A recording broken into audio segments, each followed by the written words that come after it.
Himani ma'am, please begin the session. Yes, sure.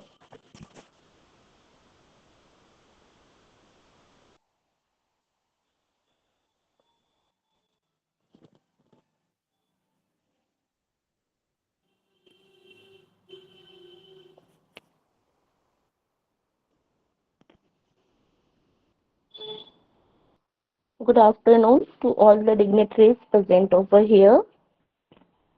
On the behalf of organizing committee, I warmly welcome you to the third day of National Conference on Agriculture Innovation, Sustainability and Leadership for Future India. It is truly inspiring to witness such a distinguished gathering of researchers and professionals united by a shared commitment to excellence and innovation. It is well said that knowledge grows when mind converse. With this thought, I welcome you all to this esteemed session of conference.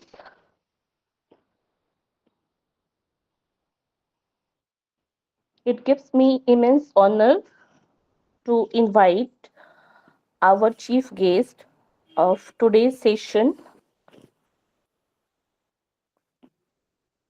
Dr. Anil Kumar, former Dean Agriculture and Director from RNT University, Bhopal.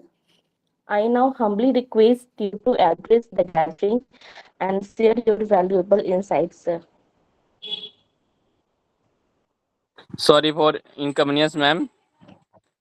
Session will begin with R.K. Kalaria, sir. Okay, sir is not available. Sorry, not available. Okay,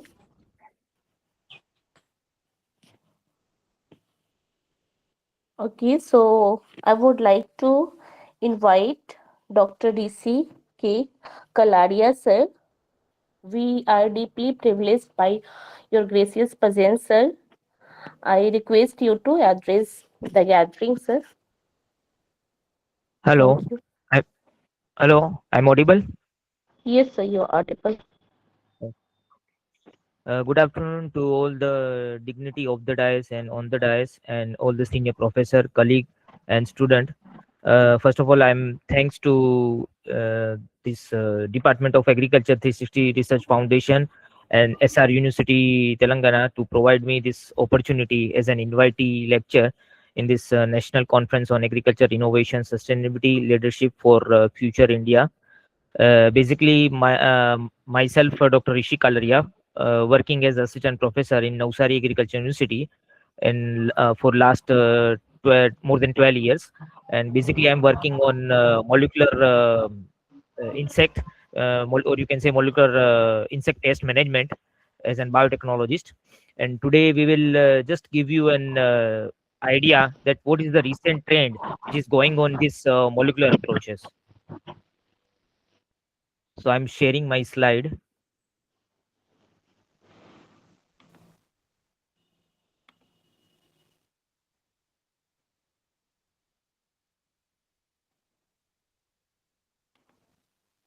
So is it visible to all? Yes, sir. Please share in slides. So moved. Okay, 1 minute.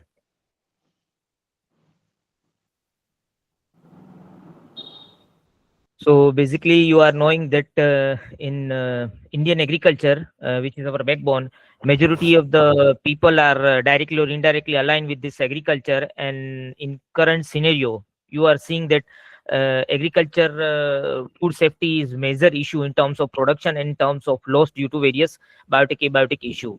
Especially if we see this portion of losses, there are various sector due to which in each and every crop we are losing this yield because of the biotic and abiotic factor.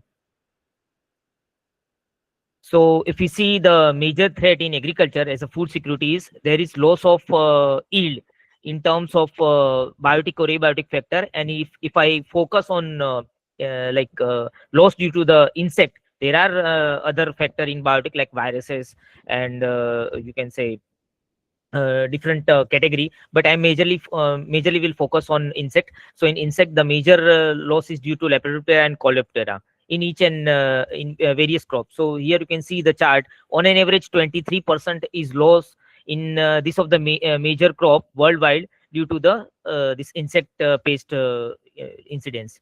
So there are various like categories: sucking pest, beetles, caterpillar, grasshopper, which comes in each and every crop, and they are causing various damages. So because of this insect damages, they reduce the yield, decrease the quality, and they also you can say increase the production cost. So slide is visible to all. Hello. Yes, sir. Okay. Yes, sir. Okay. Yes, sir. So normally you are knowing that in entomology or in crop protection, we used to go for insect pest management, and there are various method to go for insect pest management. But we are majorly focusing on recent biotechnological approaches, which are a part of this insect pest management. So here you can see the chart that initially we have started with transgenic plant in terms of RNA interference. Later on, we have started this CRISPR-Cas technology, and recently we are moving on gene drive technology. So if you bifurcate this period, majorly there are two periods. First period was gene editing period, or you can say transgenic period, where we are inserting the transgene from the different sources into your target host. But nowadays we are more focusing, or you can say our agriculture research institute are more focusing on genome editing, especially for the insect and various crop. So now this crop protection, or you can say National Bureau of Insect Committee, they are more focusing on the insect genomic and transcriptomics data. So because of this data, they can find out that what are the different traits on which we can target to go for the insect pest management. So these are all the you can say classical approaches which we are used as an IPM management. But nowadays you can see that recently we have like in previously we used to go for this transgenic plant, where different transgene we have inserted in different crops for different insect to achieve the insect you can say resistance approach in that particular crop. So this is the overview that how this cry protein make an interference in the insect gut, and ultimately the insect larva, or you can say the insect moth is get killed. So these are the different example of transgenic crop where different insecticide trait we are used to develop resistance in that particular crop against different insect. So initial phase was we used to go for single gene. Later on we have to club the different gene, and we used to term that is gene pyramiding. So here you can see the example of gene pyramiding for different insect for different crops. Later on we have like moved to RNA interference. In RNA interference, you are knowing that we are controlling the expression of the target mRNA using the different RNA sources. Later on we are focusing on genome editing, that is CRISPR-Cas. So in CRISPR-Cas we are you can say targeting specific nucleotide for the editing point of view, and we are seeing that effect at the genome level. Next is gene drive. So this is the latest one. In this you can see there is two figure. First one is normal interference, and second one is gene drive interference. In normal interference, the chances of your modify, you can say, or alter gene into the different progeny is very rare. But when you compare this when you modify this gene in both of the trait, that can be give you more frequency of interfering that gene into your different progeny. So these are the different approaches which are done for different crops. And here I want to show this slide because of the limitation. I'm more focusing on the recent trend, what we are doing in current scenario. So recently, if you have seen, I think so this information is about 18 December 2025, that ICR has initiated different genome editing in 24 different field, including 17 horticulture crops. So I've provided this different genome list where genome editing has been granted by the ICR. So basically, I've told you that we are more focusing on genome editing instead of transgenic plant, because you are knowing in transgenic plant, when you insert any transgene, there are different technical and different ethical issue. So we are more focusing on this genome editing issue. But again, if we see the genome editing part, that is CRISPR-Cas, it is an patented word. So we have moved to the you can say make in India point of view. That is not, it is not indigenous TNP based genome editing technology, and it is also patent free, because right now whatever the CRISPR-Cas technology has been developed by different institute, when we are taking that institute, we have to give the royalty, and there are different MOU and procedure we have to follow. So Indian scientists have developed this indigenous CRISPR-Cas technology that we call as TNP based genome editing technology. So in this technology, it is again this TNB stand for transposome associated protein. So we are using this as a molecular Caesar for the specific editing in the genome of either plant or insect. And this technology has been currently running in very many Indian institute, mainly in major crops of wheat, rice. Along with that, they have also taken this tool in insect also to make go for the genome editing. So if we see that what practical application is successfully done for this indigenous TNP based genome editing technology is BILSA 101. So BILSA 101 is a classical example which they have successfully conducted from the sickle cell disease. And using this technology, now they are moving to use this technology in different genome editing institute for either crop or animal or different sector. So basically, you can see the chart that what is the major difference in genome editing and genome modification. So genome editing is more precise compared to the genome modification. So in genome editing, no foreign DNA is transferred from one to another, so there is no ethical issue. While this is the major limitation in genome modification, which we call as and again the second most important thing is it is this genome editing is exemption from the GAE. You don't have to take the permission from the GAE. Again, for the genome modification, genetic modification or GM crops or GM organism, you have to take the approval from the GAE approval committee. So this is the major difference between this genome editing and genetic modification. So DST, DBT, these all are targeting this genome editing methodology to apply this in various organism, either all the model organism, including the plants, animal, insect, etc. So you can see the wider application of this genome editing over the genome modification. And the second thing is ability to improve the alike local variety. So we are more focusing to improve the local variety which are available in each and every state for different crops. So they can be more prone, or you can sustain for different biotic or abiotic factor. So second thing is we are more making this technology broader acceptance in social community. Because there are limitation of GMO. So instead of the GMO, this genome editing doesn't have any ethical issue. So it can be make more acceptance among the social community. So again, the speed and efficiency of this genome editing is also much more compared to this genetic modification approaches. And faster commercialization. Whatever the actually this genome editing is indigenous, or you can say Indian based approaches. So there is no gap or limitation in transfer technology. So right now you are knowing that government is more focusing on this make in India and transfer technology. So both of these, if you see, this technology is more reliable compared to genome modification. So there are no doubt key and different challenges again for this approaches, because we are newer to the technology and very less work has been carried out for different model organism. But if you see the current approaches, like in insect, plant, we have much more genome availability compared to the past era. And again, now we have different vast technology of sequencing. So because of that, we are more in a stage to communicate the thing very faster compared to the previous era. So these are the different case study which I want to share with you.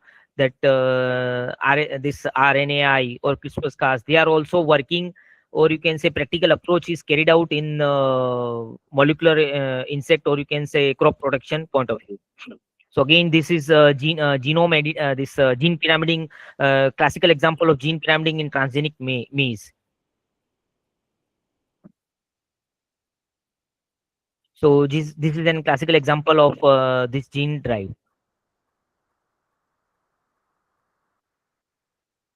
So basically, my main approach is that people should more use this technology, not in this crop genome, but they also use this technology in molecular insect, either for viruses, or you can say bacteria, or you can say insect, to understand the genome complexity of that organism, and that can be used to develop the different IPM management practices. And you can also go for the DNA barcoding of different insect which are available at particular geographical region, so we can have a different data that what are the variation in the haplotype of different insect.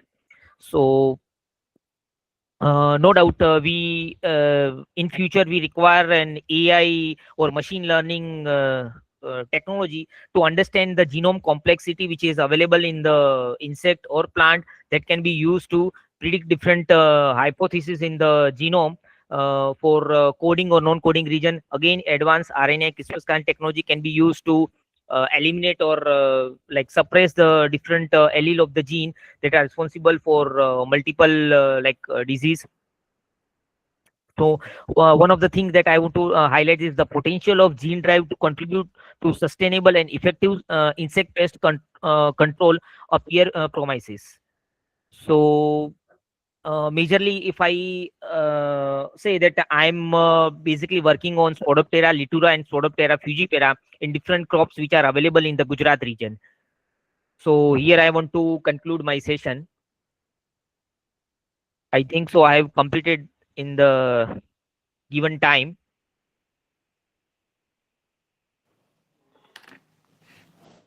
Great insight, sir. Thank you for sharing your expertise. You, you have you have truly enriched our understanding of the subject, and we deeply appreciate the time and wisdom you have shared with us today. Thank you. Now joining us is Dr. Mohita Srivastava. It is an honor to have you among us, ma'am. Okay, I think she is not available. So we shall now proceed to the technical session 1, which is dedicated to oral presentation sessions. This session promises insightful findings, rigorous methodologies, and engaging academic discussion. Each presenter will have 7 minutes for presentation. And now I invite our first presenter, Ms. Nikhat Begum from Maulana Azad National University, Hyderabad. Nikhat Begum. Yes, ma'am. I am audible. Ma'am. Yes, you are audible.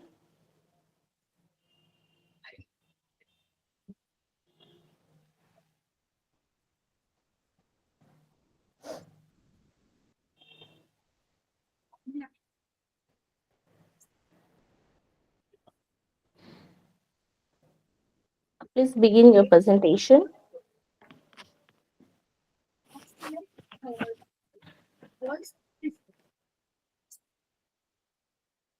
Yes, ma'am.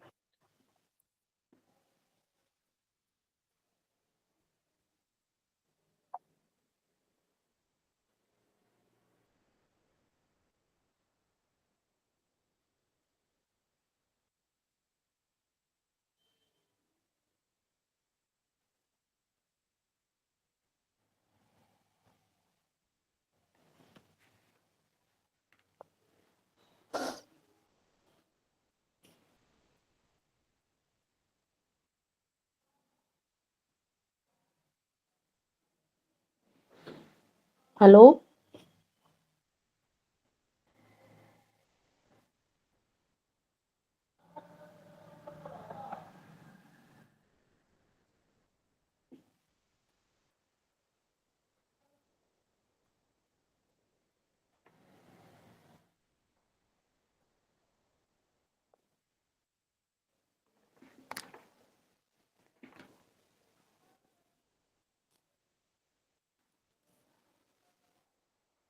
Meanwhile, I would like to invite Kumar Raj from Yes, Swartz. ma'am. Okay, please Yes, be ma'am. I am ready audible. with your presentation. After her, it's your turn. Okay, ma'am.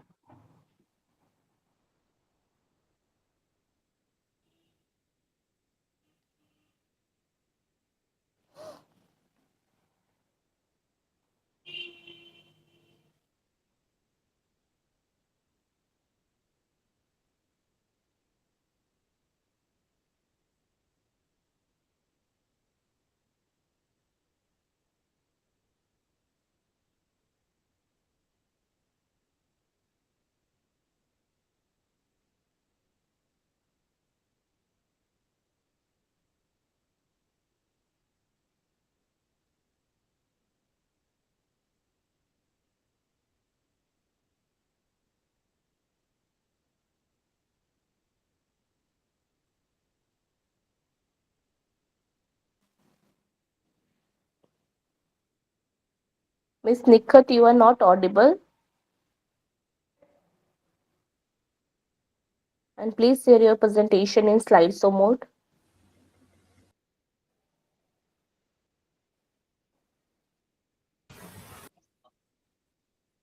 I'm audible, ma'am. Yes, you're audible now. Okay, okay. Okay. My screen sharing, ma'am. Yes, it's visible. Please share in slideshow mode.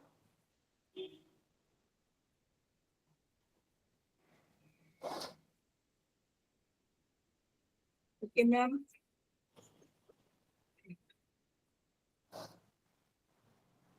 Good afternoon, everyone. My name is Nikhat Begum. I am research scholar of Maulana Azam National Urdu University. So my review paper is Management of Plant Parasite Nematodes by Nanoparticles and Omics. Disease contents and introduction. Plant diseases have been identified as a major cause of severe crop production losses worldwide with serious implications for food security. There are many types of plant parasitic nematodes in conventional and organic agriculture that attacks a variety of plants and among the most critical and dangerous pests. Approximately $173 billion are lost each year due to plant parasitic nematodes, which damage crop yields and quality worldwide. These plant parasitic nematodes are manipulates groundworms that destroy plant structures and consume plant tissues, leading to substantial reduction in crop yield. Rhodogani incognita, M. harpna, and M. area and M. are important major root knot nematode species that target a variety of crops.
Any issues?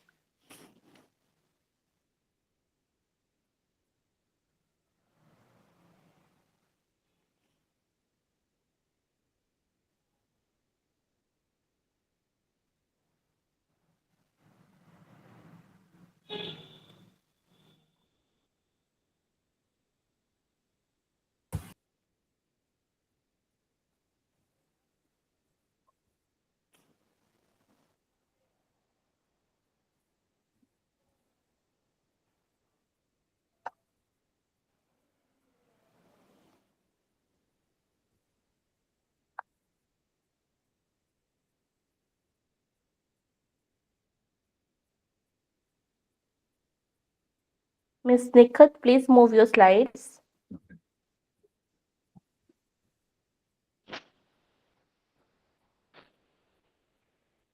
Ma'am, I am not audible, ma'am. Your slide is not moving. It's still in introduction.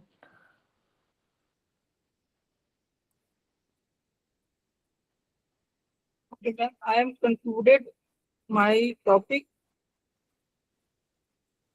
I'm audible, ma'am. Yes, you're audible.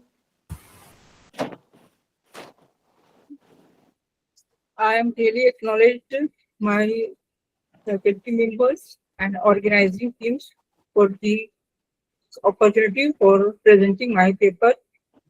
Thank you.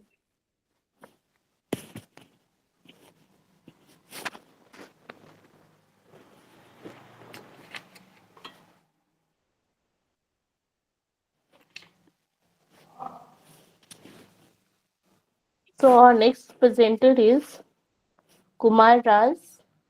Yes, present, ma'am. Please go ahead with your presentation. Any question, query, ma'am?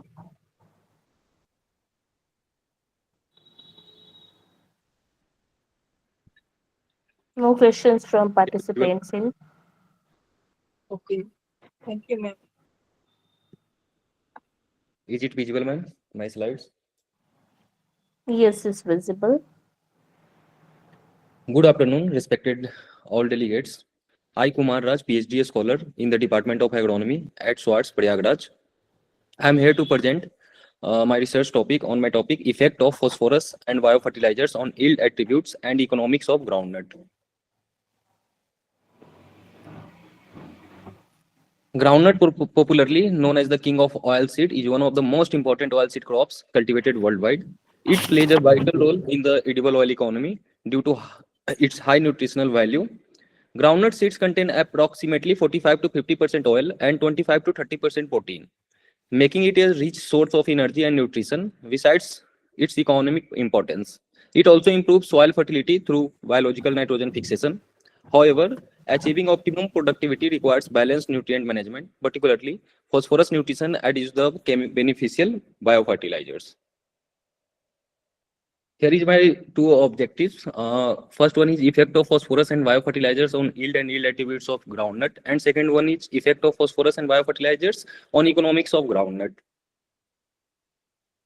In this study, two major factors were evaluated. One is phosphorus, that is the main factor. Phosphorus is an essential micronutrient that plays a crucial role in early root development, nodulation, and nitrogen fixation, flower initiation, and pod formation, energy transfer process such as photosynthesis, synthesis of nucleic acid, and photolipids,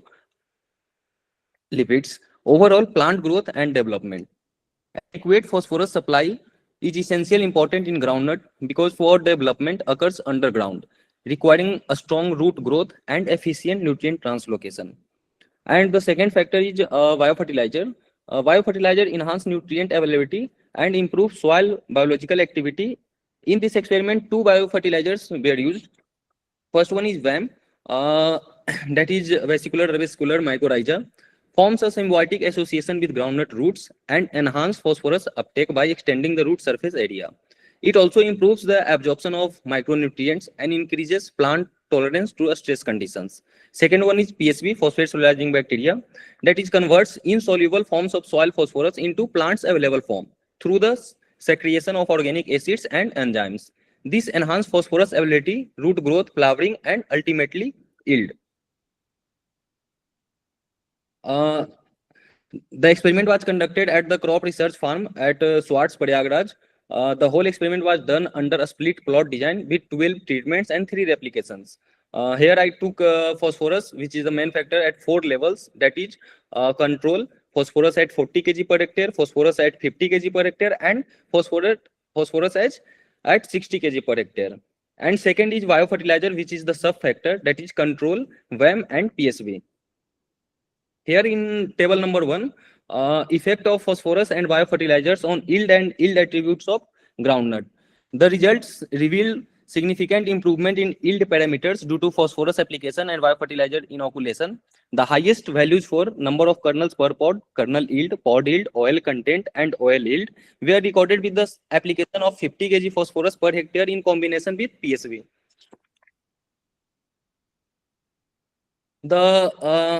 Sorry, ma'am. This improvement may be attributing to enhanced phosphorus availability, better root proliferation, improvement nutrient uptake, and increased photosynthetic efficiency, resulting in better pod development and seed filling.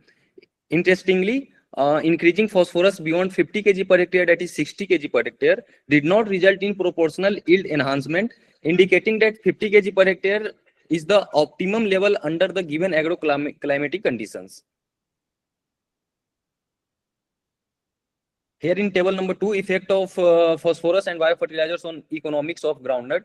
The economics evaluation clearly demonstrated that maximum gross return, highest net return, highest benefit cost ratio were achieved with the treatment combination of 50 kg phosphorus per hectare along with PSB.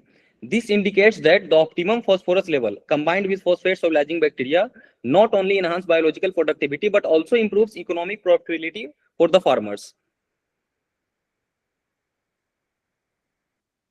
Based on the finding of the present investigation, it can be concluded that the application of 50 kg phosphorus per hectare is combination with PSB significantly enhance seed yield, oil yield, and economic returns of groundnut. Therefore, this integrated nutrient management practices can be recommended for achieving higher productivity and profitability of groundnut under similar agroclimatic conditions. These are my trial pictures. These are my references. Thank you. Any questions, ma'am? Any queries from participants in?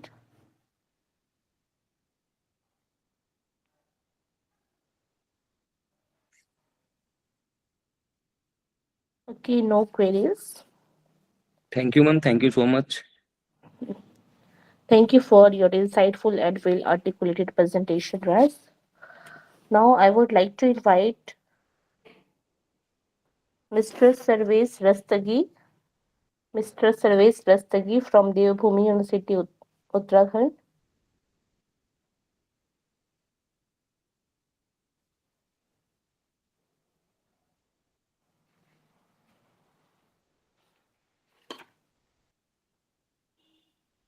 Moving to our next presenter, Akriti Gussain. Akriti Gussain.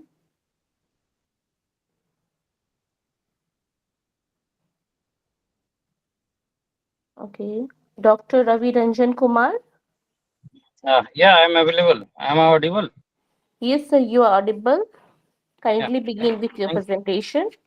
Okay, thank you.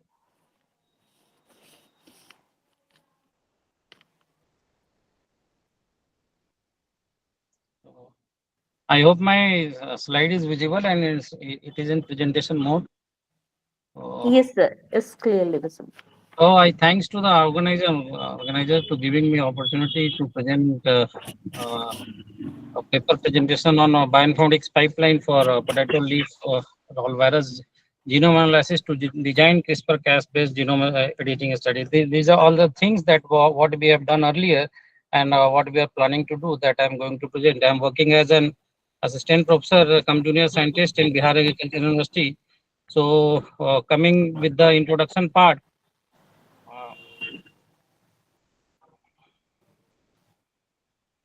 some fact, if you see about the potato crop, India is one of the major leaders for the potato production after China. And in potatoes production scenario, if you could see in the northern part of the India, northern eastern part, it is the major region where the potatoes are grown. So with this objective, we had taken a project on by Department of Science and Technology to work on the strategy to knock down of the potato leaf roll virus. So then, first of all, in Bihar, we could see it is the third major part of potato productions. Bihar is coming. And the major problem in the potato is the biotic stasis, major biotic stasis. If we could see the biotic stasis, we have late blight and early blight. These are the major fungal issue. And if you could see, other than that, viruses are the major impact that having the heavy loss through worldwide. It is destructive. One of the where I am targeting today is the potato leaf roll virus. And yield loss, if we could see in India, it is about 50 to 60%. And it is more than $60 billion is the dollar in the global yield loss. And if we could see the potato leaf roll virus genome, it is just having a single stranded RNA and about 6 kb genome. But these 6 kb genome will lead to the 50 to 60% that is already reported earlier by different institutions of India. The symptoms, if we could see, it is majorly the leaf rolling, necrosis, and chlorosis, and it is getting transmitted by the aphid, and mostly it is the grafting technique. So, with all the information what was available or whatever the problem we are facing, we started working on this. So first of all, if I could see, I had worked on the more than 8 whole genome we had sequenced that we are not going to show here. We will stick with the part of the bioinformatics part. 8 whole genome, and on the whole genome, what we had of the potato leaf roll virus, we had. Then we did a bioinformatics analysis to find out the ATPase motif, and these ATPase motif they are the main players to movement of the for the movement of PLRV from one cell to another cell. So two code proteins, movement protein and code protein, these we had targeted, and we predicted the ATPase motif. We see these are the whole pipeline that we observed that already we had isolated the RNA, then cDNA, then amplification of the code protein and the movement proteins was there. And this is the part we have already published this data, the scientific report in 2021. If you could see, this is the part of movement protein where they do have a worker A, worker B, and arginine fingers are there, and one sensor motif are there. These are the conjugate motif which are responsible for the infection of PLRV from one cell to another cell, and as well as the transmission. And accordingly, if we movement protein, we could see code protein that these results are also available in the citation. We can refer our paper is there in the on C Biotech. It's already published in 2022. The ATPase domain also we deciphered the ATPase domain of code protein of PLRB. And once we had the idea, the ATPase domain we had found, and we had seen the conserved regions. Then the whole genome we were having, and we analyzed each and every the region, the open reading frame through the bioinformatics pipeline, and we observed the conserved regions of every frame. There were about it is reported there are 8 open reading frame of the PLR. We deciphered all the we did the bioinformatics pipeline of all the open reading frame. There I'm showing ORF 3, 2, 3, 4, 6, and 7 where we had targeted. And so once we had we did the homology modeling, and we could find out the ATPase motif, and this is the conserved motif. Then what we did, we directly we took the strategy for the RNAi strategy to knock down this potato leaf roll virus. Already our invited speaker, that Dr. Kalra, he had presented this is the RNAi and CRISPR-Cas9, which can be better tool against the insect pest management and the viruses. And you can see what we had done, and the reports you can see with this available already. It is available online. We cloned these code protein and movement protein in Hannibal vector. We procured this vector from the Australia, and in that we constructed in the antisense and sense direction. We made a construct the whole cassette. We had made this particular cassette. You could see in the Hannibal cassette where we had inserted our code protein in the sense direction and in the antisense directions for a proper knockdown. And these are the things, the agrofiltration technique we had adopted. And this particular technique, we got a copyright for how all those things have happened for the infections to the infection of the potato crop, healthy potato crop. And analysis, once we had already transgenic wheat produce, and when we analyzed after the RNAi knockdown, and we could find that the particularly these antisense of our RNAi was a successful technique. We observed to knock down the code protein as well as the movement protein gene of the PLRV. The citation is already available. And now what we are doing in case of the PLRB and again PLY, we are working now for a CRISPR-Cas strategy. I'm going to just give a glimpse on that. The strategy one that we are finding out the host eukaryotic initiation factor 4E. This is the major things where the viruses are going to interact. In what happen in the susceptible plant, it's get interact with the EIF4E, and then particularly viral gets transmitted, and viral RNA, mRNA is made, and then the whole genome packaging is viral genome packages, and it's ready for the infection to the another cells. And when now we are targeting to edit this particularly host protein EIF4E, we are going to do genome editing. That's already it is in process.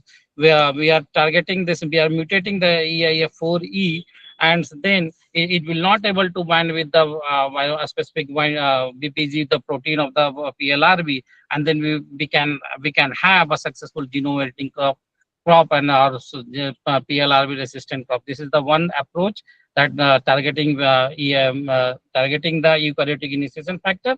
And another approach that's widely available is the Cas13a. And in the first strategy, we are adopting CRISPR-Cas9. And here we are also going to adopt Cas13a, by which this be able to cleavage the virus genome, and then virus will not able to replicate. These two strategy we are going to target, or already it is under process. So this along with the bioinformatics analysis, we did the lab work, and the lab work already we are under process for the genome editing in the for making PLRB resistant and as well as PLY resistant crop in the laboratory. In few years, if we see the summary, first we understand the whole genome of the potato leaf roll virus, which were widely distributed in the Bihar region, and thereafter a systematic bioinformatics analysis we did. Then again the RNAi and CRISPR-Cas9 with the editing tool, we were able to knock down, and with the CRISPR-Cas9 we were able to make the leaf roll resistance plants in potato. So with this, thanks to the organizer again for giving me opportunity to present my paper. So much. Thank you for your excellent presentation, sir. Thank you, ma'am. We appreciate the clarity and depth of your research findings. And thank you for your valuable, insightful contribution. Now, I would like to invite Dr. Shruti Kumari from CIAE Bhopal. Shruti, ma'am. Yes, ma'am. I am sharing my slides. Yeah, sure. Kindly take the virtual floor.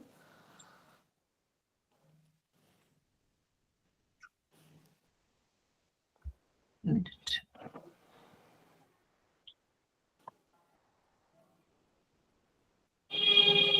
One minute.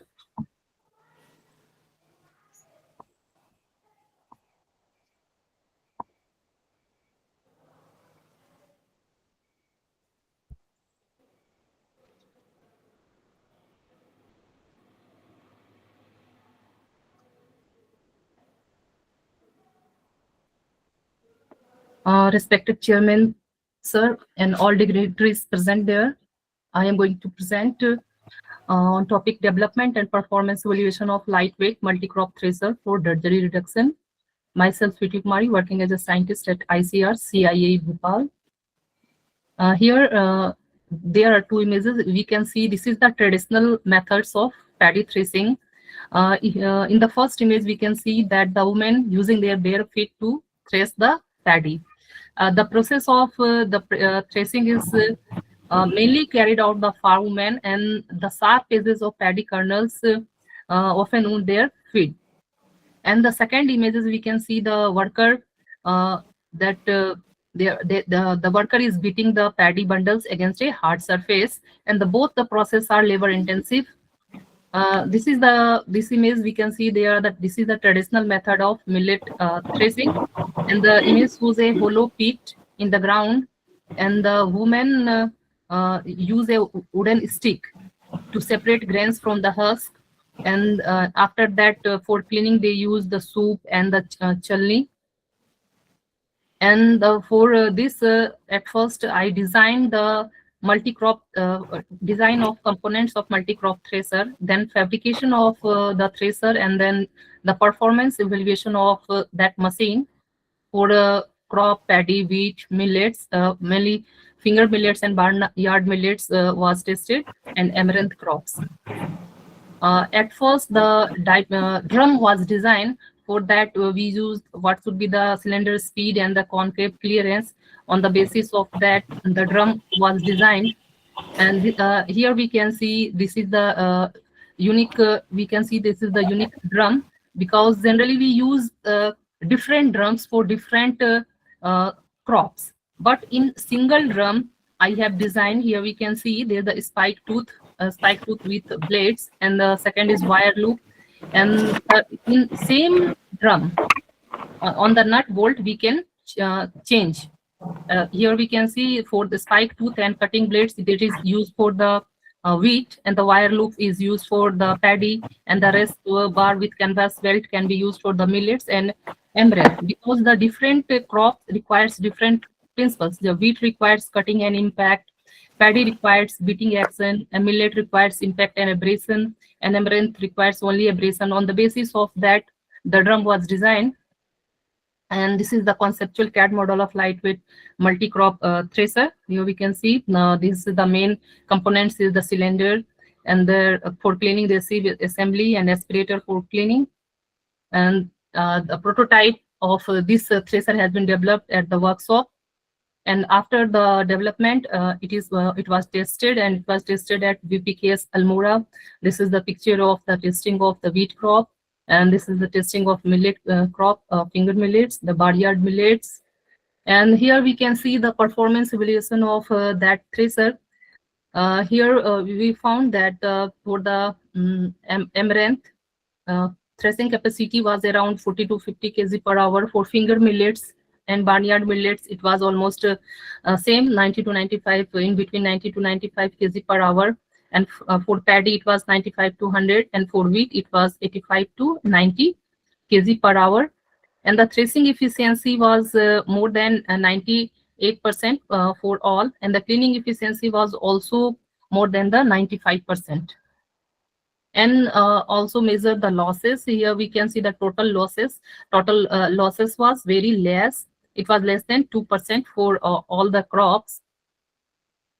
And this is the specification of that thresher.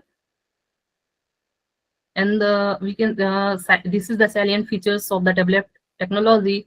Almost we can say the crops that is grown in the hills, like paddy, wheat, millets, that can be traced from the single drum, a single machine, and the power source is 2 HP single phase electric motor, and it is light in weight, and it can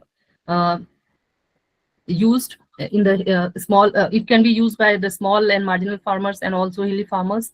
And it was demonstrated in front of the agriculture minister, and he appreciated this machine. And finally we can this is power source is the 2 HP single phase electric motor, and the cost is 75,000. And this machine is also commercialized. This machine was taken by the Himalaya High Tech Nurseries, and it is in Nainital, Uttarakhand. I want to thank my director, sir, head, and PCs. Thank you. Thank you, one and all. Thank you, ma'am, for the comprehensive and thought-provoking presentation. May I invite our next presenter, Dr. B. Rupali, to begin.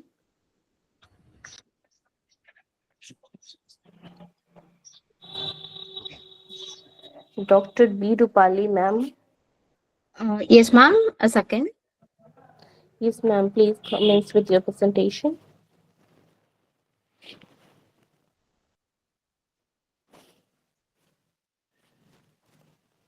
I hope the slide is visible. Yes, ma'am. It's visible. Yeah. Please share in slideshow mode.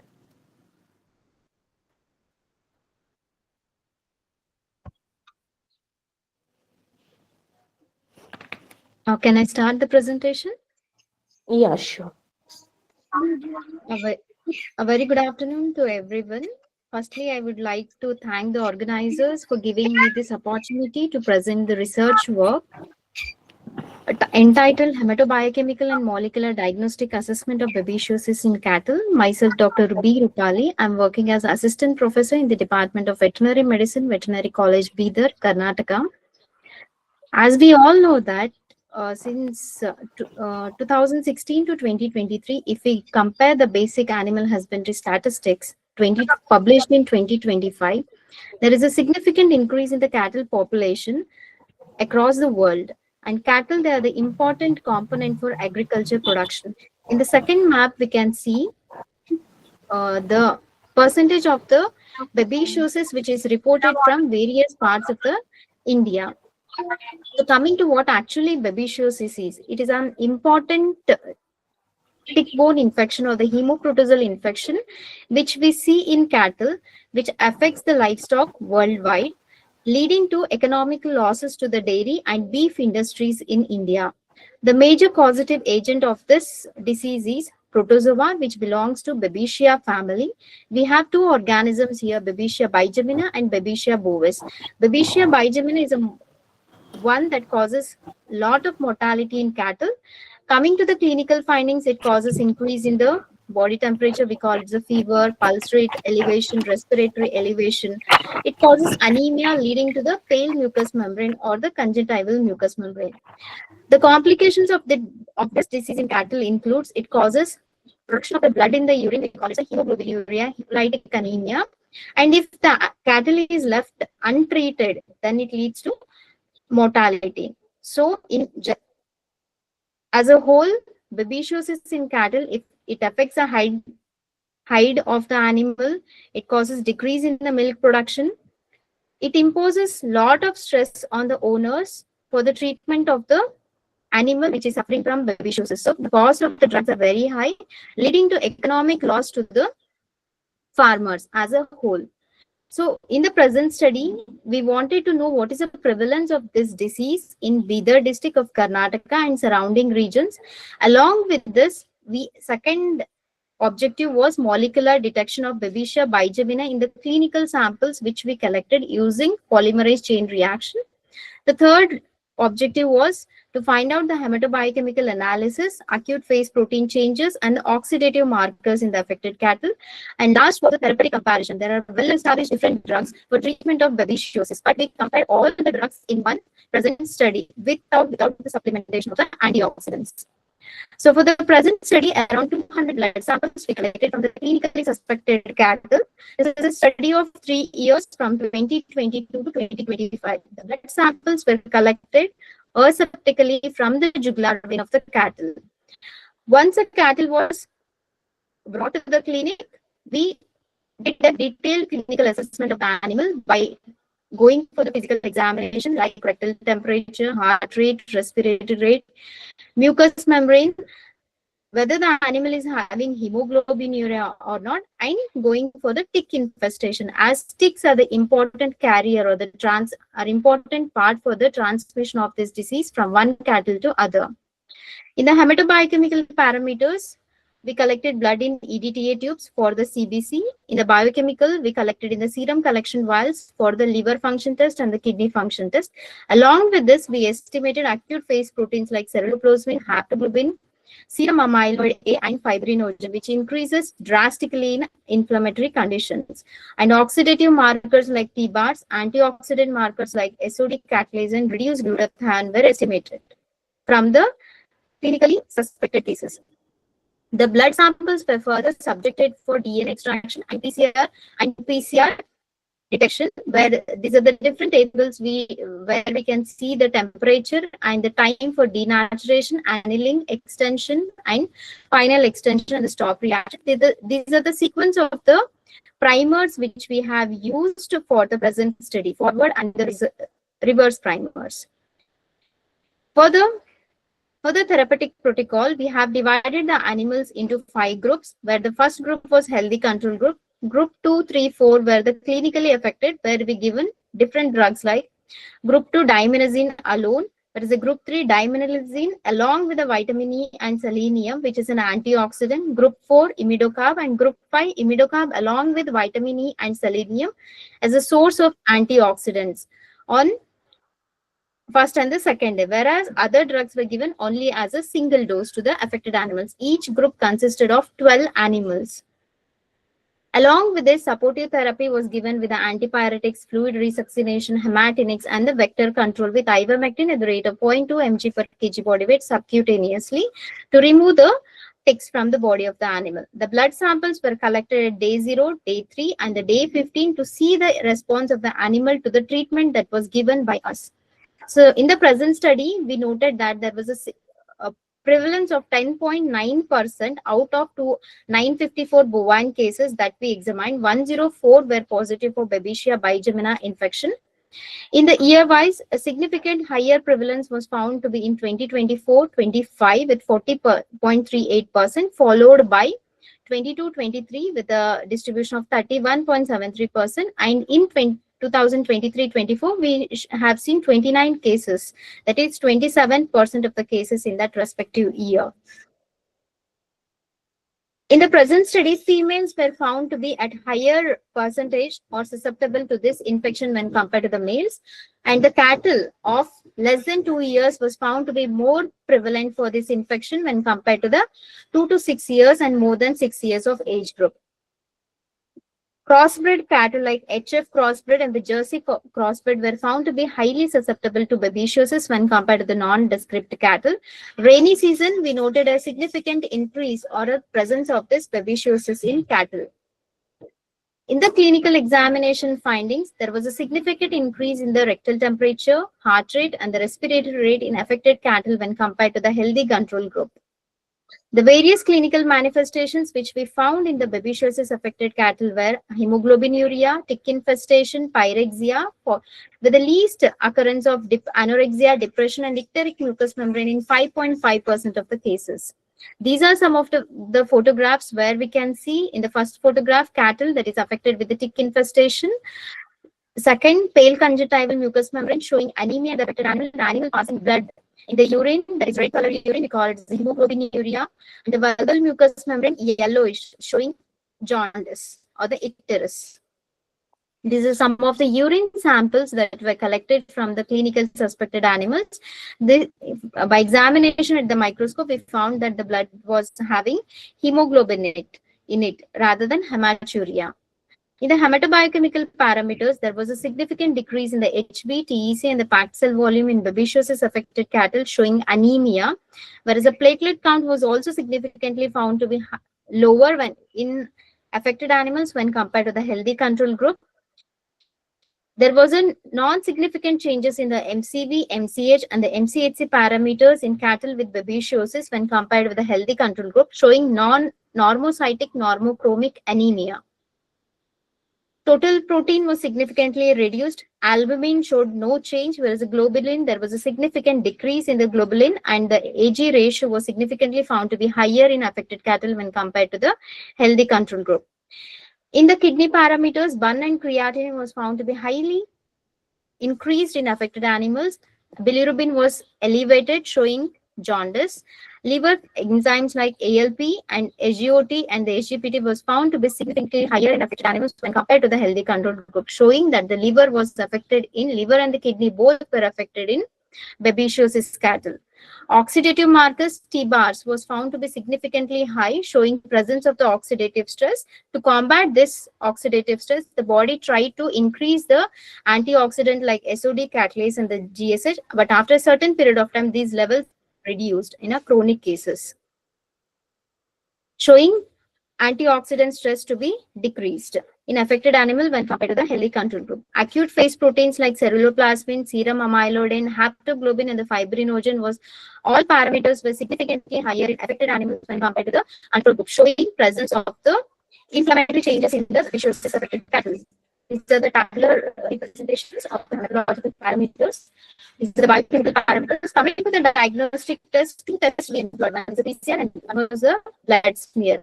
Out of the 200 samples studied, 42 were found to be positive for blood smear and 104 was found to be positive by PCR, showing higher sensitivity and specificity towards PCR. These are the photographs where we can see the paired organisms in the RBC showing Babesia organisms. These are the pictures where we can see the amplification of the gene at 448 base pairs for Babesia bigemina. These are the positive samples. And whatever the primer samples, we subjected them for the phylogenetic tree construction, and we found that Babesia bigemina strain, what we got from the Bidar, was overlapping with the one that was found from United States, Gujarat, Italy, Brazil, Turkey, Italy, Australia, and South Africa. The strains were matching. This is the comparative efficacy of the blood samples in the hematology, which were collected at day 0, day 3, and day 15 compared to the healthy control. These are the biochemical markers, antioxidant parameters. Coming to the efficacy of the drugs, in the present study, the group 3 that was supplemented with diaminosin aceturate along with the antioxidants. All the animals they recovered by day 3, whereas the group that was given with imidoca with antioxidant, they recovered by day 15, showing 100% recovery. So the key takeaways of the present study are the prevalence of 10.9% was reported in the present study, and molecular detection 52% was sensitive for identification of the Babesia bigemina, and the Bidar isolate showed 100% homology with the isolates that were from various geographical regions. Laboratory alterations, there was significant changes in the blood counts and the liver enzymes. Oxidative imbalance we noticed in the present study, which is responsible for the pathophysiology of the babesiosis. And coming to the management, babesiosis need an integrated management, like comprehensive approach along with the babesicidal drugs. We need to add the drugs as supportive therapy like antioxidant hematinics. So understanding the complex interplay between this hemoproteasal infection and oxidative stress provides veterinarians with the deeper insights for the diagnosis, early diagnosis and management of the babesiosis cattle successfully. Thank you.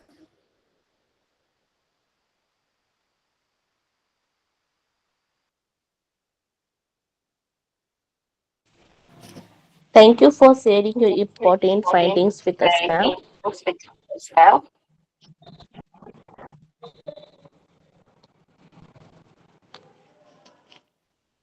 Now moving to our next speaker, as per the schedule, is Mr. Viswanatha B.E.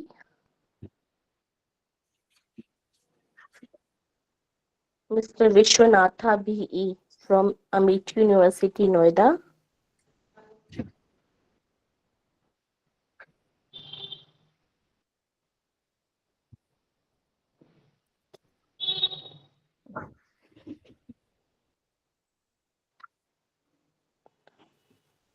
Okay. Dr. Tarun Kumar Das, sir. Dr. Tarun Kumar. Sir, are you there?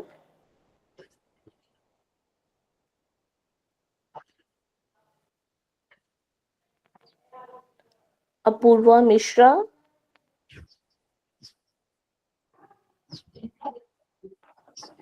Yes, ma'am. You can begin your presentation, ma'am. Yes, I can. Should I share the screen? Yeah, sure.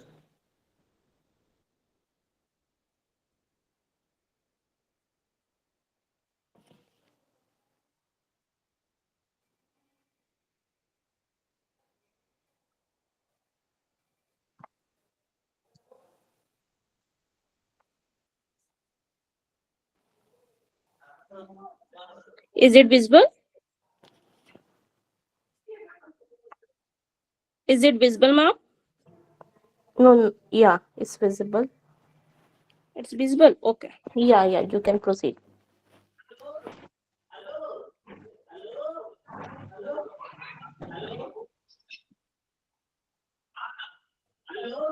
Good evening, everyone. Myself, Apurva Mishra, research scholar from the Department of Horticulture, Food Science. Today, I am going to present my research work on the topic effect of organic and inorganic fertilizer on growth, yield, and quality of strawberry cultivar Chandler. Strawberry, scientifically known as a Fragaria ananasa, that originated in France. It is a hybrid of Fragaria Silionsis and Fragaria barbiana and belongs to the Rosaceae family. It is one of the most delicious and nutritional soft food and is widely adaptable. It grows mainly in the temperate region but can also be grown in subtropical and high altitude tropical areas even under the greenhouse conditions. Strawberries is rich in vitamin C, potassium, magnesium, calcium, and folic acid. Major producing countries including China, USA, Turkey, and Egypt. In India, it is commercially grown in Maharashtra, Chhattisgarh, Haryana, Jammu and Kashmir, Northeast states.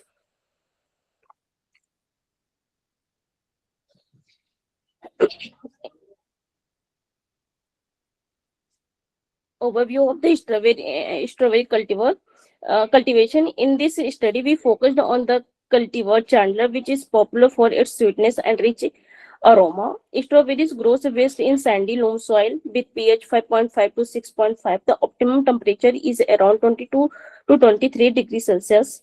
The important cultivation practices includes proper planting, mulching, irrigation, and fertilization. Strawberry cultivation significantly contributes to farmers' income due to its high market demand. Here is the objective of my research work. The main objective of my research to study the effect of vermicompost, NADEP, and FYM on growth, yield, and quality, to assess the effect of azotobacter, to evaluate the economic feasibility of different fertilizer combination, to compare the organic, inorganic, and integrated nutrient management, to study the effect of RDF on strawberry performance. Here is the detail of my experiment. The experiment was conducted in a sandy loam soil. The field were prepared by repeated plowing and labeling. The raised bed of 15 centimeter height were prepared. There were 42 plants, each of size 1.8 to 1.2 meter. Different treatment combination of organic and inorganic fertilizer were applied. The experimental site was the horticulture production unit at the Engineers Creation India, Gopalpur, Barabanki. Here it is the layout of experimental site, in which there were the 3 replications, and it is the layout which I used during my experiment. Here is the figure of experimental site.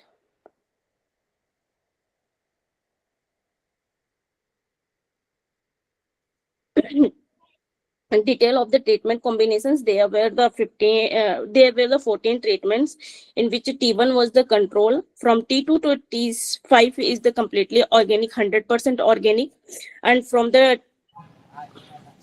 T6 was the RDF, and from T7 to T7 to T10, it's a combination of organic and 50% RDF. From T11 to T14, it's a combination of both organic and inorganic, each of 25%. Preparation of experimental site. This experimental plot was well prepared by repeated plowing and followed by the pranking, and obtained point tail. All bits and grasses, plants, residues, and other materials were removed from the by planking. The type of soil is the sandy loam soil. As I told before, the raised bed of 15 centimeter in height were prepared. The basal dose of fertilizer was mixed in soil during the field preparation. There were 42 plots, and each of the size of 1.8 to 1.2 meter.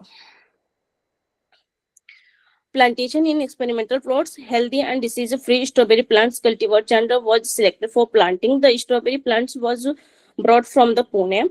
The plantation of strawberries was started in first week of November.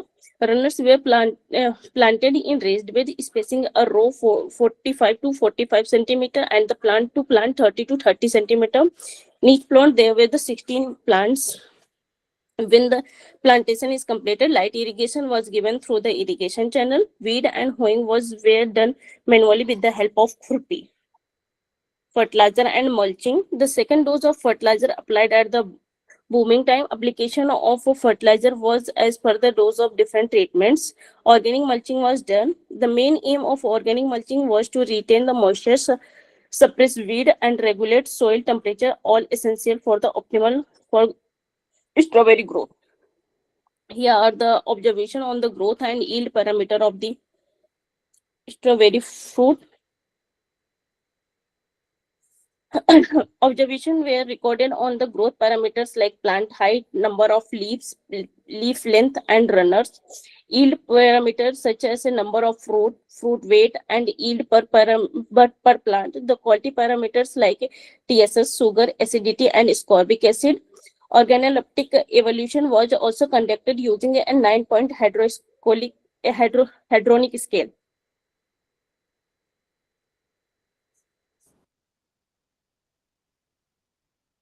Here is the 9-point hadronic scale, in which the here is the if this 9 scale is depends on the taste of the strawberry.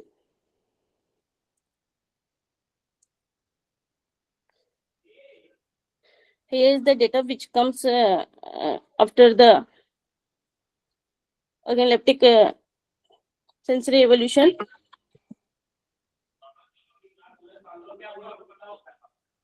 It was the sensory evolution was depend on the skin color, flavor, taste, texture, juiciness, and overall accessibility. And it is the pool data of both year 2023 and 24 and 24 to 25, in which the best growth result was recorded in the treatment 14.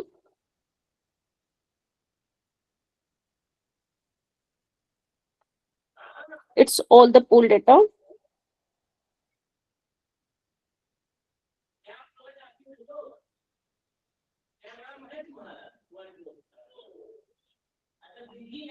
Impact of organic and inorganic fertilizer on the growth of strawberry. The best growth result were recorded in the treatment 14. Treatment 14 includes 25% of each organic manure along with the 100% RDF. It shows the maximum plant height of 17.4 centimeter, maximum number of leaves 35.4, and highest number of runners 11.8 at the 120 days after planting. It was followed by the treatment 13. This is clearly indicates that integrated nutrient management improves the vegetative growth. Impact of organic and inorganic fertilizer on the yield of strawberry.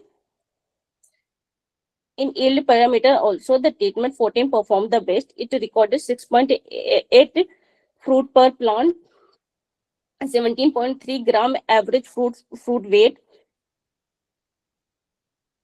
117 gram yield per plant, and 1775 gram yield per plot. This was significantly higher than the control and other treatments. So combined use of organic and inorganic fertilizer enhance the productivity.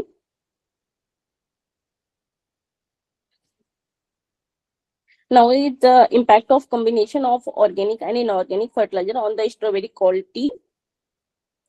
In quality parameters also, 314 gives the superior result. TSS was 12.5 degree Brix. Total sugar was 77.53 percentage, and ascorbic acid was 70.3 mg per 100 gram. However, in sensory evolution, treatment 7 was more performed by the consumers due to the better sugar acid balance. On the conclusion, I want to say the integrated nutrient approach gave the best overall result. Treatment 14, which combined the 25% organic manure with 100% IDF shows the superior growth, yield, and quality. However, for the consumer preference, T7 for the highly acceptable. Therefore, the integrated nutrient management can be recorded for the strawberry cultivar chandler under the similar agroclimatic conditions. Thank you. Thank you for your kind attention. I will be happy to answer any questions. Any queries from participants in?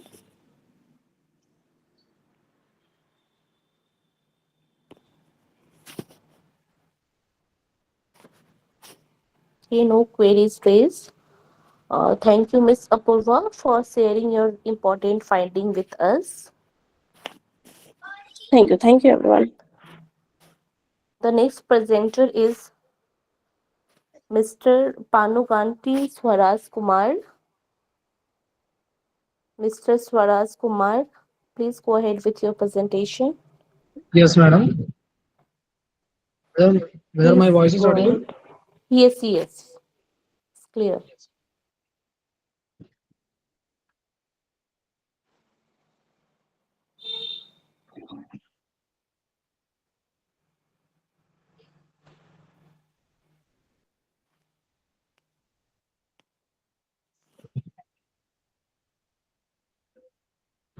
Madam,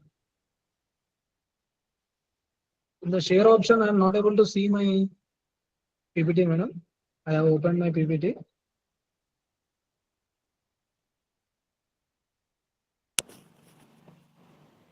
You are joining through phone or laptop?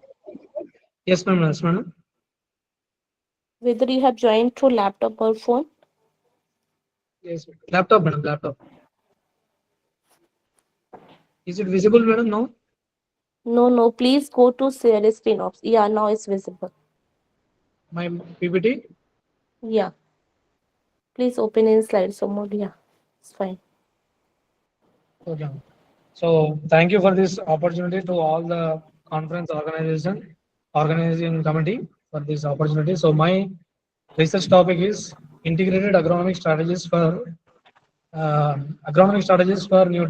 integrated weed management in transplanted finger millet. So coming to the introduction, so finger millet, after the all cereals like wheat, rice, and maize, sorghum, and bajra in India. So finger millet stands 16th position. So it thrives well in good dry conditions, and it have a very good nutritive value. So people after the post-COVID situations, the diet preference has changed. So people have turned more towards like taking good diet. Okay. So in the year 2023, Food and Agriculture Organization announced it as International Year of Millets with the theme Unleashing the Potential of Millets. So with this theme, so FAO want to increase the production of this finger millets. Not only finger millets, other millets also. So my topic is my research work is in finger millet. So as we know that finger millet is very rich in calcium, where people suffering with some bone diseases or arthritis. So doctors first they suggest to consume this finger millet. So these are my objectives. So first one is phytosociological survey in the Annamalai Nagar, and second one is efficacy of different herbicides and supplemental weed control measures. So in this, I'm going to discuss about the second one, that is efficacy of different herbicides and supplemental weed control. That means completely not depending on the herbicides. We also depend on some cultural practices so that we can avoid the over usage of herbicides. So this is my preliminary field experiment. So in this, so here we have combined the herbicide along with some cultural practice. Like we have integrated uh, one is a herbicide and another one is either hand weeding, or one is a herbicide either a cultural crop like intercrop, or one is another cultural practice like mulching. And so like this, we have done the various combinations of herbicides with some cultural activity or mechanical or physical activity. So coming to the results, so from this whole whatever the research that I have done during my doctoral program, so from this my outcome is pendimethalin 30% EC at 750 grams active ingredient per hectare on third day after transplanting plus intercropping with black gum resulted very excellent when compared to the other treatments. Even when we compare with the two hand weeding, so pendimethalin plus intercropping have the very outstanding performance in related to the plant growth parameters along with the yield parameters. So that I want to discuss here. So when we see the uh, and also total weed parameters. So whenever we see this pendimethalin plus intercropping, so here we have recorded very least total weed count when compared to the other. So in this pendimethalin, so it will obstruct the formation of microtubules in the mitotic division of the weeds. So since it is a pre-emergence herbicide, it will not allow the weeds to germinate further. So as a result, in the starting itself, as we are applying this in the starting third day after transplanting, so it will suppress the growth of the weeds in the initial stage. It will not allow the weed seeds to germinate further. And second flush of weeds is controlled by the intercropping with black gram. So black gram, since it is a legume crop, so it has some smoothing effect on the weeds, and also the canopy of this black gram won't allow the weeds to grow. So that is the reason where this black gram. Another reason is it will compete with the weeds for various factors like nutrient, space, sunlight. So by having its spreading its canopy. So in this here we have recorded less number of total weed count in transplanted wing of millet in the 15, 30 and 45 days after transplanting. It is followed by the two hand weeding on 10 and 25 days after transplantation. Then coming to the weed biomass. So weed biomass, we also recorded the similar trend where we recorded very less amount of weed biomass in T4. That is 2.50 grams per meter square. Then 30 days after transplanting 2.73 and 2.8 in the 45 days after transplanting. Then next one is weed control efficiency. So if you see the weed control efficiency, so our weed control efficiency in the 15 days after DAT is 87.64, then 30 DAT 89.66, and 45 DAT 91.76. So like this, the weed control efficiency is also very good. So since the weed population and weed biomass is less in the best treatment, that is T4, so automatically we got the very good weed control efficiency in the for 15, 30 and 45 DAT respectively. And coming to the nutrient removal by weeds. So since the weeds number is very less in the T4, so the nutrient removal by the weeds is also less. So when we see T4, it was 5.85 and phosphorus is 2.54 and potassium is 8.56 kgs per hectare, followed by two hand weeding on 10 and 25 days after transplanting. And coming to the growth parameters like plant height. So in this similar trend we have observed since the less number of weeds in the particular treatment, pendimethalin plus intercropping. So there we recorded a very good plant height. That is in 30 DAT 46.33 centimeters, then 60 74.43 at harvest 98.93. It was followed by the two hand weeding at 10 and 25 days after transplanting. And coming to the dry matter production, so here T4 pendimethalin plus intercrop, it recorded very highest dry matter production in 30 DAT and 60 DAT and at harvest. So similar trend we followed, and it was followed by the two hand weeding on 10 and 25 DAT. So here the reason for all the growth parameters, the reason might be So whatever the nutrients, nutrients that we have supplied to the plant, so to the crop, since the T4 treatment have the less number of weeds, so all the nutrients that we have applied to the crop, it was utilized very effectively. Whereas this pendimethalin, since it is obstructing the microtubule formation in the beginning stage, and if there are any weeds which are left out, so that is controlled by the smoothing effect by the intercrop. So this way all the growth parameters were very effective, and we got very good result in all the growth parameters. Then coming to the yield, so directly I'll move to the yield. So in yield, so we have calculated ragi equivalent yield, because since we have intercrop here with black gram, so in T4 we have intercrop, and again in the T7 we have intercrop with black gram. So we have converted this yield of the black gram into the ragi equivalent yield, so that if we see this, so once again the highest yield we recorded in T4, that is 4019 kgs per hectare. So this is the highest yield we got when we convert this intercrop ragi black gram yield into ragi equivalent yield. So in the conclusion part, so from this findings of the studies, it can be concluded that integrated weed management practices, the application of pre-emergence herbicide pendimethalin on third DAT and intercropping with black gram can be suggested to the farmers to attain a financial returns and sustainable transplanted finger millet output. Thank you. Thank you, madam. Thank you for sparking some great points, Mr. Swaraj. Yes, sir.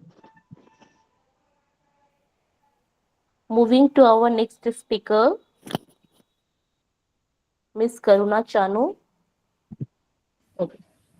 Madam, shall I stop sharing, madam? Yes, you can. Okay. Ms. Karuna Chanu. Yes, ma'am. I'll share my slides. Yeah, sure.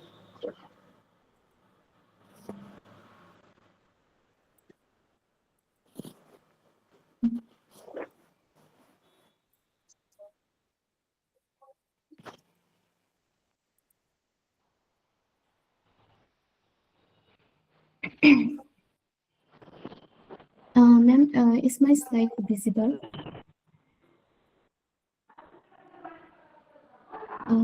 Is my slide visible, ma'am? No, not yet.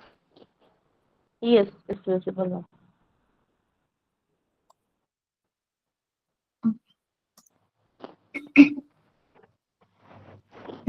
Good evening, everyone. My name is Chingamam Karuna Janu, a PhD scholar from Department of Soil Science, School of Agricultural Science, Nagaland University.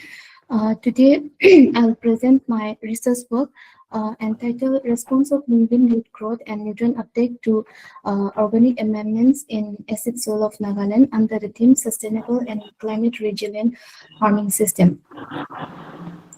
Nagaland soil are acidic in nature with low pH and aluminum toxicity. So this aluminum toxicity, it restricts the root growth and nutrient absorption in crop, and moving it is highly sensitive to acid soil condition. So application of organic amendment, it shows the ability to alleviate the aluminum stress and improve the soil nutrient dynamics. So this study was conducted for the response of moving root growth and the nutrient uptake to organic amendments in acid soil. Before starting the experiment, the collected soil sample was analyzed for different parameters.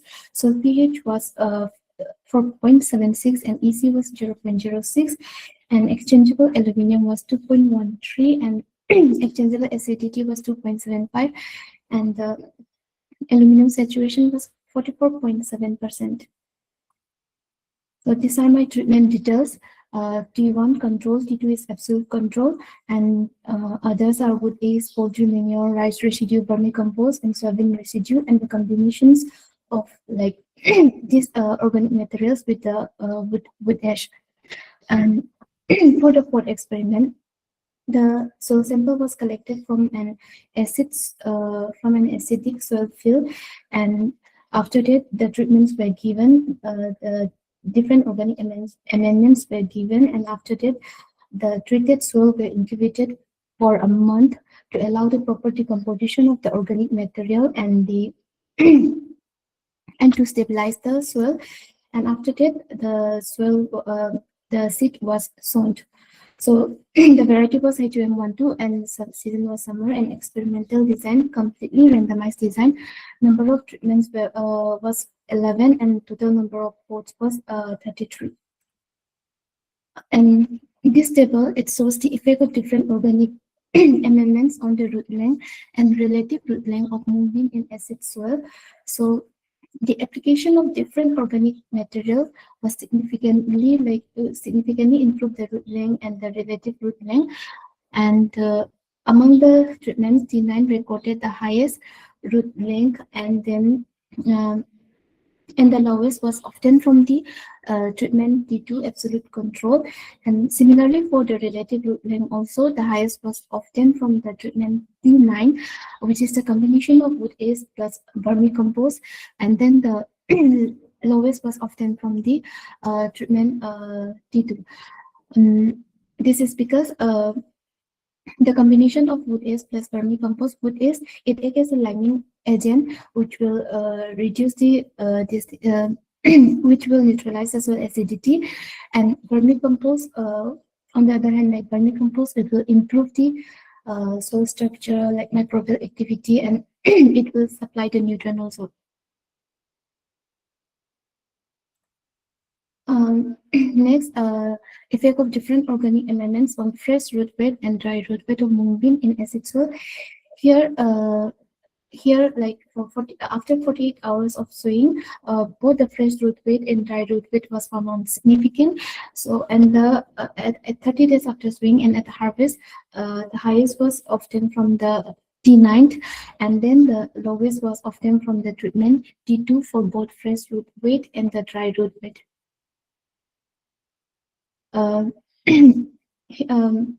And this table shows the like application of different organic amendments on the nitrogen, phosphorus, and potassium content in seed of moving. And here we can see that for nutrient content in seed, the highest was often from the treatment T7, and the lowest was often from the treatment T2.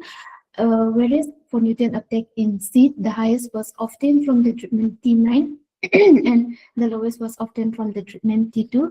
This is because for nutrient content, here, like the combination of wood ace plus poultry manure was highest, because poultry manure, hence it is rich in nutrient, it supplies nutrient, plus it used to supply nutrient fastly, so the nutrient, it will be translocated to the reproductive parts. So that's why the nutrient content in seed was highest at T7, and nutrient uptake for nutrient uptake, it was highest in T9, because the biomass production in T9 was highest. That's why the overall absorption of nutrient was highest in T9.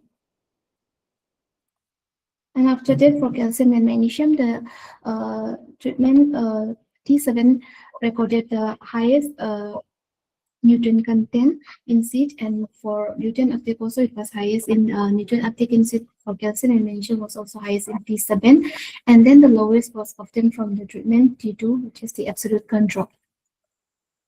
And this table number 5 shows the effect of different organic amendments on NPK content and uptake in store.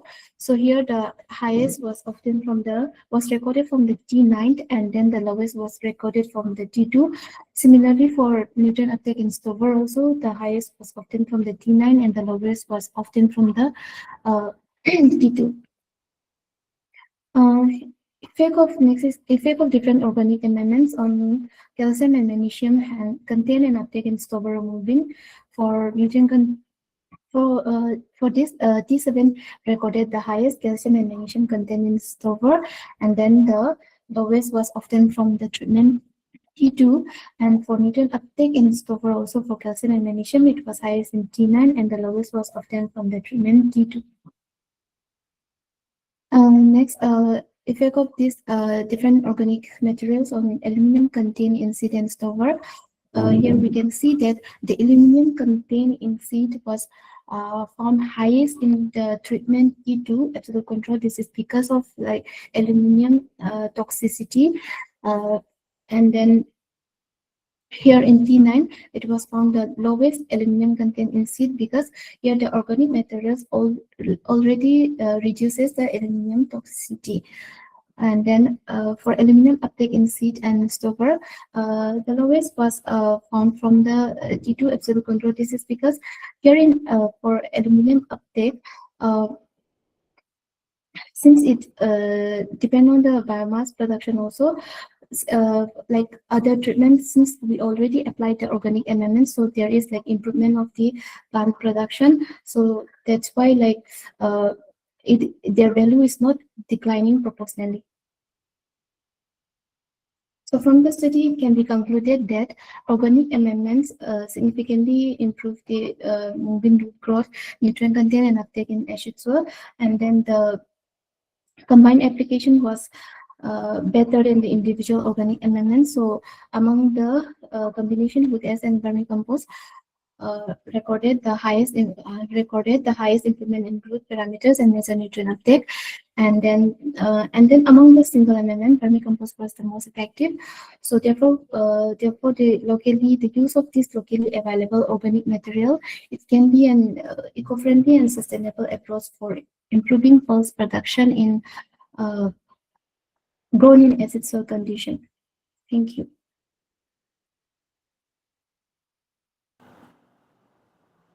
Thank you for your insightful presentation, Ms. Karuna. Our next speaker is Javeer Vikram Singh. Javeer Vikram Singh from ANDUAT.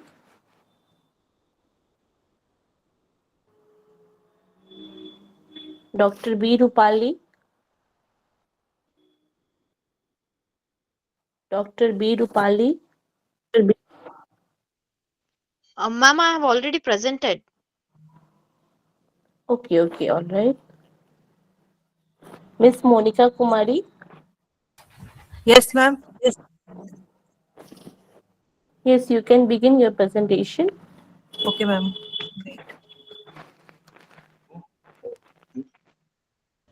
Hello, good evening, ma'am. Ma'am, due to Bluetooth issue, I was not able to use my mic. Can I present? Javeer Vikram Singh. Okay, Monica, Miss Monica, you please wait. Yeah. Vikram Singh, you can proceed with your presentation. Thank you so Okay, much. ma'am. Okay. Thank you so much, ma'am.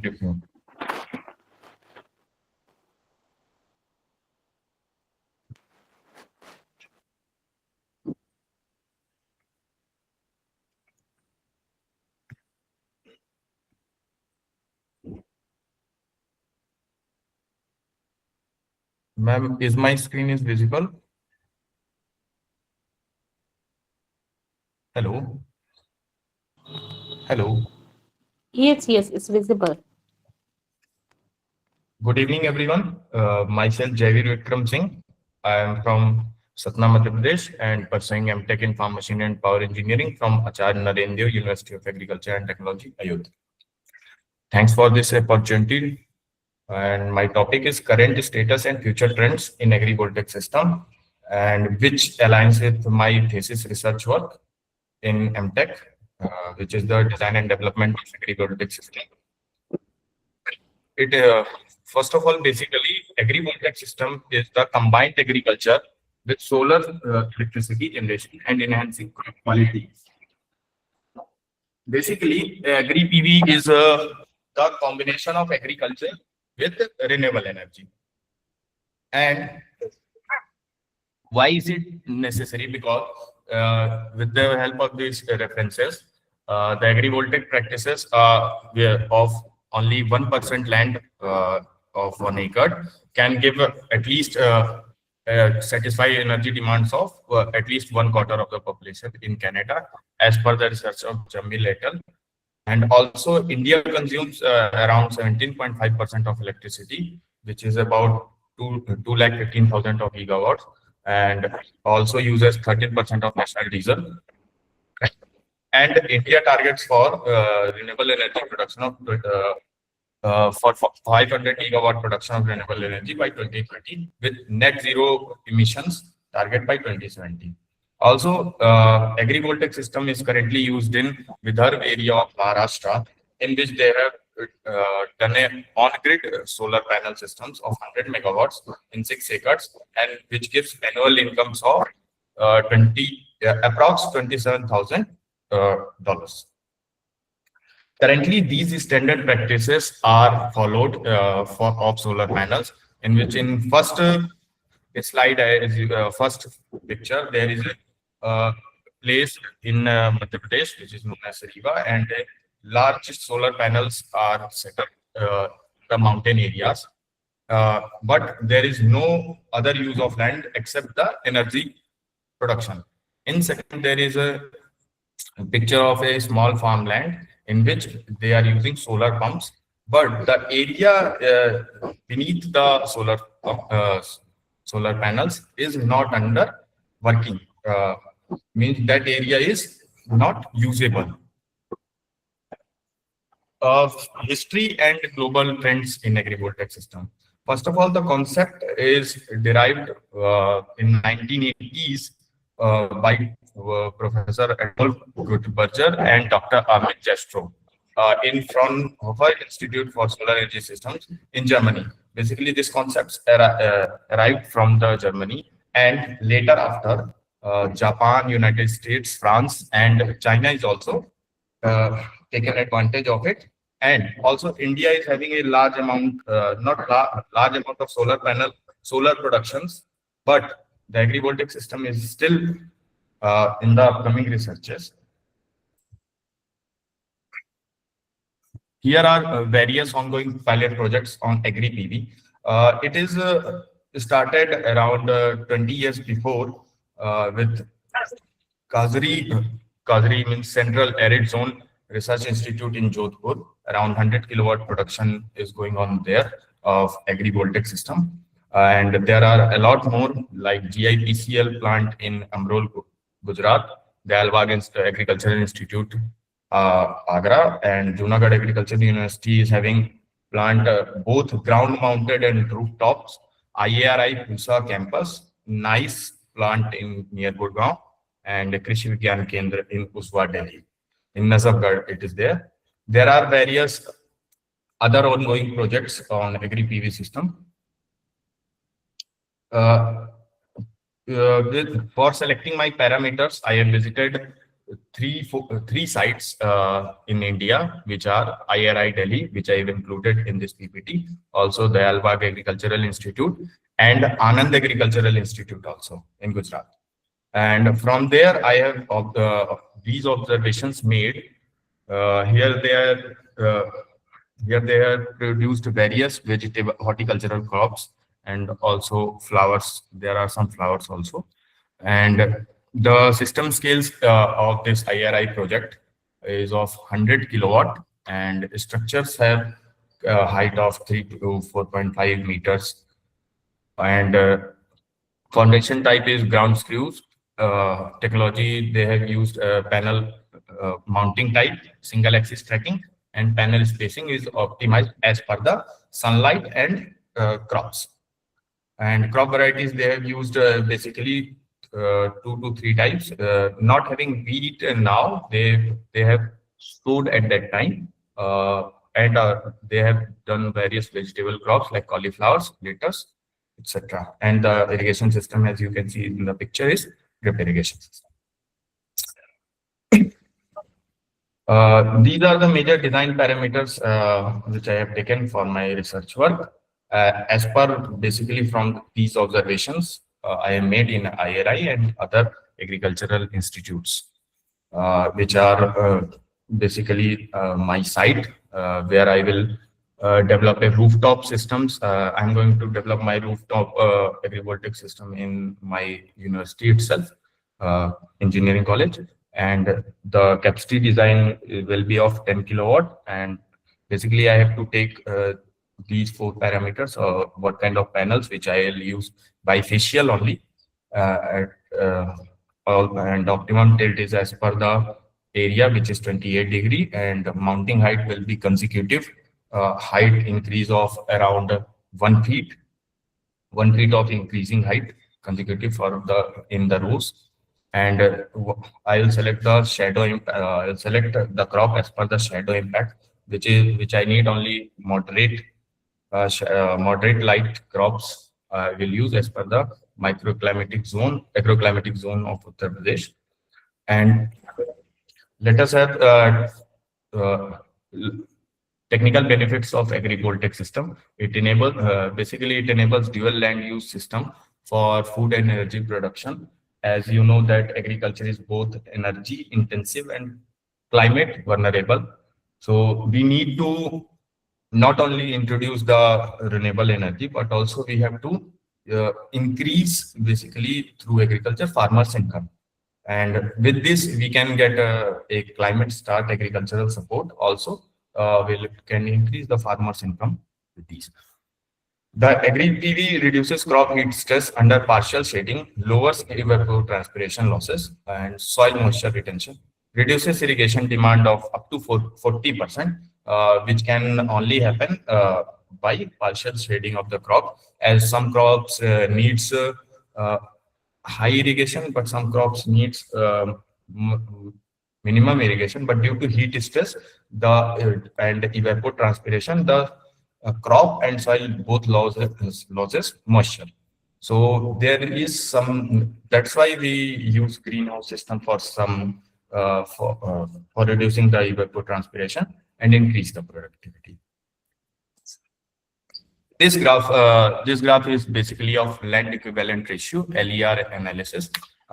Basically, LER is of 3 types, which is equal to 1, which means no slight increase or decrease. It is just constant production which happens in conventional farming.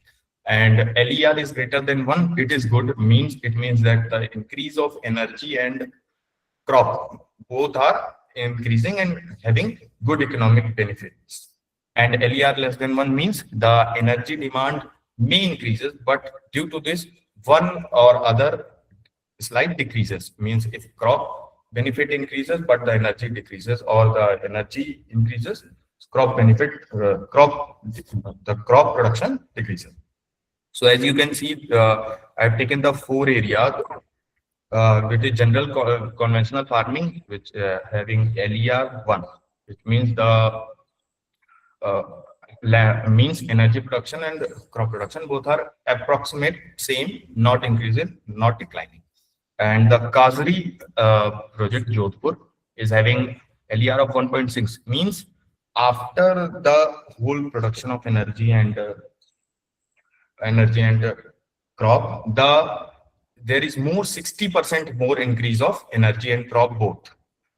In Amrol, Gujarat, there is having 1.4 LER, which means around 40 to 45% increase in energy and crop both. It means the using crop and energy both are increasing simultaneously. And in IRI Delhi, it is around 1.5, in between 1.4 and 1.6. Currently having 50% more energy production and crop production also. Crop production is just started, so energy production is 50% more. The major drawbacks of agrivoltaic systems is for basically small and medium farmers is a high initial capital investment, and also the lack of standardized national design guidelines. My topic also covers this point of view, research topic, which is the standardization of design guidelines for small farmers. Like IRI Delhi have set up a policy, a white paper policy for the same, but for small and marginal farmers, no government policies has been yet set up. It is for business models, and in the farmer's point of view, it is very necessary to have less costing and more production. Also, limited crop-specific shading optimization data and structural complexity for small land holdings. It also has very less, means in India, very less known data about which crops needs how much of shading and how we will increase the productivity. The policy and regulatory ambiguity, which I have earlier said to you, that the financial models is only for bigger business models having the high amount of solar panels under ground mounted system, but lack of knowledge and for farmers point of view. And the maintenance and operational challenges for large grid systems is also very less. And the lack of knowledge to the farmers, and also there is no any schemes are also there, like for urban part there is a scheme of PM Surya Ghar Yojana, which only benefits the solar panels electricity, but in and also for agriculture in rural area there is PM Kusum Yojana, but for agrivoltaic system no special guidelines or schemes is allotted for the farmers. The future research directions in agrivoltaic system. As a part of this agrivoltaic system researcher, I can assure you, and I have read about 100 and plus more researches that which is of India, not in India. In abroad, there are a lot papers and research works have done, but in India are very less, around 10 to 15 maybe there, which come which those students who are researching, they are of PhD basically, who are researching on agrivoltaic system. Very less are there, so it is a very means very important point of view that agrivoltaics is having a lot of research we have. And also the standardization of basically on various topics, like I have taken the IoT based microclimatic monitoring, the PVF, and lightweight and cost effective structural designs, policy driven scalable deployment framework, and economical feasibility. Basically these are the various points which anyone can make into their research work. Here I came to the conclusion with various references and slides.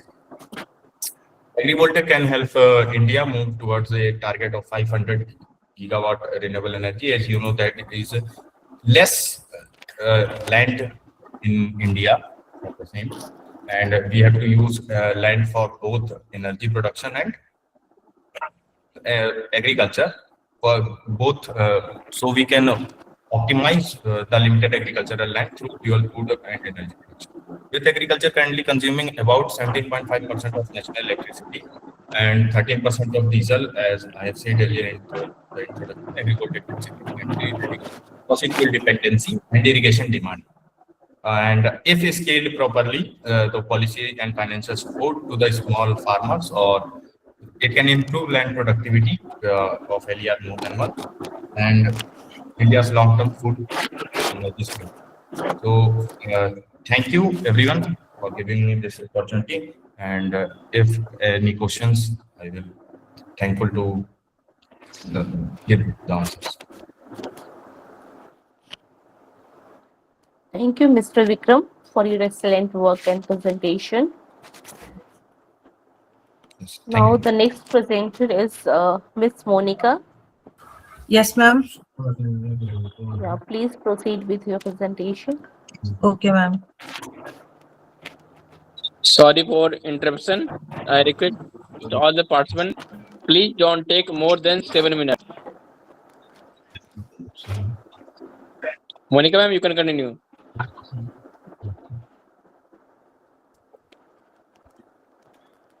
Is my screen is visible, sir? Yes.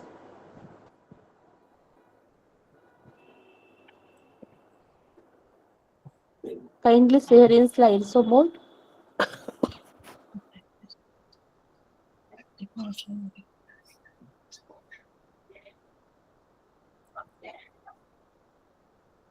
एक minute, wait a second, ma'am.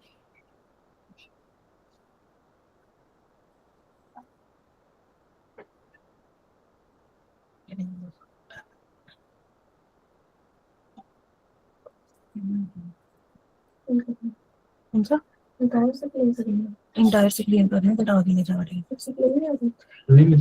Full screen आ रही है but आगे नहीं जा रही है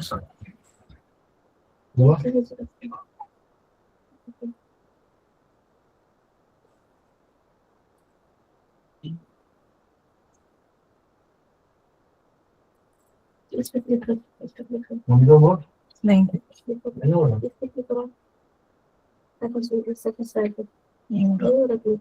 आगे नहीं जा रही है जैसे आगे चेक करना है ना आगे नहीं जा wait a second done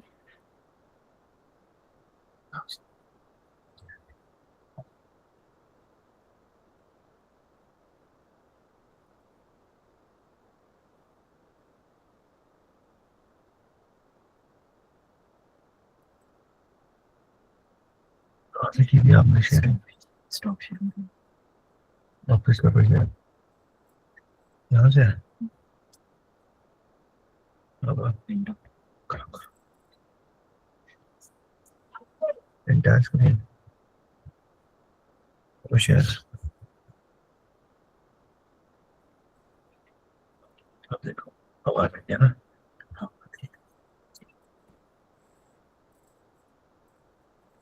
Okay, ma'am.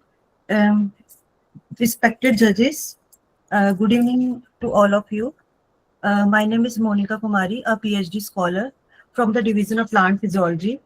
Today, I'm going to present my poster, my topic titled Assessing the Impact of Drought Stress on Morphophysiological Traits in Wheat Genotypes in Jammu region. This was my master's research program. Currently, I am pursuing PhD. So let's start with the introduction. So wheat is the most crucial cereal crop for the majority of the world population. It is the world staple food crop and India's second largest crop after rice. The productivity, wheat grains are grounded into flour and consumed in the form of chapati. And it is also used for making bread, cake, biscuits, pastry, and other bakery products. So the productivity of wheat is affected by drought and abiotic factor that occurs frequently, particularly in arid and semi-arid regions. So drought is a common abiotic stress that has a significant impact on wheat production in many parts of the world.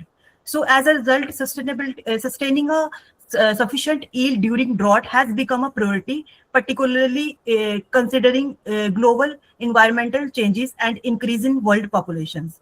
Limitation of water supply has an immediate negative impact on the efficient use of water in the plant and has effects on photosynthesis, plant growth, and production.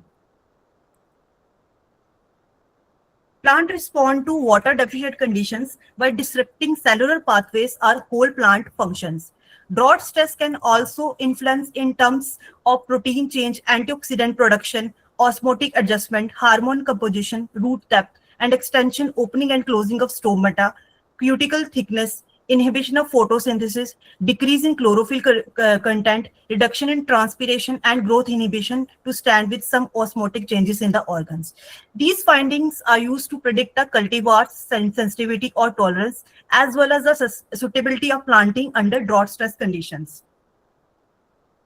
So our objective is to study the morphophysiological response of wheat genotypes under drought stress at the booting stage. Materials and methods.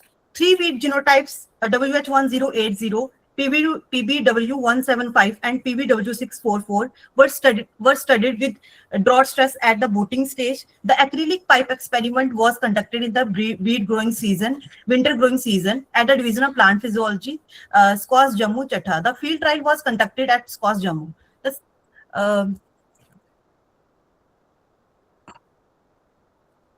Replications were 3 and experimental design was completely randomized design. In acrylic pipe experiment that was conducted in the control and treated conditions, and the stress was imposed by holding water irrigation for 10 days at booting stage, and sampling was taken at stage after the exposure of drought stress. So field trial was conducted to compare only yield traits with the acrylic pipe. So this graph shows the mean Bickley meteorological data recorded during the experiment period from November 2021 to April 2022.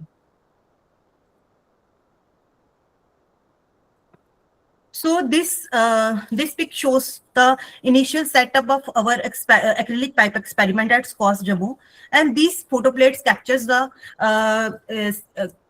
crown root initiation, vegetative and reproductive stage. These photoplate shows the field trial of my experiment.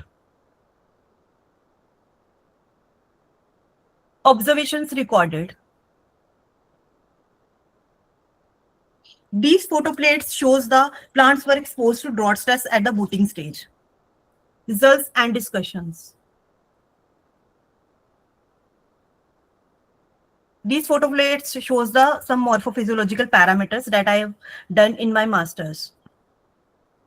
So this figure shows the changes in plant height in weed genotypes at booting stage affected by drought stress.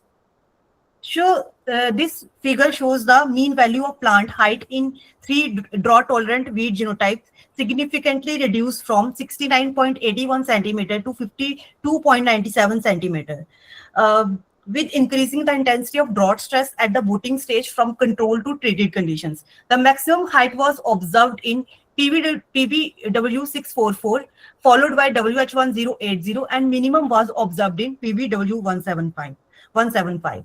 So this was happened because reduction in plant height in all cultivars in response to drought stress as a result of protoplasm dehydration and a decline in relative turgidity, which are linked to turgor loss and decreased cell division and cell expansion. So this figure shows the changes in number of tillers in weed genotypes at booting stage as affected by drought stress. So the maximum number of tillers was observed in PVW644, followed by WH1080, and minimum was observed in PVW175.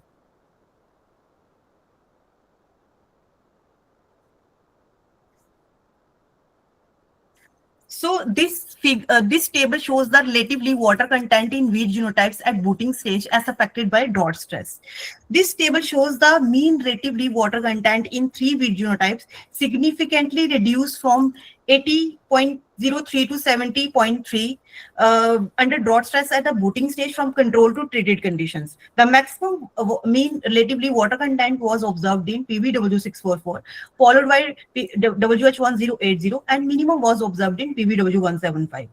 Basically, relative leaf water content represents a leaf water status, and it is considered as an essential predictor of drought tolerance in plants. The decrease in relative leaf water content in plants under drought stress may be correlated with the reduction in plant vigor.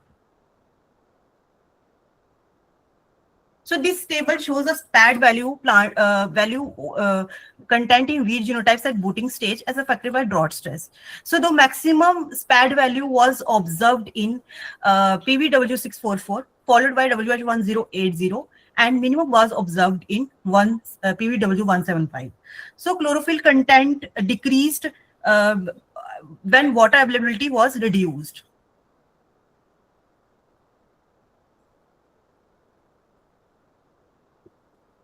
So this table shows a change in chlorophyll stability index content in weed genotypes at booting stage as affected by drought stress.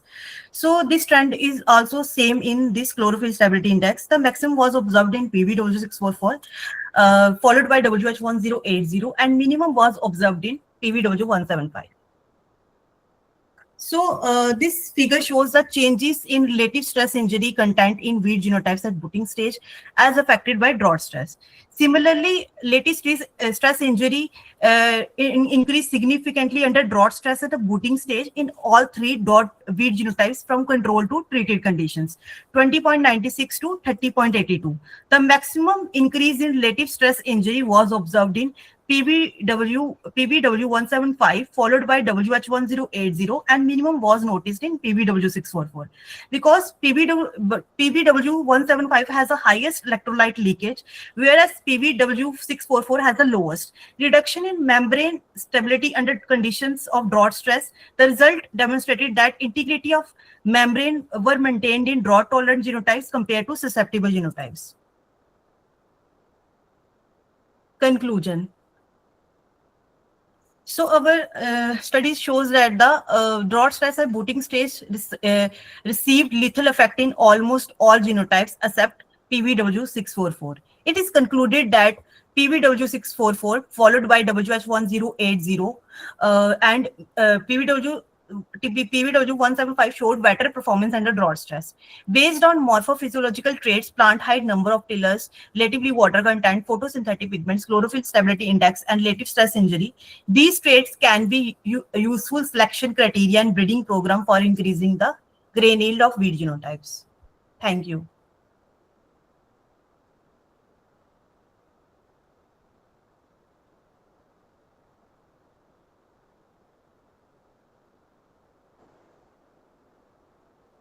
Thank you, Ms. Monica, for sharing your findings with us. I now invite Mr. Varun Singh from AND Yes, ma'am. Yes, Yeah, ma'am. the stage is yours.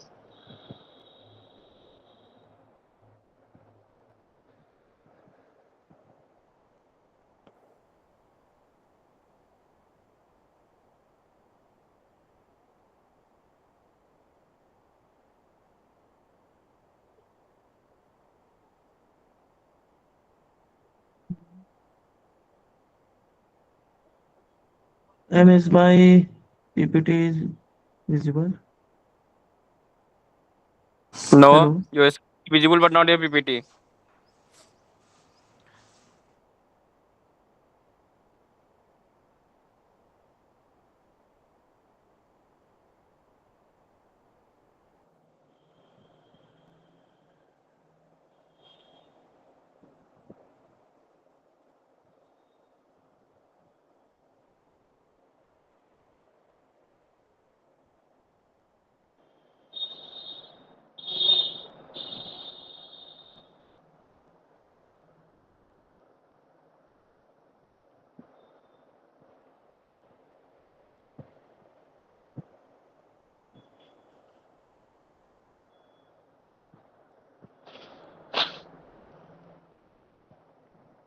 Hello.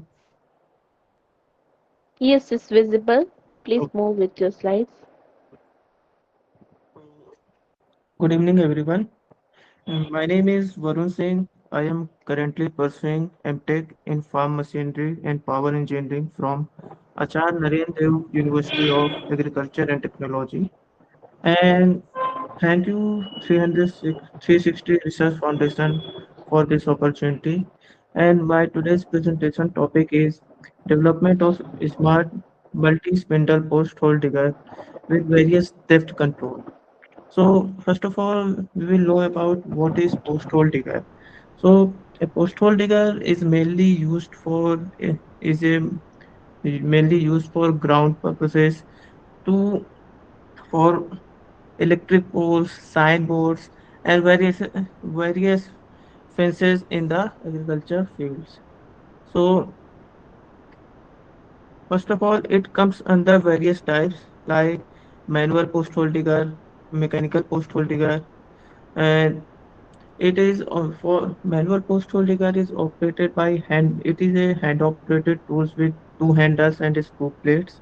And in mechanical type tractor mounted post hole digger, it operates from petrol driven machines and uses a rotating auger.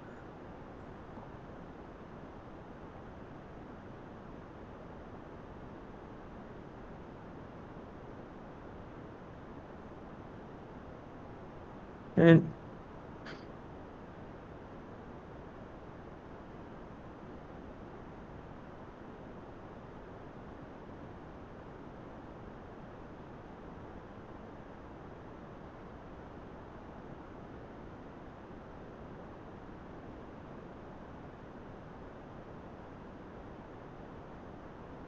Hello. Yes. There is some technical issue.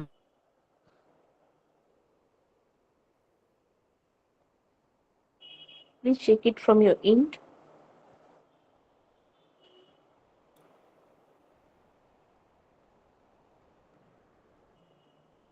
So, so first of all, we will know about development of smart multi-spindle post hole digger. What is the purpose of multi-post hole digger in the agriculture purposes or agriculture farm field?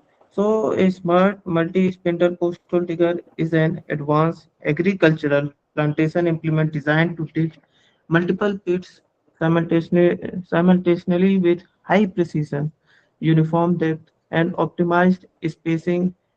It is especially useful in orchard fencing, solar panel installation, and plantation projects. Now we will know about concept and need of multi-post hole digger. So traditionally, in a single auger post hole digger, we only dig one pit at a time and have inconsistent depth and spacing, require high labor and time, and also the power consumption is also more. But now in smart multi-spindle system, we can solve these issues by using multiple augers like 2 to 4 mounted on a single frame and integrating it with a GPS-based positions, providing automatic depth control, reducing fuel consumption and labor cost.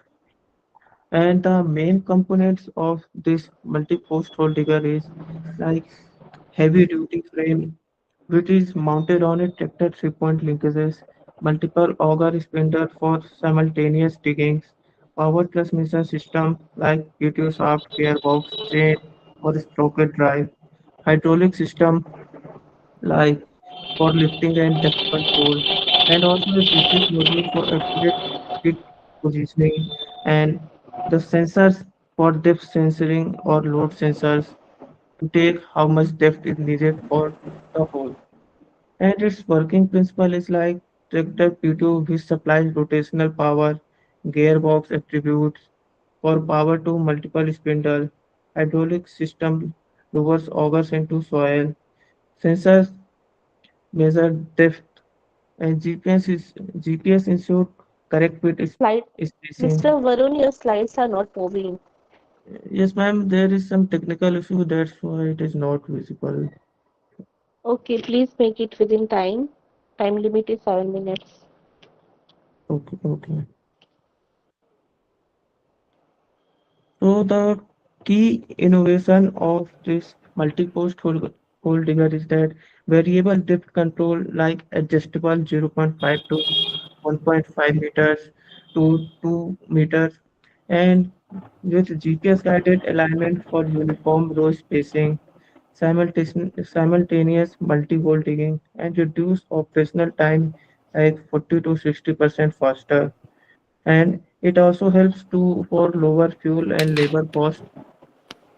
It helps farmers to save their money by spending it to more labors, and also it is energy efficient and requires less fuel than, uh, and its application is like orchard positioning, plantation, vineyard setups, solar farm pole installation, and agroforestry project. The multi-post hole digger is like the development of a smart multi-post hole digger represent a significant step towards precision agriculture and sustainable mechanization by interacting mechanical design with automation and its GPS technology. It also enhances their productivity, reduces costs, and supports future-ready agricultural practices in India. Thank you. Thank you, Mr. Varun.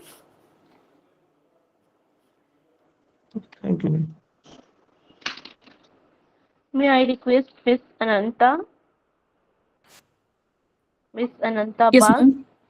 Yes, I to am kindly sharing. come forward for your presentation. Okay. Am I audible? Yes, yes. Slide You're also present. visible, ma'am? Yes, it's Slide is visible. Please share in slides or more. Okay, ma'am. Okay, ma'am. Yes, Hello. it's fine now. Yes, Okay. yes. A very good evening to everyone. My name is Anantobak, PhD scholar from the Division of Genetic ICRI New Delhi. As we all know that wheat is the most stable food crop, but its productivity is gradually affected by abiotic stress. In 2021-22, the wheat production was reduced to 106 million metric ton as compared to 109 million metric ton the previous year. For this, Government of India banned the wheat export to mitigate this problem and maintain the sufficient food availability. In 2024-25, the wheat production in India is estimated at approximately 118 million metric ton. For this, India ranked third in global wheat production. The most important two research gaps in wheat research are the limited understanding of genetic architecture under Histes, and second is limited number of stable MTS identified for heat tolerance. To mitigate this research gap, we set the title as the genetic dissection and evaluation of heat tolerance in wheat using magic population. With these two objectives, first is the field-based multi-trait and multi-location evaluation of magic population-derived lines under Histes, and second is the association mapping of genomic region associated with component dates of heat tolerance in the magic population. The materials and method which was used in our research as the 248 magic population derived line along with the 8 founder line evaluated across the 3 locations Delhi, Dharwad, Pune under timely shown condition as a control and late shown irrigated condition as a heat stage in alpha lattice design. So the development of magic population.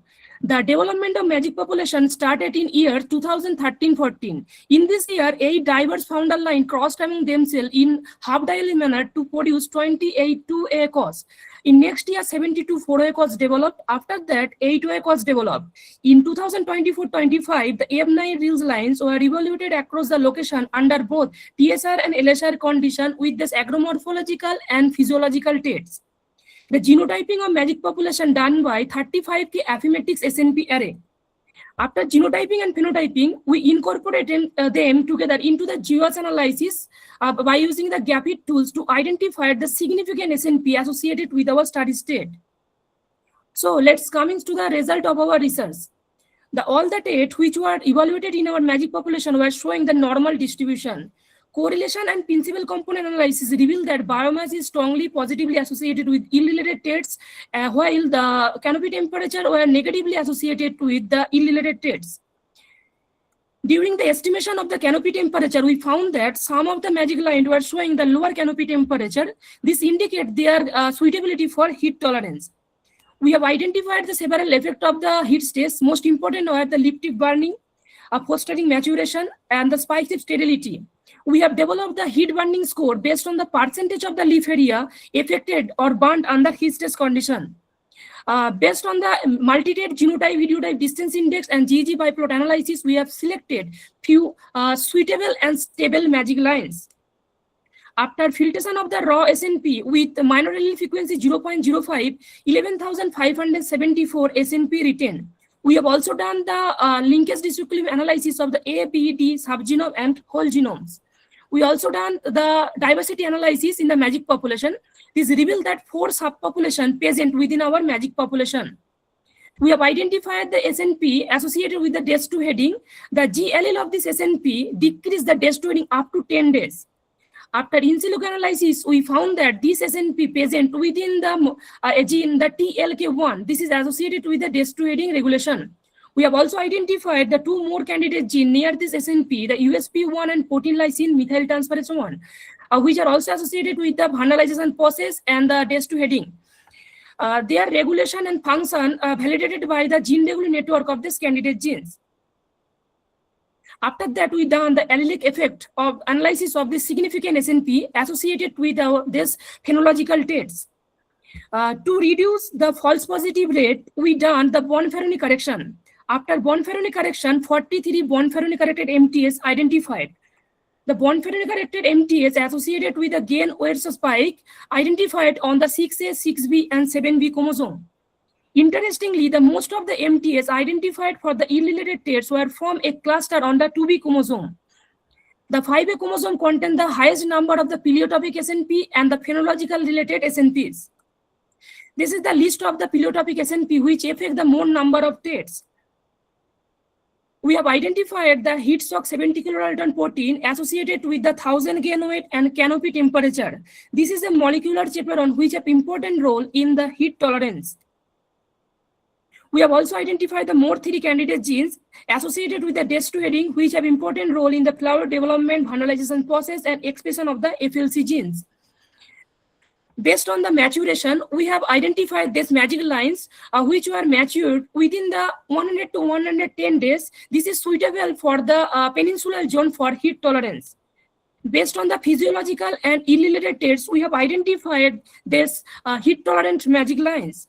So the most important salient finding of our research as 11,574 high quality SNP identified by written after filtration of the raw SNP, yield showing the strong positive correlation with the biomass.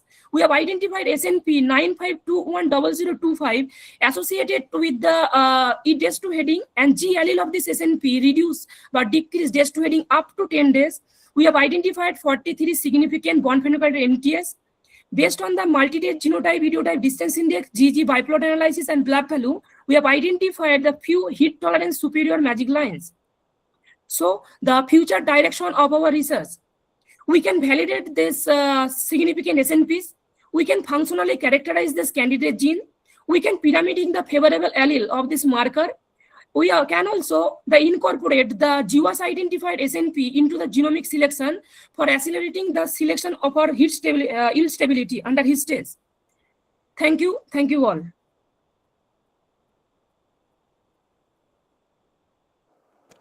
Thank you, Ms. Ananta, for your insightful presentation. Thank you, ma'am. Any question, ma'am? Any queries from participants in?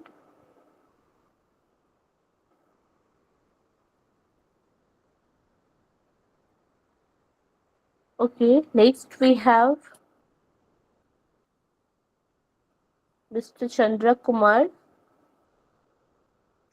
Mr. Chandra Kumar. Am I audible, ma'am? Yes. Please begin your presentation. Yes, ma'am.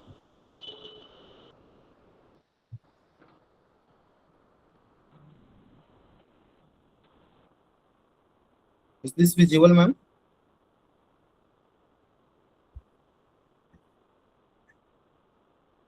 It's visible. Please share in slide some more.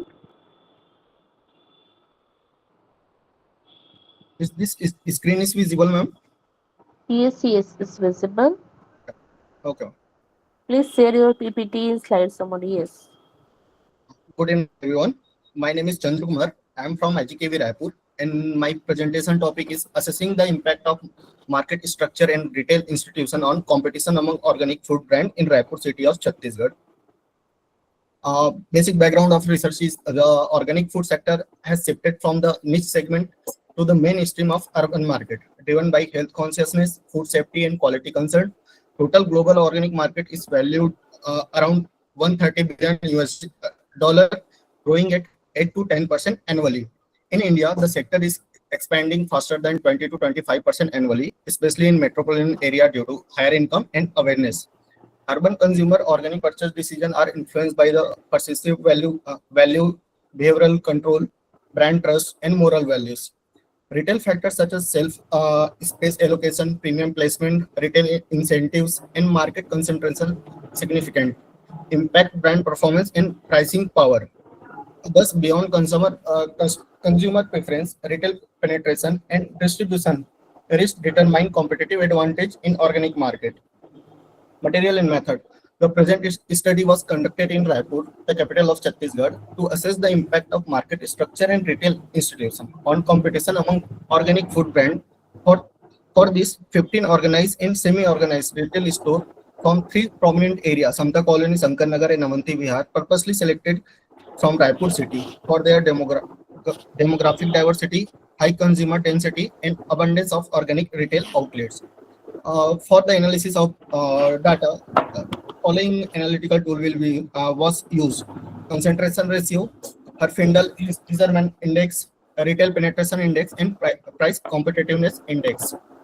Result: store level market concentration analysis of leading organic brand. Following tables analyze the retail-based market share across 15 survey store, reveal a highly uneven distribution of brand presence.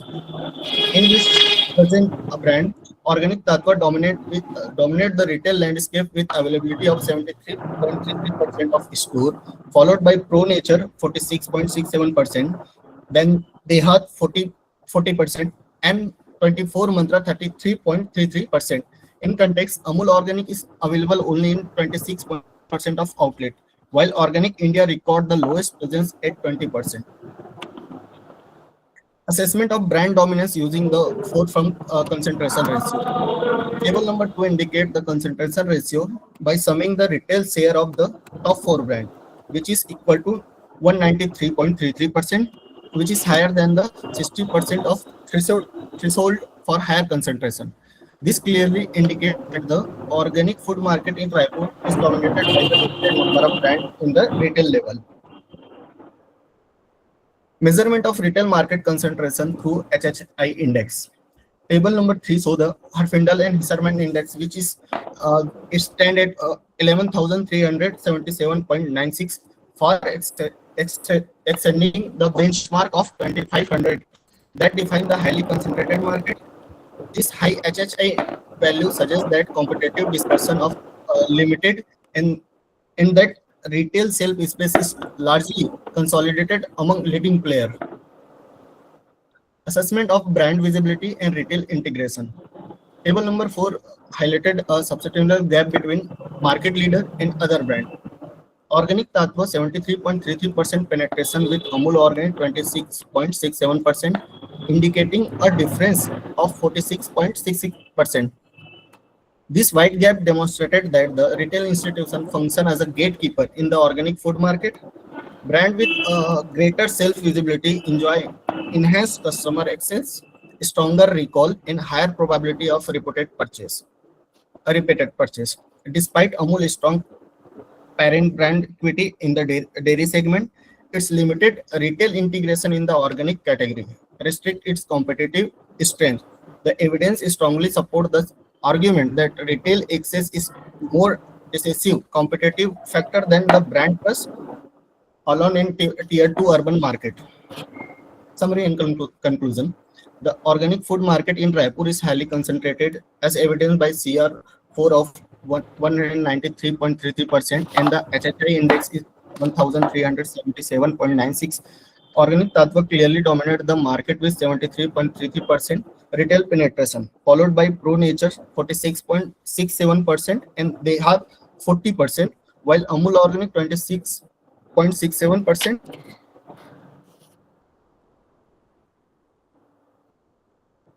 In Organic India 20%.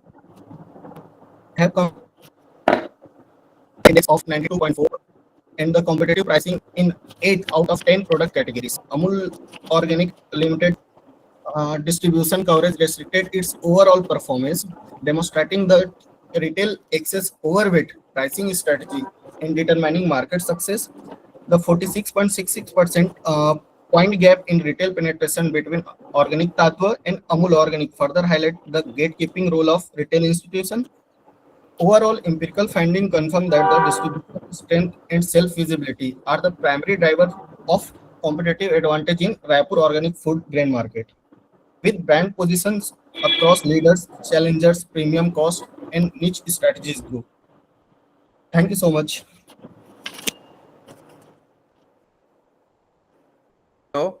Hello. Thank you so much. Hello. Thank you so much for your presentation. Hello, Chandrakumar. Yes, sir. Can you show your first slide, please? Yes, sir.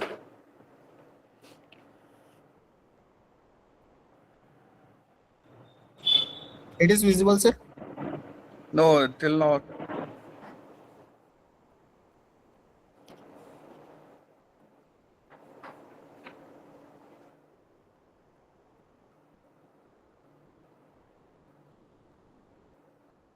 It is visible, sir. No, Not no, no, yet. not yet. Just a minute.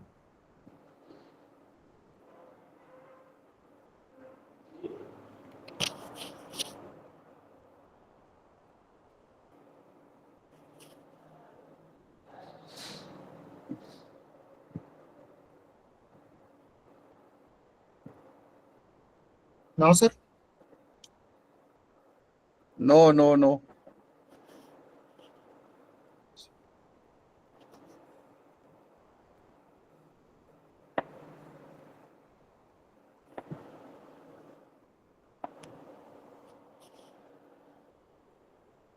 Yes. From my side, sir, it is visible. Yes, yes. Now it is okay. Yes.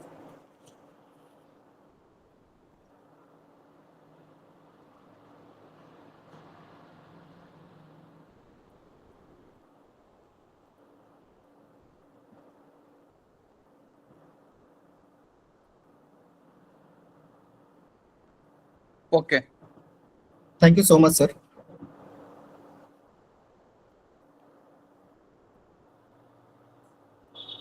Thank you, everyone.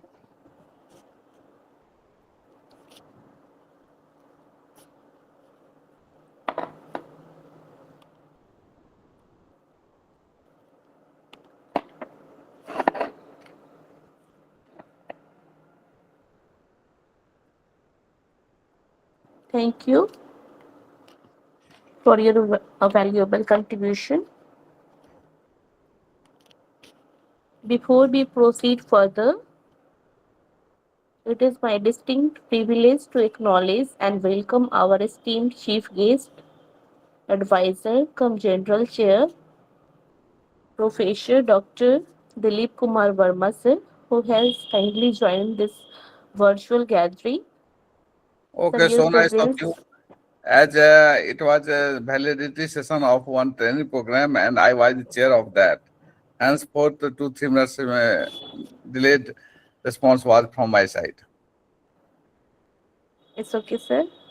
Okay. We would like to hear a few words from your end.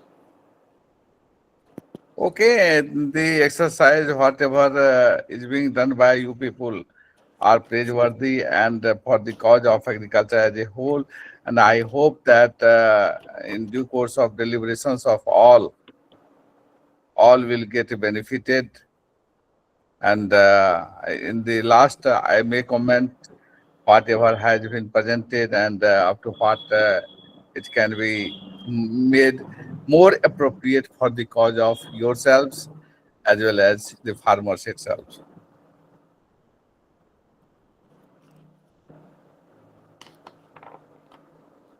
Thank you, sir, for your valuable words. Our next presenter is Ms. Jeba.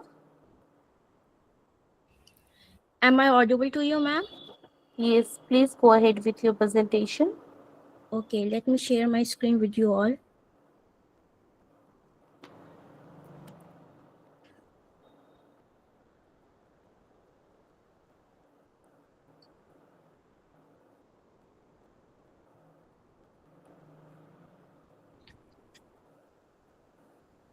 Ma'am, is it visible? Yes, it's visible. Keep it in slideshow mode. Okay, sir.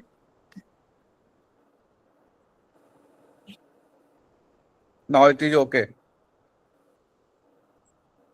Okay. Good morning, everyone. I am Zeba, research scholar from Department of Botany from Sanskriti University, Mathura. Today, I'm going to present my paper entitled Regional Analysis of Medicinal Plants of India. The main objective of this presentation is to discuss a concept of medicinal plants, its distribution, diversity, and therapeutic significance of medicinal plants, with special emphasis on their regional patterns, conservation strategies, and sustainable utilization. So first of all, understand what is medicinal plants. A medicinal plant is that species of plant kingdom whose parts, either flower, root, stem, leaf, fruit, or seed, used for therapeutic purpose to treat various ailments and provide overall health. They are rich in secondary metabolites such as alkaloids, flavonoids, glycosides, steroids, etc.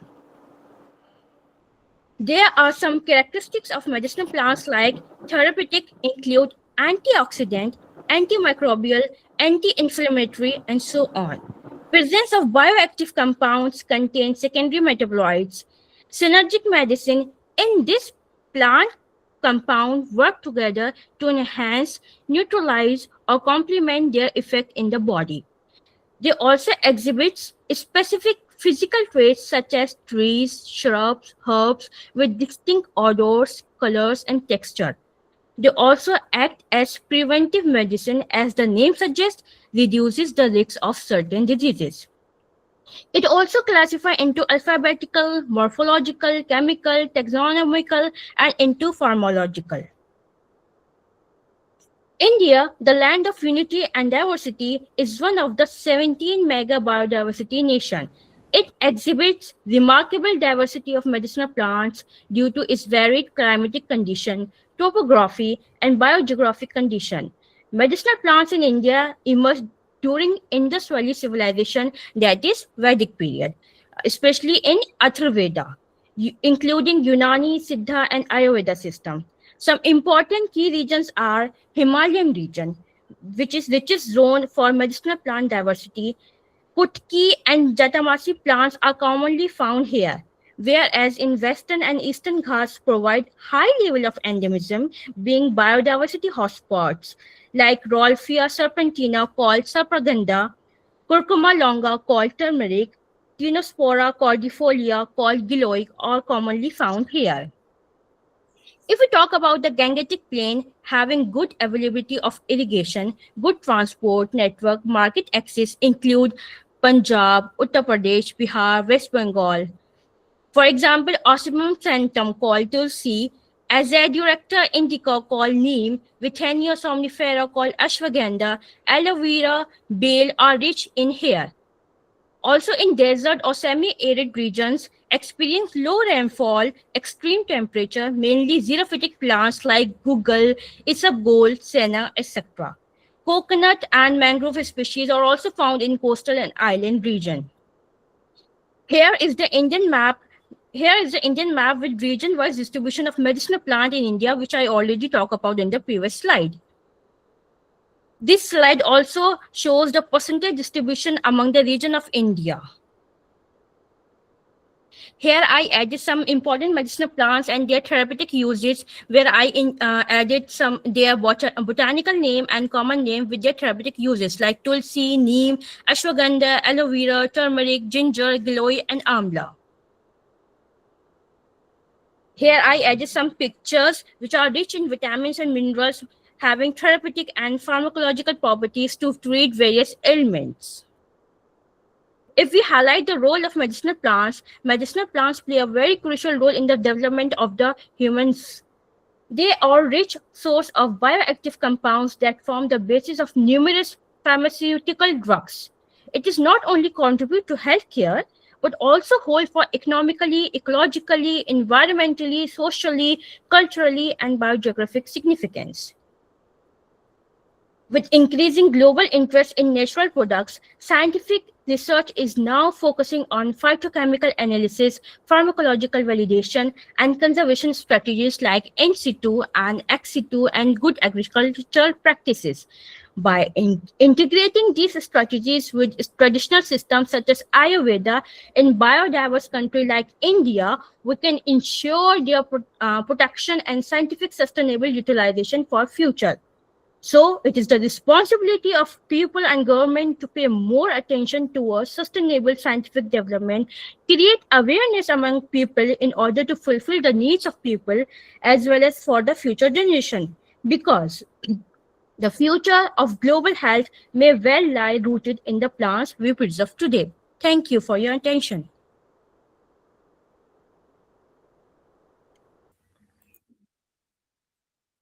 Yes, Jeba.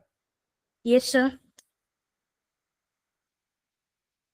Can you go to your fourth slide? Yes, sir. Wait a minute.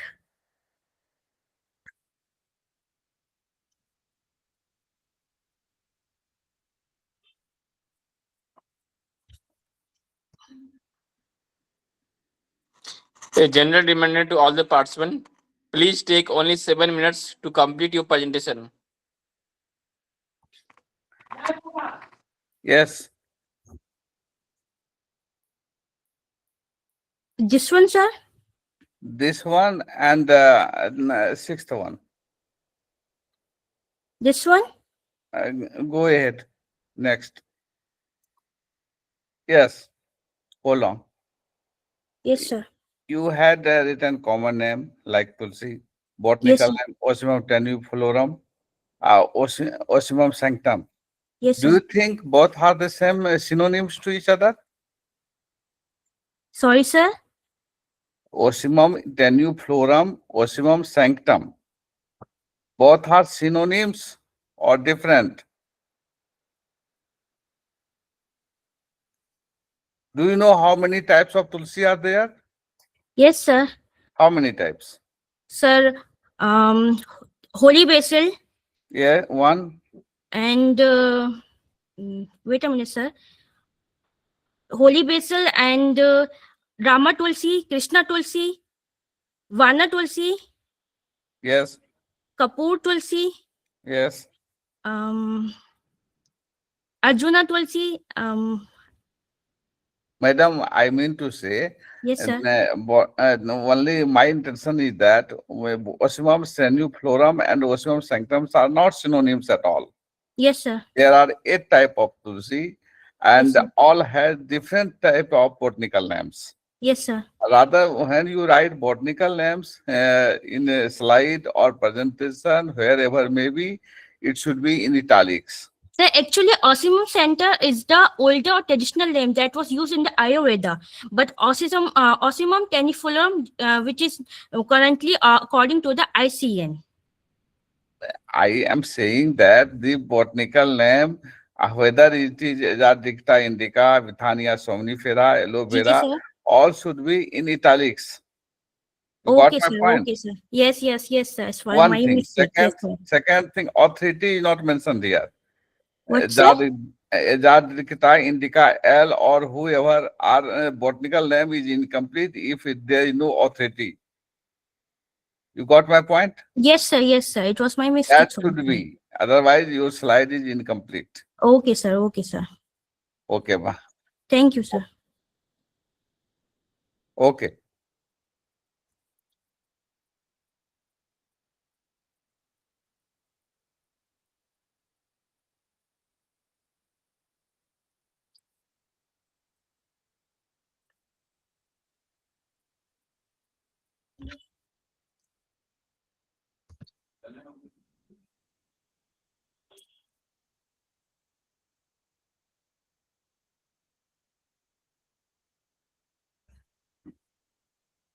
Move to next one.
Very good evening. My name is Pallavi Deshpande, and we celebrate National Day today.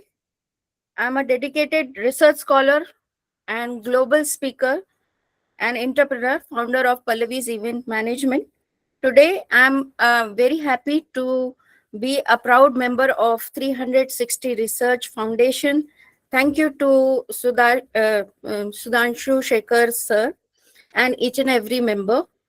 Today, on this proud day, I stand honored to anchor the next National Conference, Agriculture Innovation and Sustainability Conference, And I am going to now take the privilege to continue from here.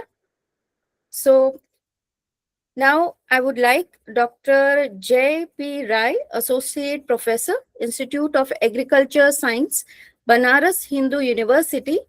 I welcome you, sir. If you have your presentation, we would like your presentation to be continued from here. Thank you, ma'am. Thank you very much. Am I audible? Yes, audible. Okay. Thank you. Thank you, sir.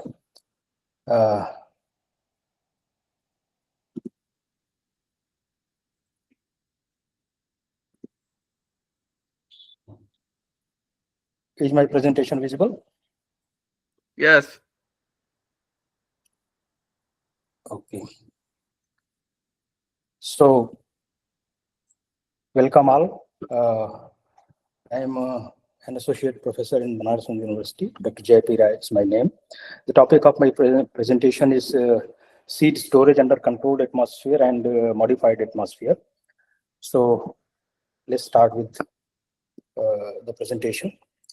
Now, the objectives of this presentation are that the primary objective is to provide a comprehensive technical overview of the two types of storage strategies for seeds, that is controlled atmosphere and modified atmosphere. And the aim of this presentation is to define the physiological basis of longevity of the seed under gas modified conditions, and to differentiate between active and passive storage systems, to analyze the engineering requirement for gas tight facilities, and to evaluate the economic and environmental benefits of moving away from traditional chemical fumigants like phosphine towards these new physical strategies like controlled and modified atmosphere storage. The importance of seed storage, we all know that to ensure availability of quality seeds at planting time from one season to the another, maintaining its germination vigor and genetic purity to the utmost level, so that it may serve the purpose of its name, seed. Reducing post-harvest losses and supporting food security, because seed is the base of the agriculture and food security thereby. Now, it's critical for seed banks and breeding programs, since they need to store seeds for longer periods. There are strategic importance of seed storage under controlled atmosphere and modified atmosphere. These systems represent a scientifically validated approach to preserve seed viability, vigor, and genetic integrity during medium and long-term storage. And for industry stakeholders and regulation, for regulatory purposes, the atmospheric management is not merely a technical option, but a strategic intervention that may influence seed quality assurance and along with phytosanitary compliance and food security objectives with the export quality maintenance. Since there is a limitation of time, I have been told to complete this in 7 minutes. So let's try to get the gist of the presentation. Seed storage is being challenged by several types of quality deterioration seeds. One of them is physiological aging, that results in loss of vigor and reduction in germination or germinability of the seeds. Biochemical changes, the liquid peroxidation and inactivation are some biochemical changes that are brought about by various agents during storage. There are microbial damage that is faced by seeds, and among them fungi, insects, and mites are the principal agents that bring down deterioration, various qualities of deterioration in seeds. And role of moisture and temperature and oxygen is pivotal in seed storage and maintenance of its viability and other seed attributes. The importance of seed longevity is that it's foundation of global food security and biodiversity conservation. For gene banks, it ensures the rare genetic traits which are preserved for centuries. And as climate change is increasing environmental volatility, the ability to store seeds safely for longer durations becomes a critical safeguard against agriculture failure and ecological collapse. So there are mechanisms and rule of seed. Coming to Harrington rule of thumb for storage, James Harrington proposed two critical rules that for every 1% decrease in seed moisture content, the storage life doubles. So seed moisture content is one of the important considerations, perhaps most important consideration along with temperature that is thought in seed storage. For every 5% 5 degrees Celsius increase in storage temperature, the storage life doubles. decrease. So these are the rules, Harrington's rule of thumb that have been laid down for being practiced by the stakeholders and even by the farmers. So while these rules are foundational only, atmospheric modification provides a third dimension of control, and that is gas. The gas composition of storage, including carbon dioxide, oxygen, and nitrogen. These three gases are important, and these gases composition, along with coupled with this moisture content and temperature, they formulate the storage conditions that can be made optimum for the seed storage and its maintaining its longevity and seed viability and other seed attributes. The critical moisture content is that it determines its metabolic activity. Moisture content about 12 to 14%. It makes the seeds prone to fungal attack and causes rapid heating. Moisture content below 5%, there are some seeds may suffer from desiccation injury, particularly those of vegetables and fruits. Modified and controlled atmospheres are most effective when seeds are pre-dried to the critical moisture level. There is equilibrium relative humidity that is of important consideration in seed storage. It means that the net exchange of moisture between seed and atmosphere is zero, and the seed neither it absorbs moisture and nor it releases moisture in the atmosphere. Temperature gas energies are also important. This relationship between these two is non-linear. Lower temperatures reduce kinetic energy of molecules, while modified gases reduce the chemical availability for oxidation. And this is particularly effective for high-value vegetable seeds and rare germ plants that are naturally short-lived.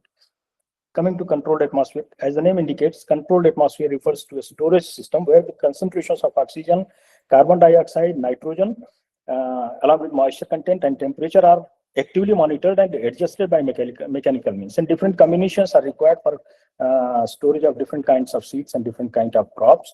A total regulation of all these factors, the three kinds of gases, carbon dioxide, oxygen, and nitrogen, along with temperature and moisture content, they are regulated in controlled atmosphere. Unlike traditional storage, it involves active intervention using gas generators and scrubbers to maintain precise set points. And as I told that these are different for different kinds of crops and different kinds of seeds. This level of precision is typically reserved for large-scale commercial facilities, specialized gene banks, where the cost of the technology it needs a detailed infrastructure. Controlled atmosphere storage needs a very detailed infrastructure as well as continuous power supply, and to obtain this level of precision is only feasible for only the crops or seed, the value of which is justified by this cost of technology. Now, coming to modified atmosphere storage, it differs from controlled atmosphere storage in its level of control. The initial gas composition is altered either by vacuum, gas flushing, or natural respiration, but it is not continuously monitored or readjusted because the organisms that are in the storage, they respire, they consume the oxygen, available oxygen in the storage packaging, and they release carbon dioxide, thereby adjusting and altering the level of oxygen and carbon dioxide ratio. So increasing carbon dioxide and reducing oxygen, it prolongs the longevity of the seeds, and along with the reduced activity of the insects and fungi and other organisms that bring down this deterioration of seeds. Modified atmosphere is all achieved through hermetic sealing or specialized packing, airtight packaging. It's a passive system that is highly effective for smallholder farmers for productive seeds, protecting seeds during transport and transit between different climatic zones. The gas components, the three kind of primary gases involved in controlled and modified atmosphere storage are oxygen, carbon dioxide, and nitrogen. Oxygen is typically reduced to the levels below 2 to 5% to inhibit oxidation and rapid slowing down the physiology of the seeds. And now carbon dioxide is often increased to 10 to 15% higher to serve as a natural fungicide and insecticide, as well as increasing the dormancy of the seeds with retaining its qualities. Nitrogen is used as inert gas, filler gas, to maintain the volume and pressure of storage container without reacting to the seeds directly. There are physiological impacts of oxygen and carbon dioxide and nitrogen. There are carbon dioxide scrubbers which release or which bring down the level of carbon dioxide in storage, because if carbon dioxide becomes too high, it must be removed. And this includes activated carbon or chemical absorbents like calcium hydroxide, which bring down the levels of carbon dioxide lower. Modern scrubbers, they are automated and cycle the room's air through absorbent bed. Whenever sensors detect that carbon dioxide levels are exceeded, and they may affect the longevity and viability of the seeds. There are ethylene and volatile management, because some seeds, they release ethylene naturally and other volatile organic compounds during storage. And since ethylene is a ripening hormone that can accelerate the aging and deterioration of seeds and reducing their viability in shorter time. Controlled atmosphere systems often incorporate ethylene scrubbers or photocatalytic converters to break down the gases. And managing volatile organic compounds is particularly important in mixed seed storage facilities, where the gases from one seed lot, they could negatively impact the quality and dormancy of another. There are humidity control that is brought about in storage systems. Program logic controllers are required, and automated systems are required for controlled atmosphere storage. There are principles of modified atmospheres that it relies on the principles of set and forget it. The initial atmosphere is modified either by seeds themselves or by single gas flush, and this gas flush is of carbon dioxide. And then the container is hermetically sealed, restricting the ingress of air from outside and leakage of the gas from inside the storage structure. It is significantly cheaper than controlled atmosphere because it does not require constant monitoring or active gas generation machinery, making it ideal for decentralized storage. There are hermetic storage bags like PICS, Purdue Improved Crop Storage Bags, which are 3 layered, 2 layers of polyethylene and 1 layer of polypropylene.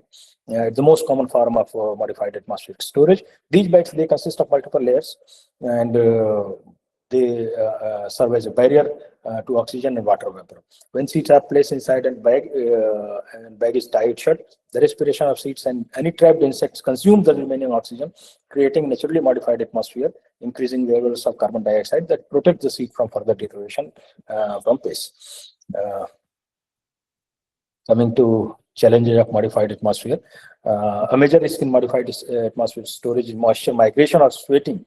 If a hermetic container is exposed to large temperatures fluctuations for hot days and cold nights, moisture can evaporate from seeds and condense on the inner walls of the plastic. And this liquid water can lead to localized mold growth and formation of hot spots, which can lead to sprouting of certain seeds. To prevent this, modified atmosphere containers should be kept in shaded or temperature stable environments, or seeds should be dried very thoroughly so that no moisture is released from seeds. There is moisture content, modified atmospheric conditions for smallholder farmers. In developing nations, it represents a revolutionary technology for storage of seeds. Traditional storage in granaries, it often results in 30 to 50% losses due to weevils and grain borers, primarily. And by using low-cost hermetic bags, these losses can be reduced to near zero. This not only preserves the food supply, but also ensures that the farmer have high-quality, high-vigor seeds for the next planting season, breaking the cycle of poverty caused by poor harvest yields and ensuring food security. Commercial scaling of modified atmospheric storage has been seen by global trade in seed. It increases the use of modified atmospheric storage in logistic chains, is becoming a standard requirement for international phytosanitary compliance and quality assurance. Since controlled atmosphere storage is too costly for every crop, modified atmospheric storage is preferred or in most of the cases. Insects like primary causes of post-harvest losses, including lesser grain borer, Rhizoportha dominica, and lies and chemical fumigants, including phosphine. However, controlled atmosphere and modified atmosphere offer physical control method that is just as effective and leaves no chemical residues, making it the gold standard for organic seed production. There are impacts of these gases composition along with temperature and humidity and seedborne pathogens as well. Many plant diseases, they are carried on or inside the seed. While this controlled atmosphere and modified atmosphere is primarily used for preservation, some studies have suggested that long-term storage under high carbon dioxide or low oxygen can reduce the titer of certain seed-borne bacteria and viruses. While it is not a sterilization method, the stressful environment for the pathogens can result in cleaner seed lots, reducing the need for chemical seed treatments or coating before planting. There are certain case studies, economic analysis, and regulatory compliance, the physics of gas diffusion, managing the intergranular atmosphere, coming to controlled atmosphere for laboratory use to scale down. While much of the focus is in large silos, controlled atmosphere is also vital for the laboratory. Small controlled atmosphere chambers allow researchers to perform accelerated aging tests under controlled gas conditions. This helps scientists understand the specific oxygen sensitivity of different cultivars.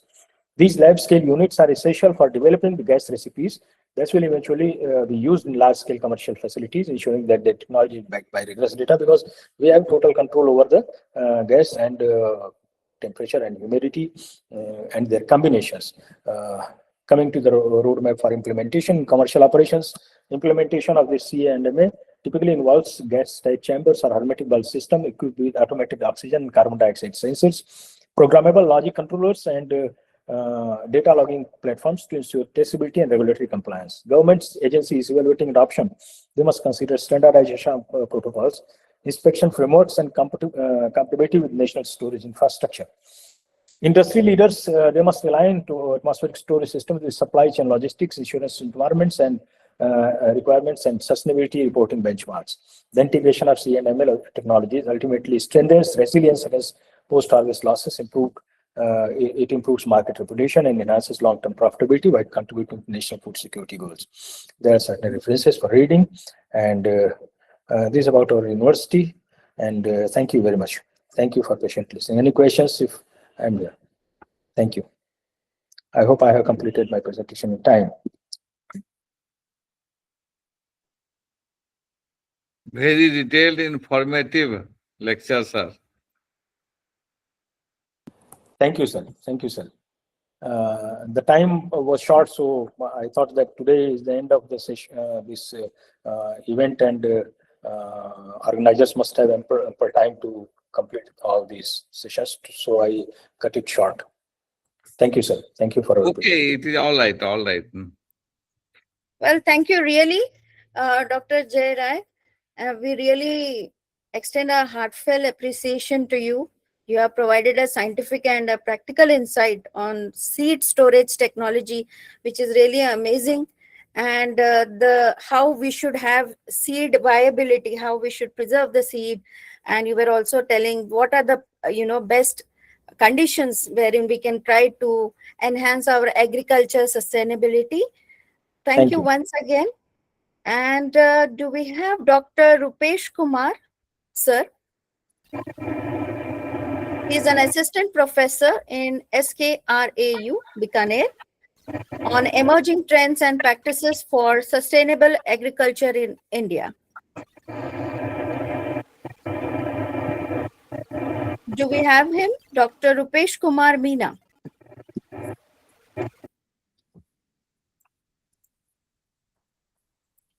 I think he's not available. I request K. Bhavita, if she is present, from Jai Shankar, Telangana Agriculture University, Hyderabad.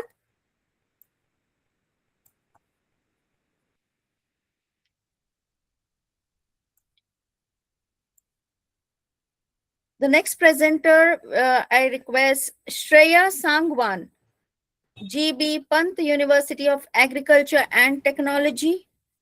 Do we have Shreya Sangwan?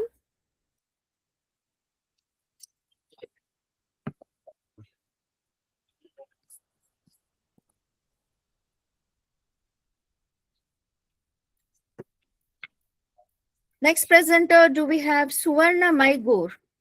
Yes, ma'am. Great. So let's welcome Suvarna Maigur. She is a PhD scholar from University of Agriculture Science, Dharwad, and she's going to tell us and give a presentation on reproductive history and quality of life of migratory women workers and effect of breakfast consumption on cognitive skills. So I welcome you, ma'am, and please share your presentation, and we are awaiting for your presentation now. Okay, ma'am.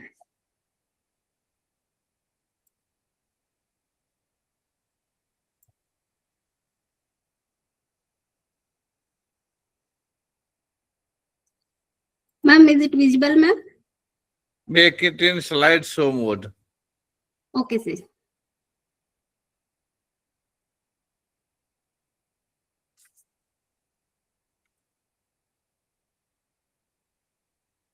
Sir, is it visible now? Visible but not slideshow mode. Now it is okay. Okay, sir.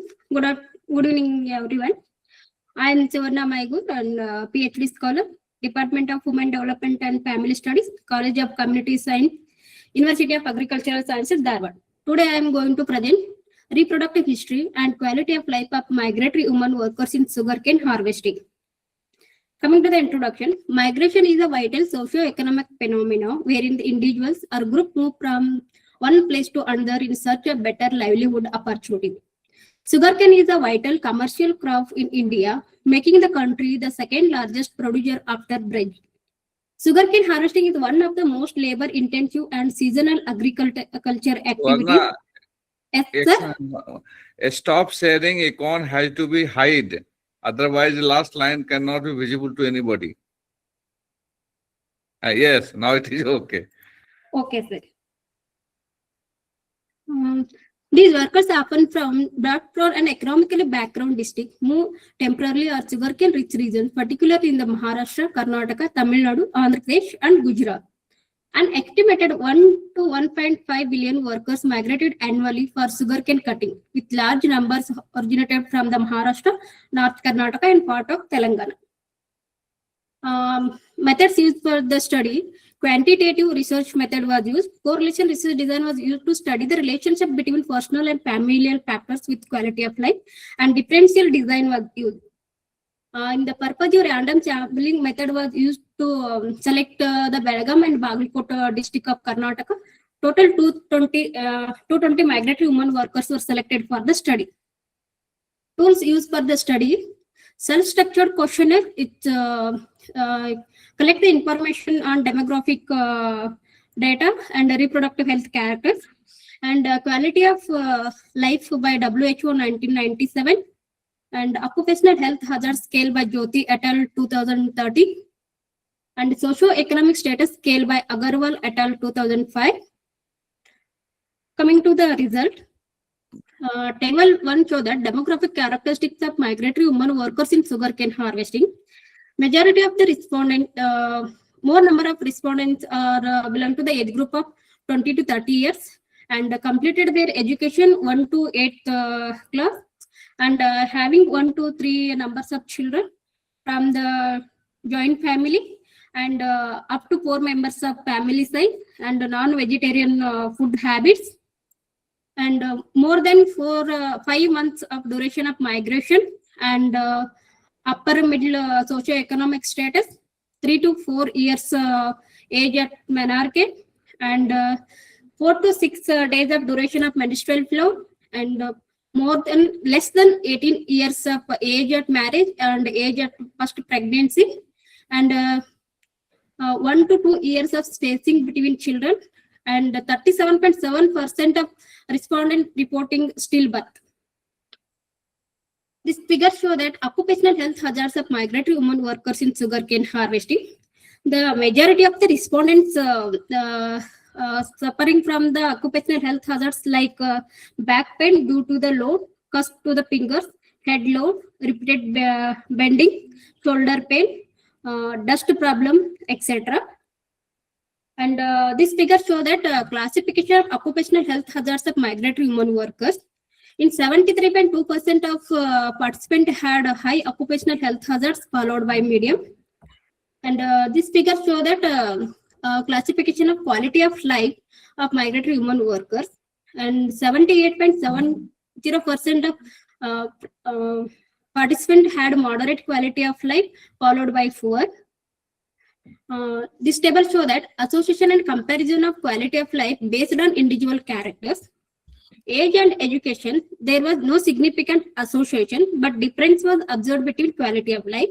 Participants who are 30 to 40 years and completed their education 1 to 8th class had better quality of life. And duration of migration and occupational health hazards, there was significant association and difference was observed between quality of life. And participants less than 4 months of duration of migration and medium occupational health hazards had better quality of life. This table shows that association and comparison of quality of life based on the reproductive health characteristic. Age at menarche and there was a significant association, but no difference was found. Duration of menstrual flow, there was no significant association and difference was found. Age at marriage and age at first pregnancy, there was significant association and difference was observed between quality of life. And participant who get married after 20 years and get first pregnancy after 20 years had better quality of life. Next, this table shows that association and comparison of quality of life based on familial characters. Number of children, there was no significant association difference was found between quality of life. And size of family and socio-economic status, there was significant association and difference was observed between quality of life. Participants had up to 4 members family size and upper middle socio-economic status group had better quality of life. This table shows that predictor variables of quality of life. First model show the individual characters, duration of migration and occupational health hazards. Negatively significantly predictor factor. These are negatively significantly predictor factors and contributing the 3% of variation to the quality of life. In model 2, include model 1 and add reproductive health characters. In age at marriage, age at pregnancy, negatively significantly predictor factors, it contributing the 35% of variance to the quality of life.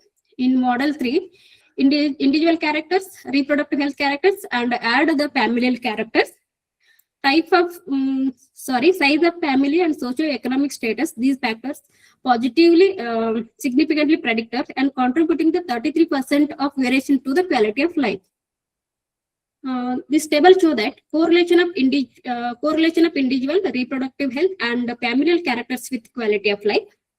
Duration of migration, occupational health hazards, age at marriage, age at pregnancy. These factors are negatively significantly correlated with the quality of life. And size of family and socio-economic status significantly positively correlated with quality of life. Coming to the conclusion, majority of the women had the moderate quality of life, while none of the reported good quality of life. Migratory women workers in the sugarcane harvesting face the various occupational health hazards like back pain, finger cuts, head load, etc. Women in the age group of 30 to 40 years with education up to 1 to 8 standard, shorter duration of migration, fewer occupational health hazards, more than 20 years of marriage and pregnancy, and smaller family size, upper middle socio-economic status were found to have better quality of life. Duration of migration, occupational health hazards, age at marriage, and get the pregnancy were negative and significantly predictor of quality of life, whereas family size and socio-economic status were positively and significantly predictors of quality of life. Thank you.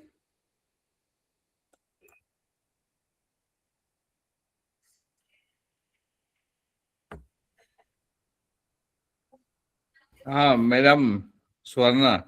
Yes, sir. 2-3 things I want to know about yourself. Whether sugarcane crop, how many species are being cultivated in your area? How many species of sugarcane are cultivated? Sorry, sir, I can't understand. Sugarcane species, Botanical name, scientific name, do you know of sugarcane? Sir, I'm not particularly in agriculture. I'm in community science student. But you are doing a study on sugarcane Yes, sir. as a crop. Which Sugarcane harvesting women say. okay, you can have a safe excuse on that. Uh, uh, any institute exclusively working on women? Yes, sir. Where? Which institute is devoted to women only? I say. Any institute exclusively doing work on women? No.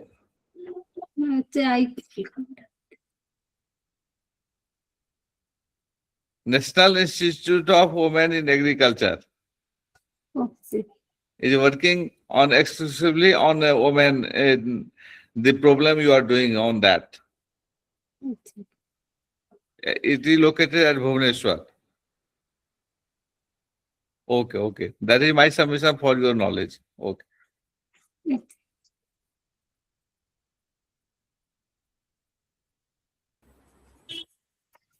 Well, thank you, ma'am, and thank you, sir, for your inputs. I'm sure Suvarna ma'am is going to go ahead and have more guidance from you, and she's going to work more on it. And thank you, Suvarna Maigur ma'am. It was very insightful, especially now Women's Day is coming, and your research really connected women's health and child development with sustainable progress. And you have also focused on sustainable community development. Now I request next speaker, Sanjeev Singh, if he is available.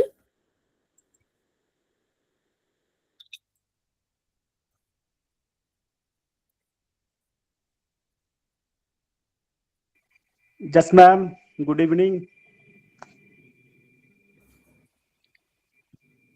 Am I Very audible? good evening, sir. Yes, you are all audible. You're going to speak today. You are from Horticulture Technician, Government of J&K. You're going to speak on AI-driven precision irrigation, scalable solution for sustainable resource management. So we would like to hear a great presentation from you. Kindly share your presentation. Yes, ma'am. Is there showing my presentation? Make in slideshow mode only. Actually, there is network problem, so that. Okay, go ahead. Myself, Sanjeev Singh, horticulture technician from district Udhampur, UT of J&K. Today, I will discuss my lecture on AI-driven precision irrigation, a scalable solution for sustainable resource management in smallholder agriculture. So that, first of all, I will discuss about the introductions about the AI-driven precision irrigation. Actually, AI-driven precision irrigation is a smart agriculture technology that uses AI algorithm, Internet of Things, sensor and real-time data, such as soil moisture, weather forecast, and satellite imagery to automate and optimize water applications. It ensures crop receive precise amounts of water, reducing waste by up to 50%, improving crop health and increasing yields. Then tool used for AI-driven precision irrigations, that is AI-driven precision irrigation utilizes a combination of Internet of Things, soil moisture, sensor, satellite, drone imagery, and weather data analyzed by machine learning algorithm to automate water applications. So that key tool include automated drip systems, microcontrollers, and decisions support platforms to optimize water uses by up to 50%. Core tools and technologies used for AI-driven precision irrigations. Internet of Things and hardware, soil moisture sensor, weather stations, flow meters and bulbs, and microcontrollers. So first of all, I will discuss about the soil moisture sensor, that is a measure volumetric water content. Weather stations provide real-time temperature, humidity, and rainfall data. flow meters and bulbs, automated remotely controlled bulbs for precise water delivery. Microcontrollers and audio boards are used for data equations and controlling actuators. And then AI, ML software and logarithm, deep learning models, machine learning techniques, physiologic, imaging and remote sensing, satellite imagery used to monitor vegetation health, water stress, and create prescription maps. Drones provide high resolution targeted aerial imaging for crop monitoring. Cloud-based dashboards, platforms like Vessel Labs and Vicecon display real-time data, AI-driven insights, and remote control capabilities. Mobile or web apps enable remote monitoring and control of irrigation systems. Some benefits of that is water conservation, dramatically lower water usage through precision delivery, increased productivity, optimize crop growth, leading to higher yield and better quality. Cost reduction. Second benefit is cost reduction, lower operational cost related to water usage, energy for pumping, and in some cases, chemical applications. That the third benefit is improved efficiency, reduces the need for manual reactive irrigation scheduling, and some challenges of these are high initial cost, installations of sensors and AI systems can be expensive. That is the main challenges of AI driven precision irrigations. That data reliability requires consistent high quality data to function effectively. Technical expertise requires technical knowledge to manage and maintain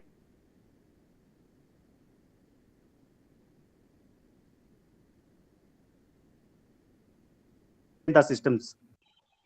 Irrigation is no longer just a technological movement. It's for sustainable high agriculture, turning every drop of water into improved, efficient food productions. Thank you, sir.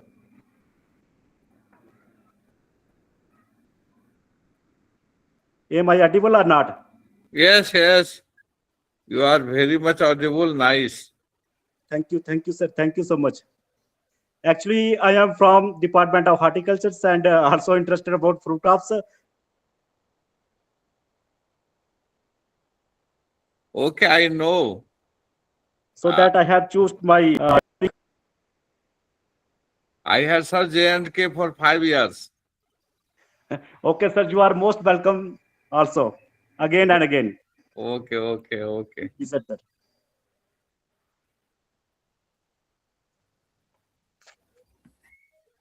Well, thank you so much. It was really inspiring, Sanjeev Singh, sir.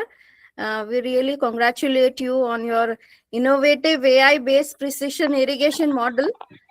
You are really empowering smallholder farmers with your efficient resource management. Now, I would like to welcome the next presenter, Ms. Aisha Fatima, if she is available. Ms. Aisha Fatima from DKAC. Ms. Aisha Fatima.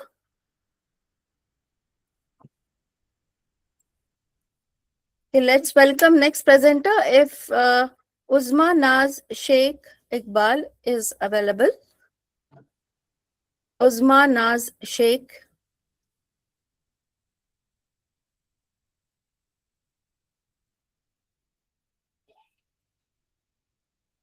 Do we have Dr. Manas Mandal, Assistant Professor cum Junior Scientist, Birsa Agriculture University, Dr. Manas Mandal.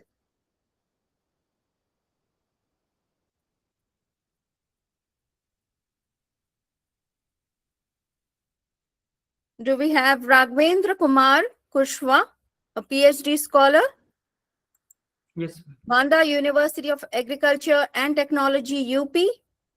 Raghvendra Kumar Kushwa. Yes, ma'am.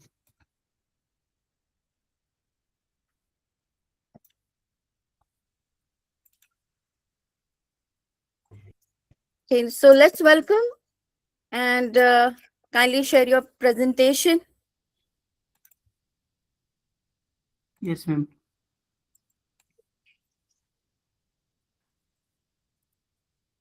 Due to some issues, I am not share.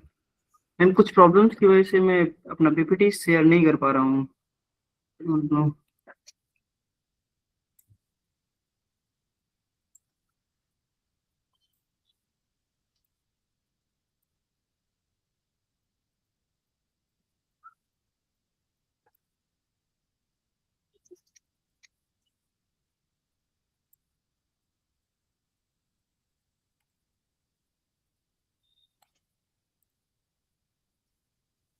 And my PPT is open.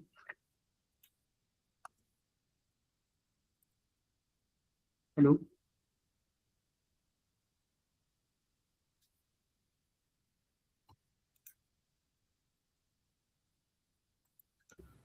We cannot see your presentation.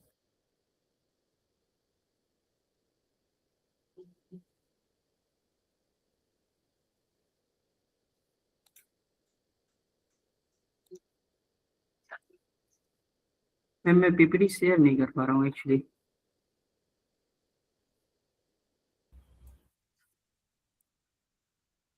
Dilip sir, is it okay? Not okay. So if you can guide him how he has to go ahead. What can be said? If it is not visible, then one can read only. Or take this PPT from himself to yourself and you share. That is the best way.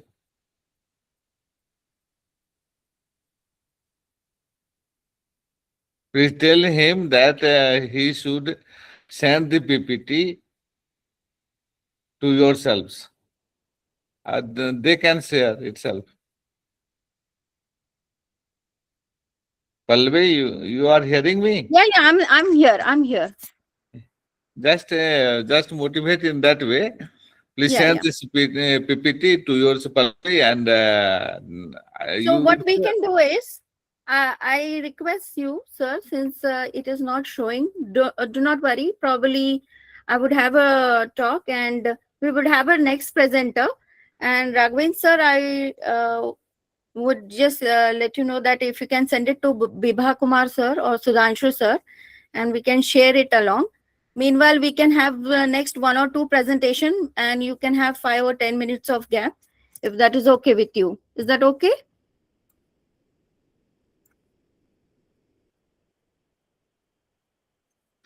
Okay. I think we get.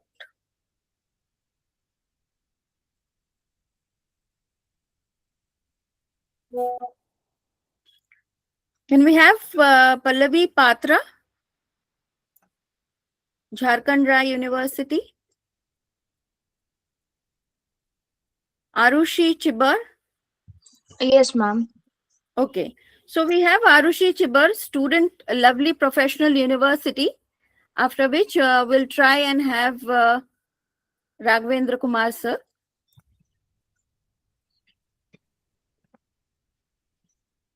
She's going to speak on enhancing forest resilience through bioinformatics and smart restoration.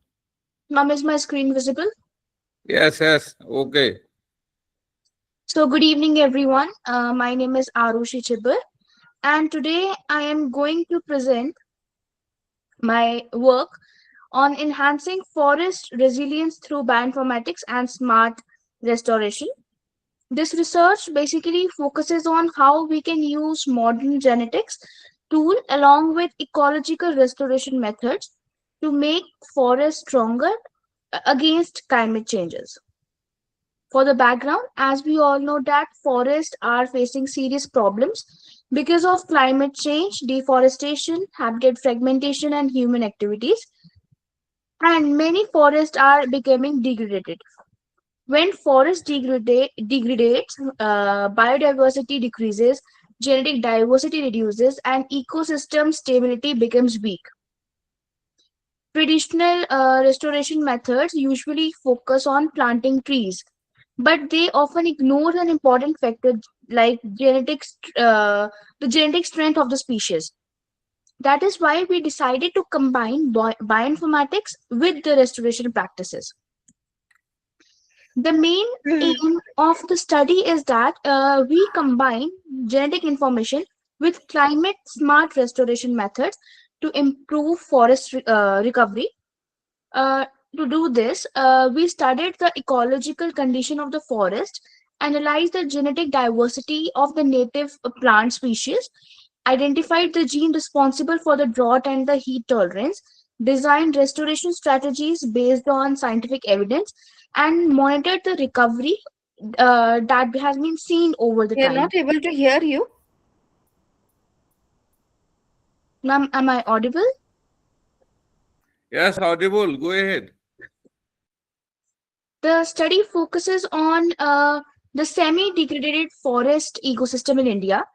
The main point over here is that the data that we use to study is basically hypothetical data, and it is simulated to represent the real ecological conditions. We used NDVI values to measure the vegetative health, climate data like temperature and rainfall, as well as the topographic factors like slopes and elevations. The methodological overview states that the step one is ecological statement, where we studied vegetation composition, species richness, environmental parameters. This helps to understand that what there is a damage that forest is facing. Secondly, the genetic analysis, where we analyze genetic diversity of native plants. Because of this genetic diversity helps the species to survive drought, heat, and environmental stress. Next is climate smart restoration strategies. Based on our finding, we applied ANRs, assisted natural regenerations, which in secondly we enrichment plant using genetical diversities, then microhabitat restoration and community practices. These were the then we monitored the monitor the 24-month data set, and we measured the canopy cover expansion, increase in sapling density, NDVI improvements. These were the results that we got on our hypothetical data. We saw that there was increase in vegetation health. Basically, this was the result. Vegetation health, improved sapling establishment, better canopy closure, and return of important species. This shows that the combining genetics with restoration improves ecosystem resilience. From this study, we learned that genetic diversity makes ecosystems stronger. Genomic data helps in better restoration of restoration and planning. Community involvement ensures long-term sustainability. This whole project is basically supports SDG 13 and 15, which is climate action and life on land. Lastly, in conclusion, we combines bioinformatics, genetic analysis, ecological restoration, and climate smart strategies for this project. We can make degraded forests stronger and more resilient. Lastly, I would sincerely thanks my guide, dietitian Ruchi, and her constant guidance and support. I also thank to 360 Revolution for providing me this wonderful opportunity to present my research. Thank you so much. RC, excellent presentation. But Thank you so much, sir. I feel something more I should know from your side. What happens in methodological overview? You had given the whole world in one slide. Yes, sir. So basically, Hello, sir. Yes. Hello. To whom you want to tell?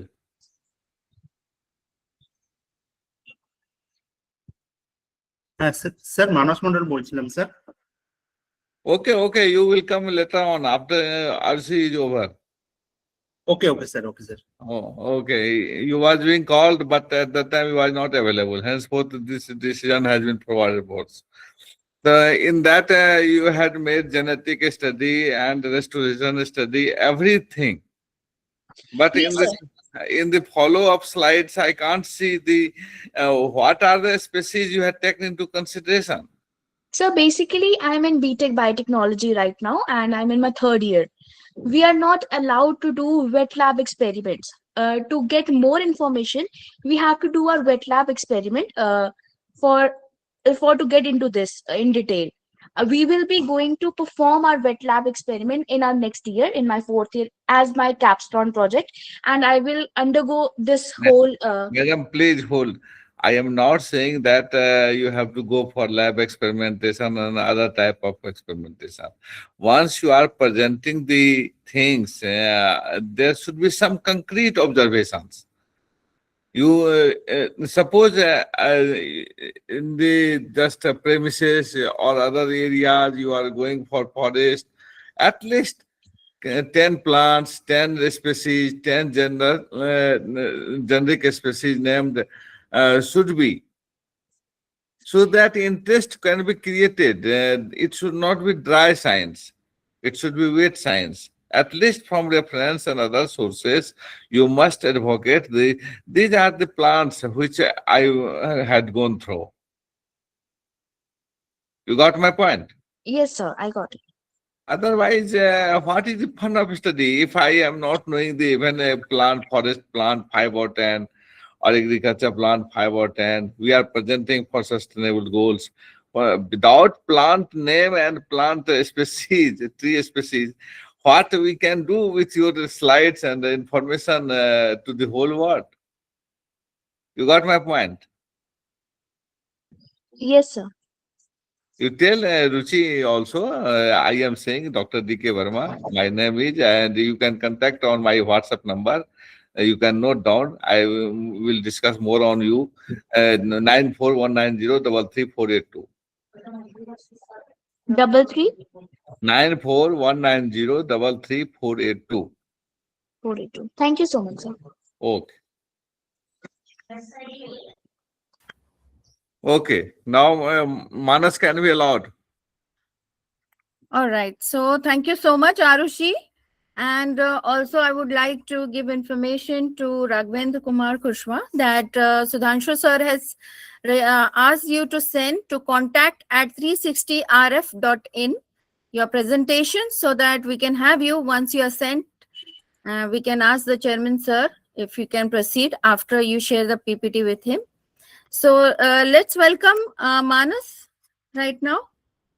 Yes, Mr. ma'am. Manas Mandal. Dr. Yes. Manas Mandal, Assistant Professor cum Junior Scientist, Birsa Agriculture University. Welcome, sir. You can go ahead and share your presentation. Thank you, madam. Thank you. I am share my presentation.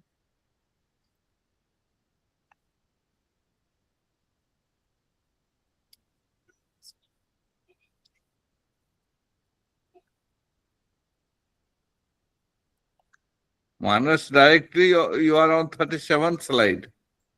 Yes, sir. Please go to first slide.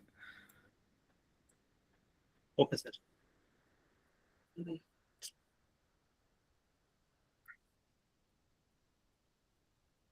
So my side is visible, sir? Slide is visible, but still you are on 37th. Yes, sir. Yes, sir. 37, sir. Total. Start from first, at least one should see the titles and other things. Okay, sir. Okay, sir. And now it had come, make it in slide so Okay, sir. Okay, sir. Sir, I am Manas Monda from Assistant Professor under Birsa Agriculture University. Now I am present my research topic on standardization of dehydration technology of China Star and Thysanthemum heliconia and the Torah region of West Bengal. This research I have covered during my PhD period during 2022. Unless it is not in slideshow mode.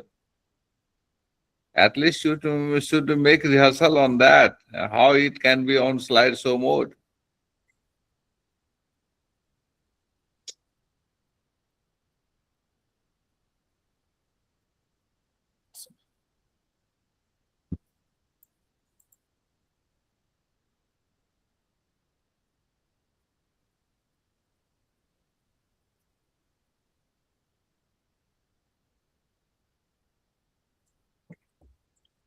It's a little problem with laptop, sir. Maybe.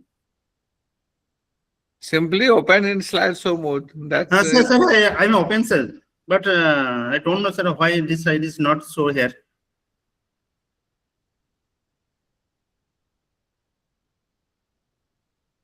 you open this PPT in your desk, laptop, and Yes, sir. then go to for sharing. Okay, it will be done. Very simple. No, sir. I have opened my portion in my laptop, sir. But I don't know why it is not open in this presentation in this. So, sir, I changed my platform, sir. Basically, I changed my laptop to my phone bar tab, sir. Also, so needed, sir, 2 minutes, sir. Okay, go ahead. No issue. Okay, sir. Okay, thank you, sir.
Dr. Manas is available.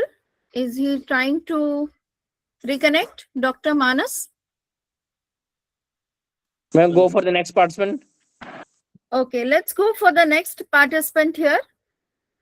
After Arushi Chabbar, we would like to welcome Akinapalli Snehanjali.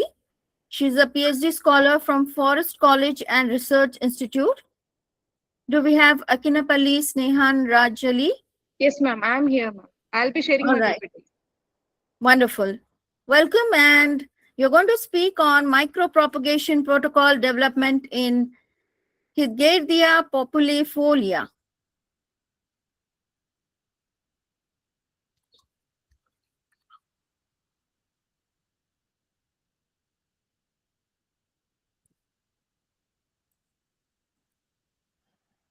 One second, ma'am.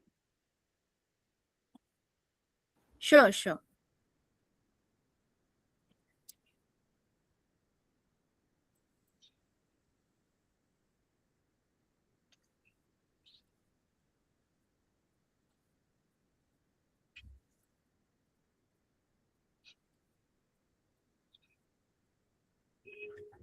Ma'am, is my screen visible?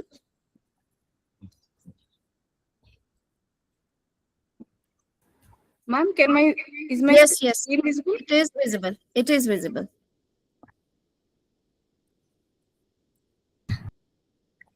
Good evening, everybody. I'm Snehanjali, here to present on my topic to develop an efficient protocol for micropropagation using nodal cuttings in Hydgeria populifolia.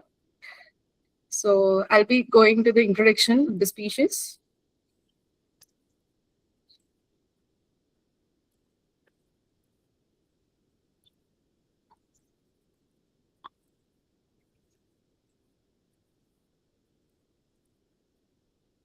Please make slide show mode, and slide is not moving.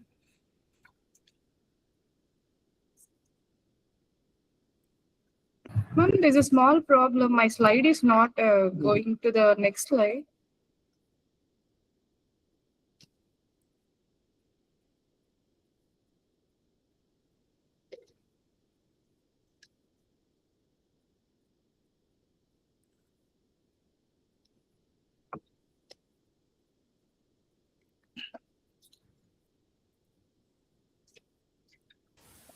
Madam, please bring your cursor near the right hand corner in on your screen. That 82% is showing nearby there. One slideshow Ma'am, am I button is audible? there. One slideshow button is there. Mode. Hello, ma'am. You are audible, but we have you to please guide. Go to the slideshow mode, please. Hello, ma'am. Am I audible? You are audible, but you are not in a slideshow mode. Madam, please bring your cursor in the right corner, madam, down. Where 82% is showing in your laptop, right hand corner. There is one button for slideshow mode. Please bring your cursor down in the right hand corner, down. Hello, ma'am. Am I audible? Hello. We can hear you, but we want you to please present in a slideshow mode. Okay, carry on. Let her be. Because she might be puzzled. Please proceed.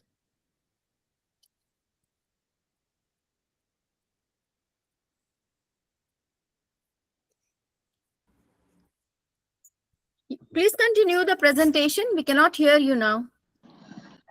Ma'am, actually, my slide is not moving. My presentation is not showing the next slide. Is there some issue? Maybe you can proceed with the other presentation, ma'am. Meanwhile, I'll arrange for the other desktop. Hello? Yes, we are hearing you. Sir, please take the other presentation, sir. Meanwhile, I'll choose the other desktop. I don't know why my system is not showing the other slides. Sorry for the inconvenience. Okay, Pallavi, please do needful. All right. So not a problem. As we've got a permission, let's welcome the next presenter here, Anubhav Pathania, a PG scholar. Anubhav Pathania, do we have him? Ma'am. All right. Are you there? Yes, ma'am. Great. So you're a PG scholar, Dr. Y.S. Parhar, University of Horticulture and Forestry, Nauni, Solan. Welcome, sir. You're going to speak on sustainable biofortification of leafy vegetable using nano-encapsulated micronutrients. So please share your presentation. We would like to hear about it.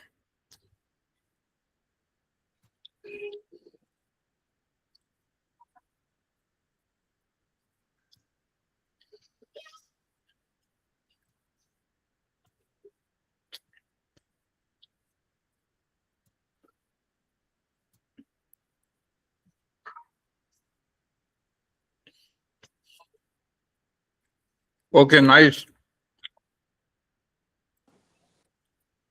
Is it visible, sir? Gone out of view. Just flash had come and we had seen. Sir, good evening, sir. Sir, I am coming, sir.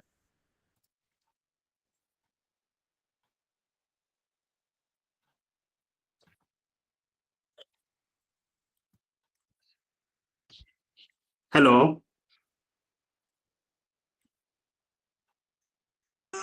Sir, please open your presentation. Okay, sir. Okay, sir. I'm open my presentation, sir. Just one second. Please be soon as the time is limited for everyone. It's only 7 minutes. Okay, sir. Just 5 minutes. So I have completed my 7 minutes.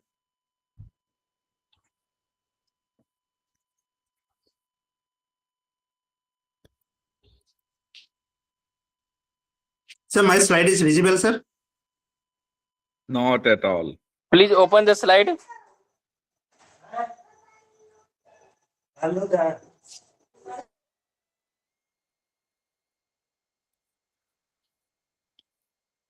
Sir, I have opened my slide, sir. It is visible, sir.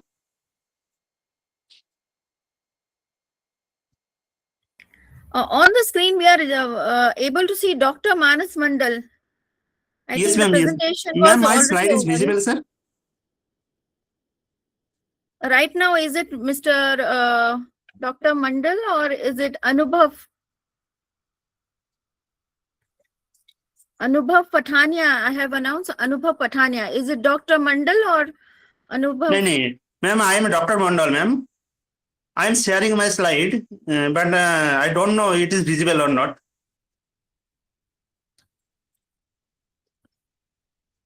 Please, you follow SOP, Standard Operating Procedure. Go out of the slide and share it. Open the slide on the laptop or desktop, whatever may be, then share. Otherwise, in this type of problems are order coming. Place करने गया और screen पर हर line हर candle freeze Okay, जैसे हो sir. गई। Stock बेचने गया तो एरर, फिर मार्केट गिरते गया। Ma'am, go for the next participant.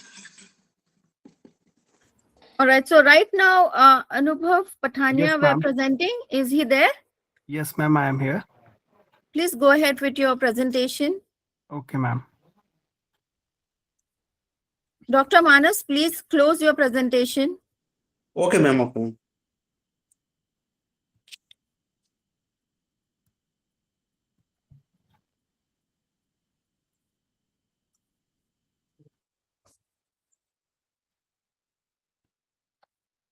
Is it visible, ma'am? Yes. Anubhav, okay. Very good slide. Very good evening, everyone. Myself, Anubhav Pathania. I am here to present on title Sustainable Biofortification of Leafy Vegetables using Nano-Encapsulated Micronutrients. Only, Anubhav, one thing. Yes, sir. Hide, stop sharing icon. Okay, sir. Okay, now. So as we know, there are 2 billion people around the world are affected by the problem of micronutrient deficiencies and developed hidden hunger problem. The major micronutrients which cause deficiency are iron and zinc, which leads to anemia, impaired immunity, poor cognitive development. The major concern in the developing countries is dependent on the plant-based diets. So why we are selecting leafy vegetables? Since they are rich source of various vitamins and minerals, including various phytochemicals and antioxidants. The key crops of the key leafy vegetables are spinach, lettuce, fenugreek, amaranthus, and mustard greens. Since these crops are short duration, they can give rapid nutritional intervention. They are affordable and are widely consumed. However, the nutrient density in these crops is very less. Since we are in the conventional farming, we are using conventional fertilizers, which cause low nutrient use efficiency, high leaching problem, soil fixation of micronutrients, repeated applications are required, and causing environmental damages. So we are shifting towards a sustainable solution, which is biofortification. Now, what is biofortification? It is the enhancing the nutrient concentration in the edible parts of the crop using biological methods, aiming to address micronutrient deficiencies and improved food security sustainability. There are different approaches which are used in biofortification are genetic approach, agronomic approach, and nano-enabled biofortification.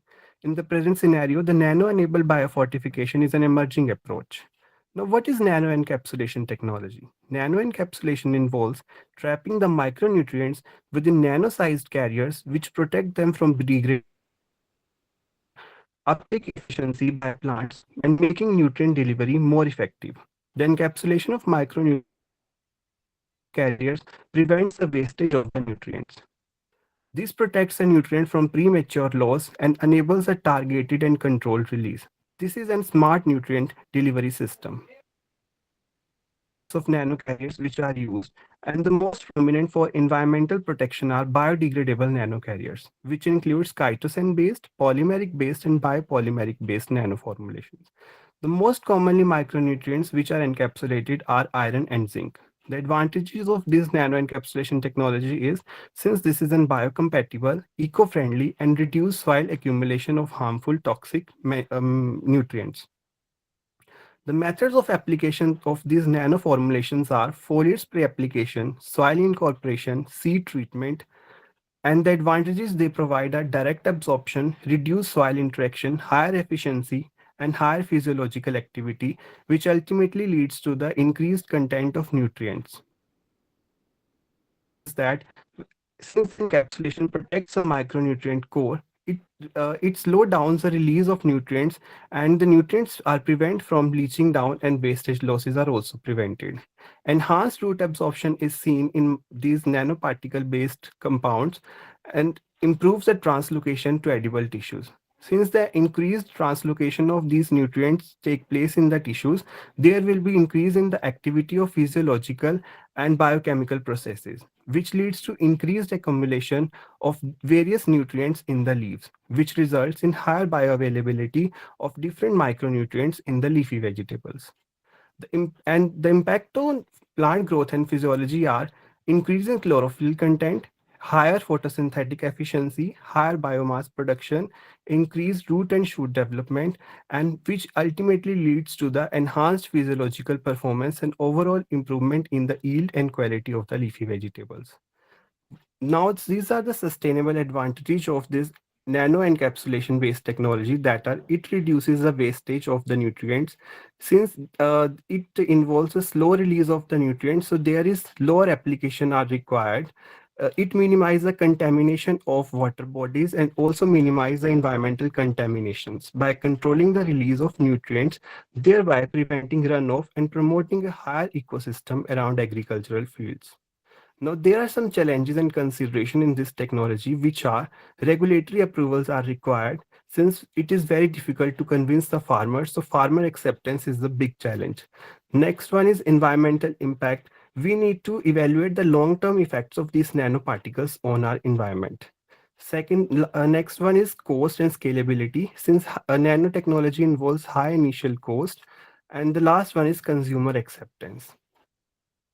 The conclusion of this study is that nanoencapsulation enhances the nutrient delivery efficiency in the leafy vegetables, which improves the bioavailability and accumulation of nutrients in the leafy vegetables and reduces the environmental losses of different nutrients. It promotes the sustainable biofortification and holds a strong potential for combating the problems of hidden hunger. Thank you. Anubhav, very good slide, but at the same time, I am sorry to say, since the start, leafy vegetables, neither we came across with none of the leafy vegetables name and their botanical name or scientific name. Okay, sir. So in the initial, I You can mentioned identify some photos are there of leafy vegetables, but what are they? How we can ascertain? Sir, in the initial slide, I added the key crops or key leafy vegetables such as spinach, lettuce, fenugreek, and brassica microgreens.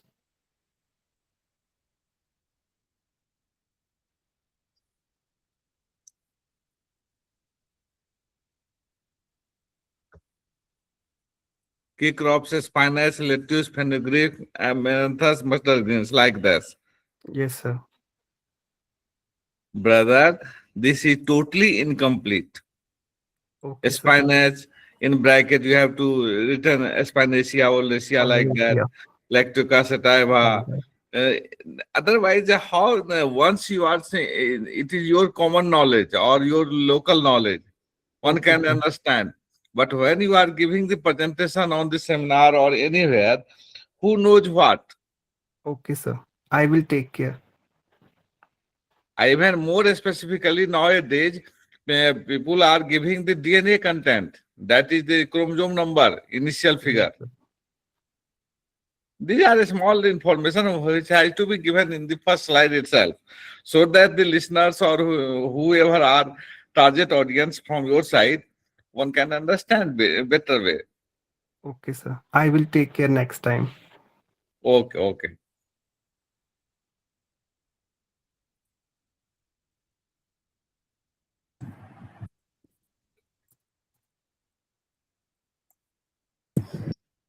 Sir, can I present now? Well, thank you, Anubhav Patania, for his innovative research on nano-based biofortification. Really, it was insightful through sustainable agriculture advancement. So we have next presenter, Praveen Kumar. Someone was interrupting who wanted to give presentation. Yes, ma'am. Sneha, there was a trouble. After Praveen, maybe I'll give, ma'am. All right. So do we have Praveen Kumar, Associate Member, International Association of Engineers, Hong Kong? Am available? Yes, audible. Yes. Yeah. I am sharing now.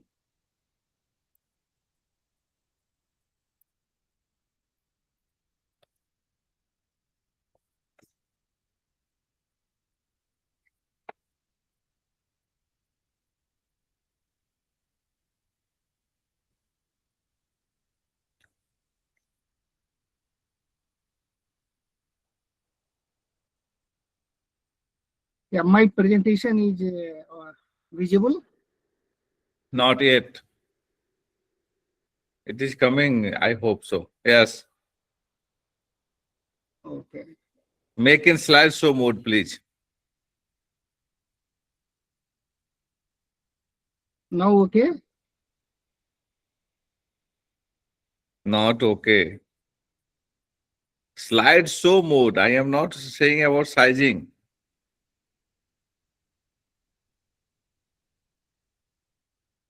Okay, you go ahead. Otherwise, time will go. Yeah, that is there. Okay. So, good evening, everybody, and respected chair, dignitaries, and fellow researchers. Today, I am not presenting automation. I am presenting a shift in thinking from AI as a tool to AI as a cognitive partner in sustainable agriculture.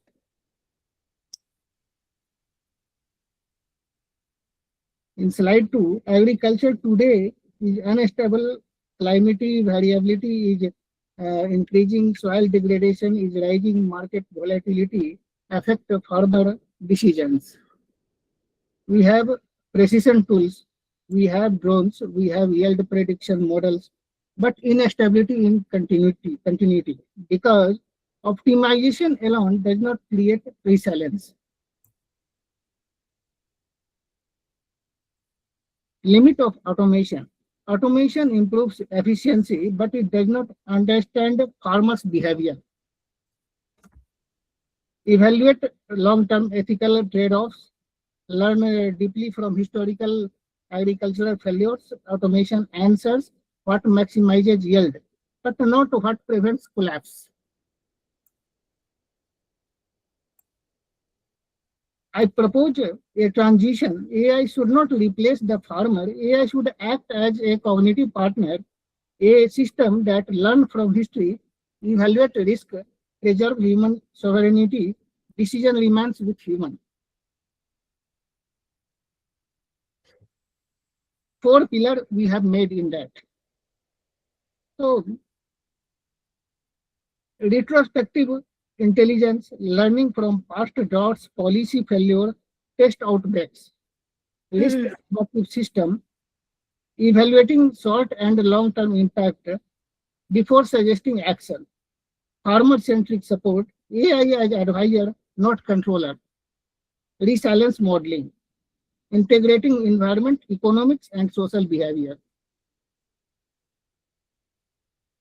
Your slide had gone out of view.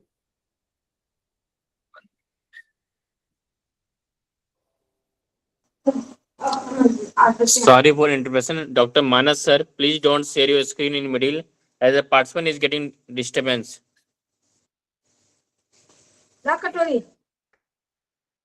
Yeah, now it is coming? Okay, sir. Yes. Okay. So, in slide 6, architecture, the architecture is layered, context input, retrospective analysis, risk and trade-off engine, human decision. The output is structured. AI says, here is the data, here is the context, here are historical precedents, and here are trade-offs. The decision remains yours. So that is totally sovereignty of the farmers are preserved here. This prevents over dependence. Slide 7, a structured output. This is critical, but AI must not say, do this. It must say, here are your options, here are the consequences, here is the expected outcome that preserve agency. Slide 8. This model can reduce catastrophic farming decisions, improve climate resilience, optimize resource allocation, strengthen long-term food security. This is not technological domination, it is responsible partnership. 9.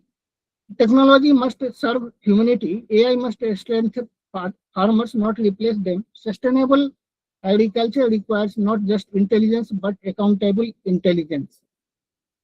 Thank you.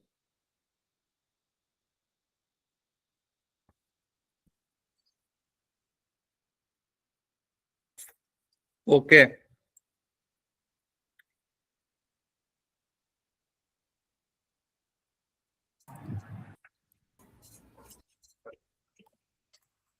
So thank you, Mr. Praveen Kumar, for your visionary presentation on AI as a cognitive partner in agriculture.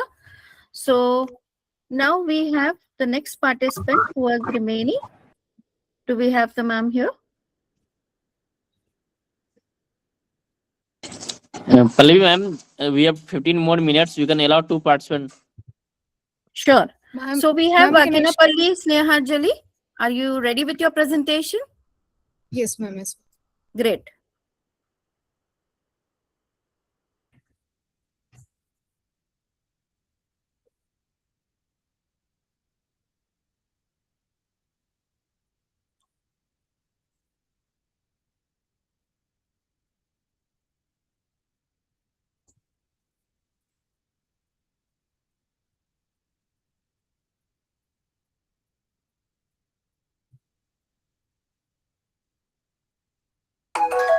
Please put it in slideshow mode.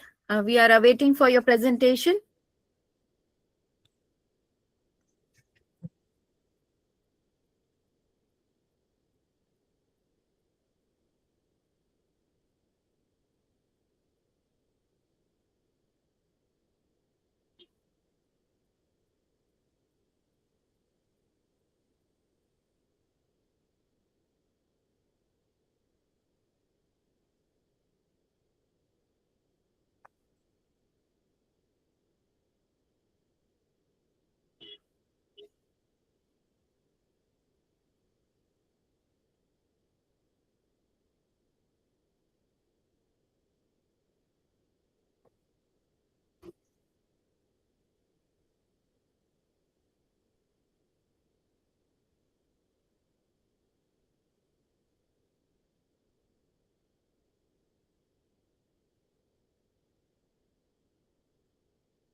Please click full screen, ma'am.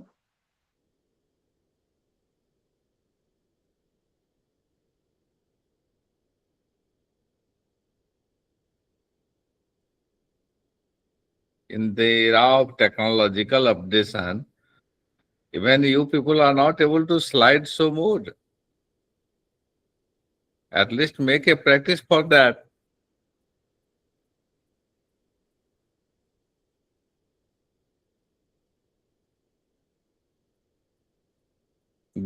Before coming directly on the stage. You are listening, Snehanjali?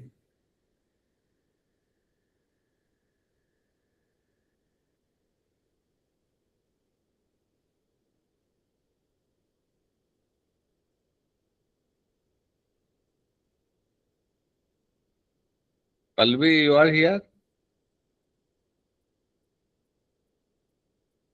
Sir, I am Manas Mondal, sir. I am ready for sir the PPT purpose. I'm there. I'm there. Are you facing any problem right now? Pallavi, allow Manas to do the thing. She is not, Sneha is not coming up to. Right. Sneha ma'am, I think you are taking some time. Let's have Manas sir here. If that is Sure, okay ma'am. with you. Actually, the presentation is not coming. Let Manas sir proceed. Next, I'll be presenting. Sorry for the inconvenience, actually. All right, no problem. Okay, madam. I am trying for the presentation here. Please close this presentation, Sneha ma'am. Yes, sir.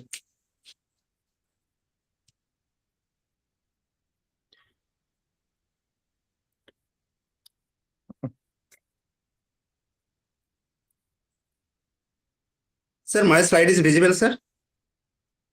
Not yet, brother. I don't know what is facing problem, sir. Sir, my things, sir, my mobile also shows, sir, my, but I don't know, sir, how it not sharing in this. Sir.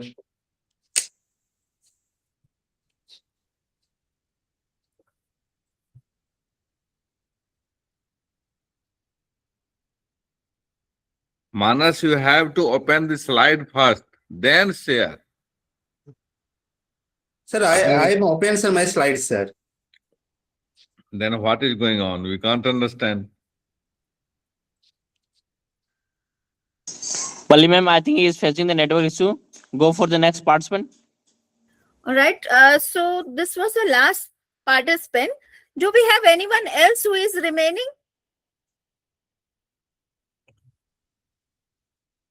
Do we have anyone else whose presentation is remaining? We can have one more presentation. Maybe probably because of network issue was not able to present and was ready. It was Raghavendra Kumar, sir. Is he available? He has not given his presentation.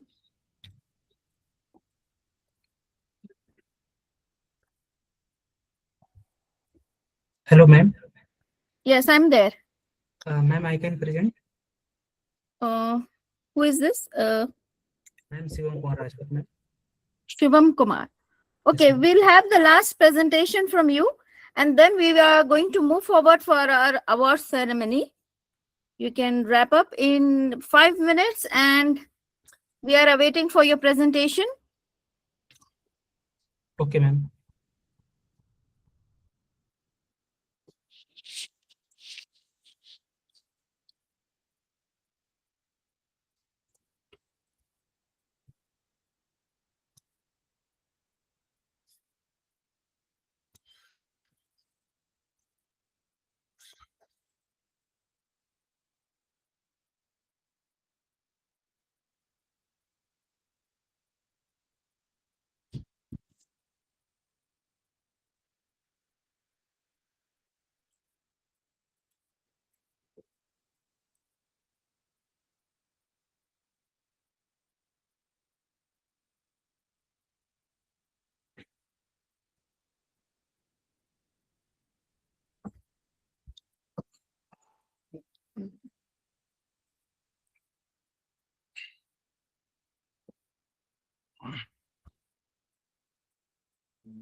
My slide visual. Yes, visible. Can I go? Okay. 1 minute, sir.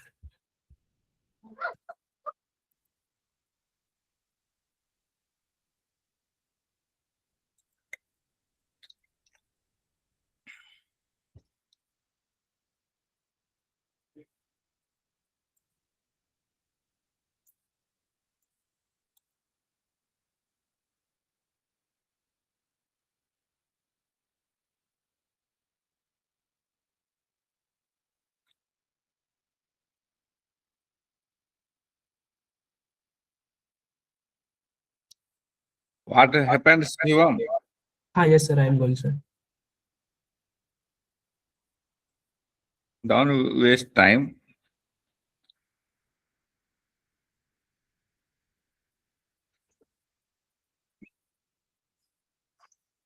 Good afternoon, everyone. I am Shivam Kumar Rajput. Today I am presenting assessment of diversity in custard apple using morphological and biochemical traits.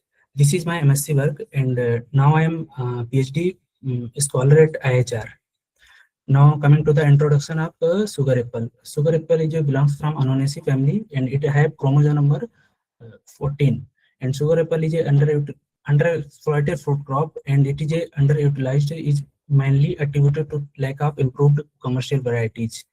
And there is a lack of varietal development, and sugar apple is a have protogyny. Because of that, it have cross pollinated, and sugar apple is a have crop wild relatives have giving breeder various game-changing features on genes, increasing crop resilience in worldwide agriculture production. Now coming to the objective of my title, there is two objectives. First is to assess the diversity in custard apple and sugar apple germplasm using morpho-epimological and biochemical traits. And second objective is to identify promising genotype with superior horticultural and biochemical attributes. Now coming to the material method.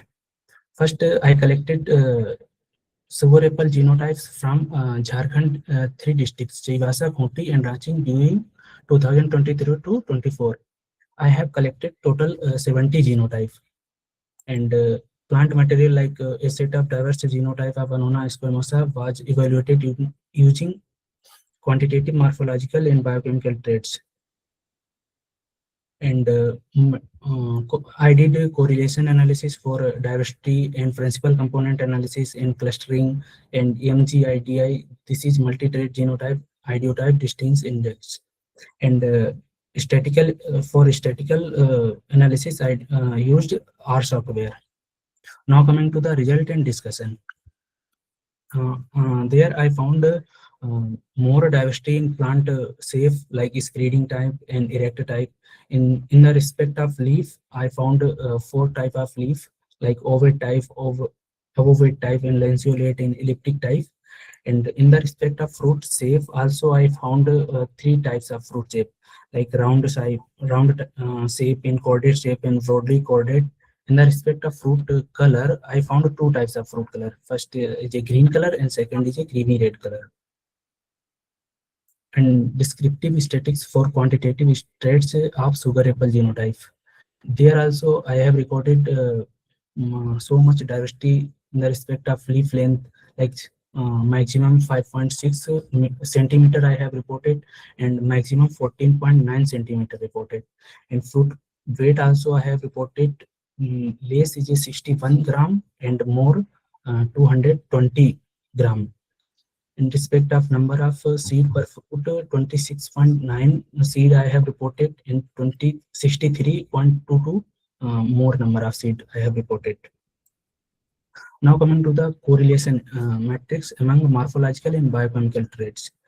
All morphological traits I have reported, like positive fruit weight is a highly positive correlated with fruit pulp, and pulp weight also I have reported positively correlated with pulp percentage.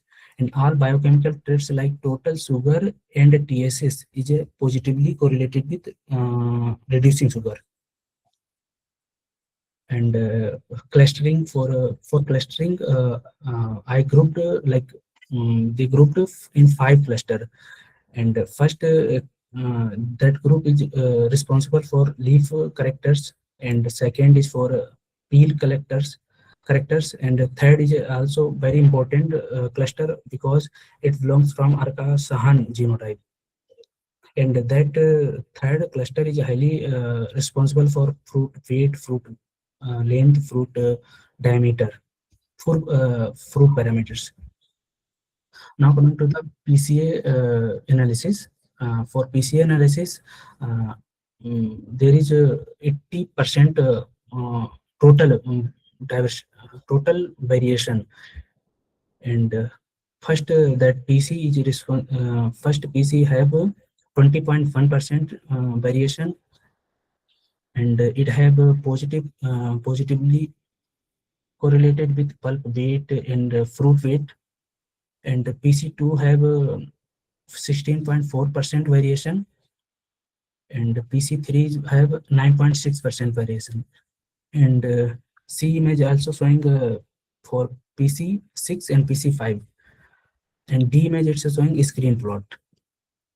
Now coming to the multi-trait genotype idiotype distance index analysis. This analysis is very important for analysis of diversity. We can select superior genotype on superior genotype among genotypes.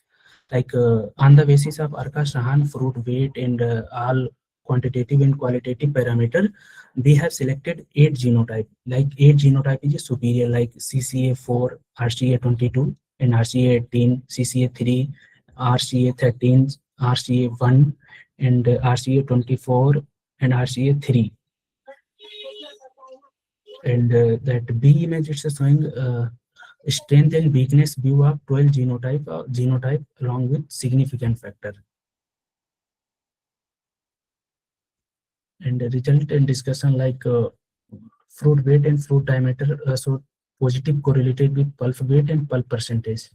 And in clustering, cluster B had highest mean value for fruit length, fruit diameter, and PC1 have highest variation 20.1%.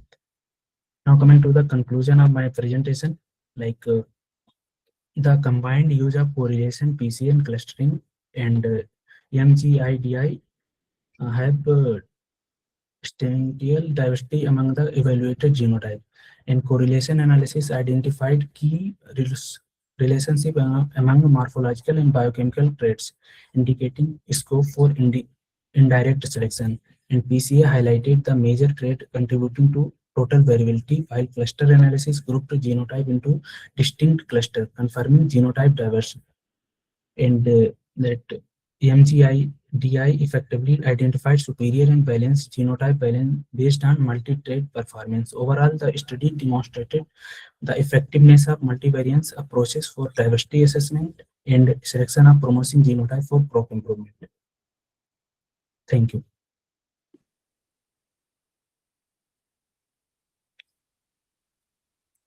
Please show reference slide only. Okay, sir.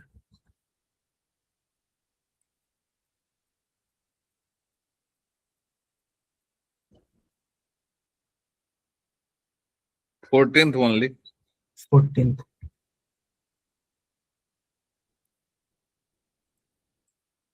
Do you have heard about the name of PC Mahalanobis? 1 minute, sir. PC Mahalanobis, you have heard the name of that gentleman?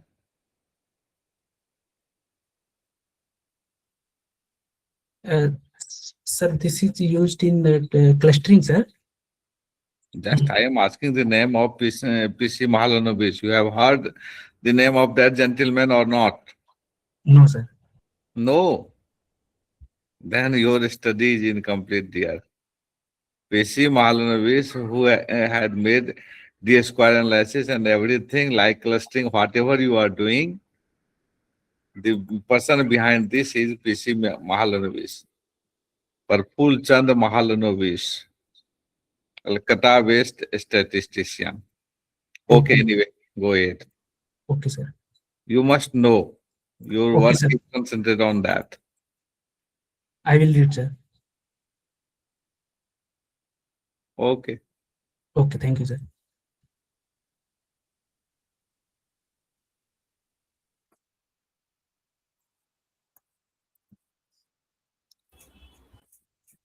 So thank you very much, respected chief guests, Ma'am, dignitaries.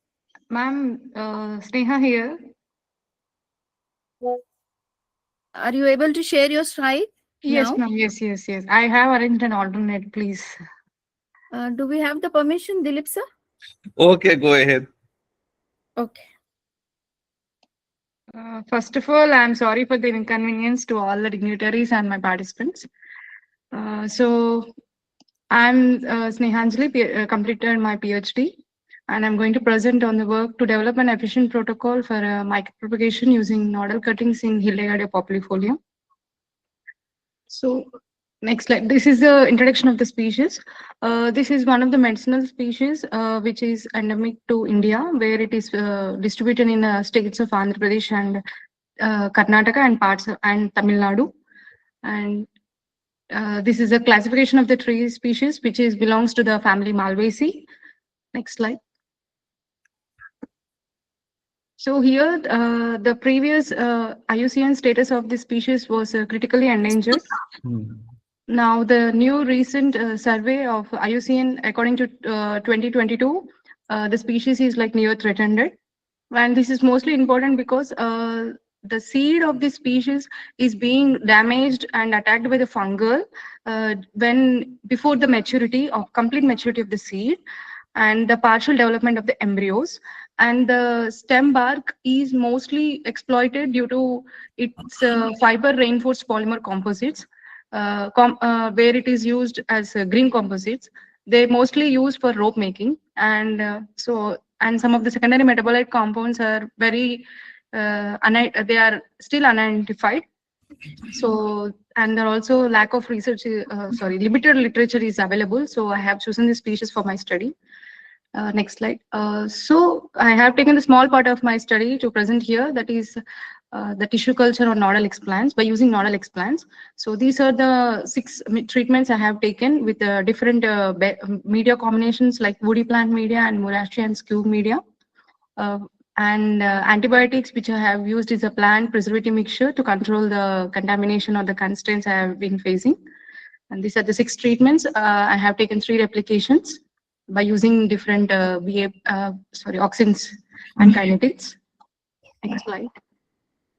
And this is the entire methodology process where the steps goes first media preparation, collection of the explants, sterilization process, inoculation, and finally to the culture room. This is a sterilization process of nodal explant. After 3 to 4 standard processes, I have finally taken this because this has been suitable for my explant. First will be the explant collection from the field. Then by using the detergent, which is a 20, I have washed the explants. Then frequently with the distilled water wash. Then the Bevestin wash for 30 to 90 minutes. Then followed by mercury chloride. Then again the explants are washed with the autoclave distilled water. Finally the antibiotic treatments where I used ampicillin and the streptomycin in order to be the explant free from the fungal attacks. Finally to the inoculation. The final 3 steps are done in the biosafety cabinet. Next. And they're coming to the results. We can see here the T3, which is the basal media with Murashi scoop with the BAP 2 mg per liter and IAA 0.1 mg.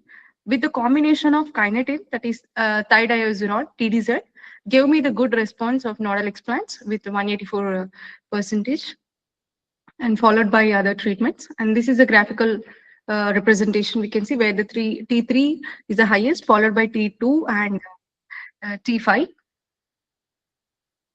Next slide. And this is the pictorial representations where you could see the results.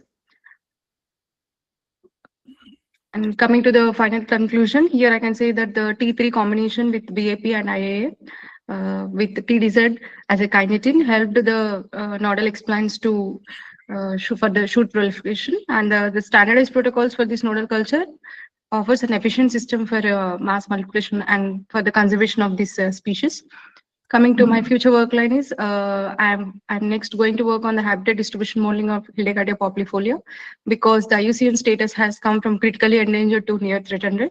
So we are planning to do the studies on the population, how much the population has increased or declined, and some of the physiological studies to see in the nursery conditions and the natural forest, the stress conditions, and finally the micropropagation to conserve and increase the population of the species.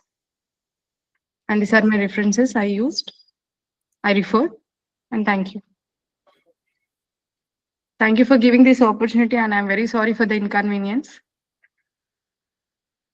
Madam, in tree species, what is the major bottleneck in tissue culture? Sir, actually, the nodal which I've told that did not completely finally come to the root, sir. The root initiation was not happened. When I transferred after the shoot proliferation, when I had kept into the rooting media, the explant did not respond, sir. What is your opinion about tannin? Sir? Tannin. Yes, sir. Actually, it is having some gummy phenolic-like substances, secondary metabolite, which is hindering the growth, further stage of growth of that explant. For that, what has to be done? I have taken this streptomycin and ampicillin, sir, in the media combination, which I am observing in my lab now. Hoping for that, and also I am taking some rooting media like IBA, so that I'm waiting to see the results, sir. If you want to excel in tissue culture in tree species, you must concentrate on tannin. Okay, sir. And Sure, overcome. Otherwise, you will nowhere. You will never reach to your goal. Sure, sir. Sure. Okay. Okay. Yes, Go sir. ahead. Yes, sir. Thank you for your suggestion, sir. I'll take it. Thank you, sir.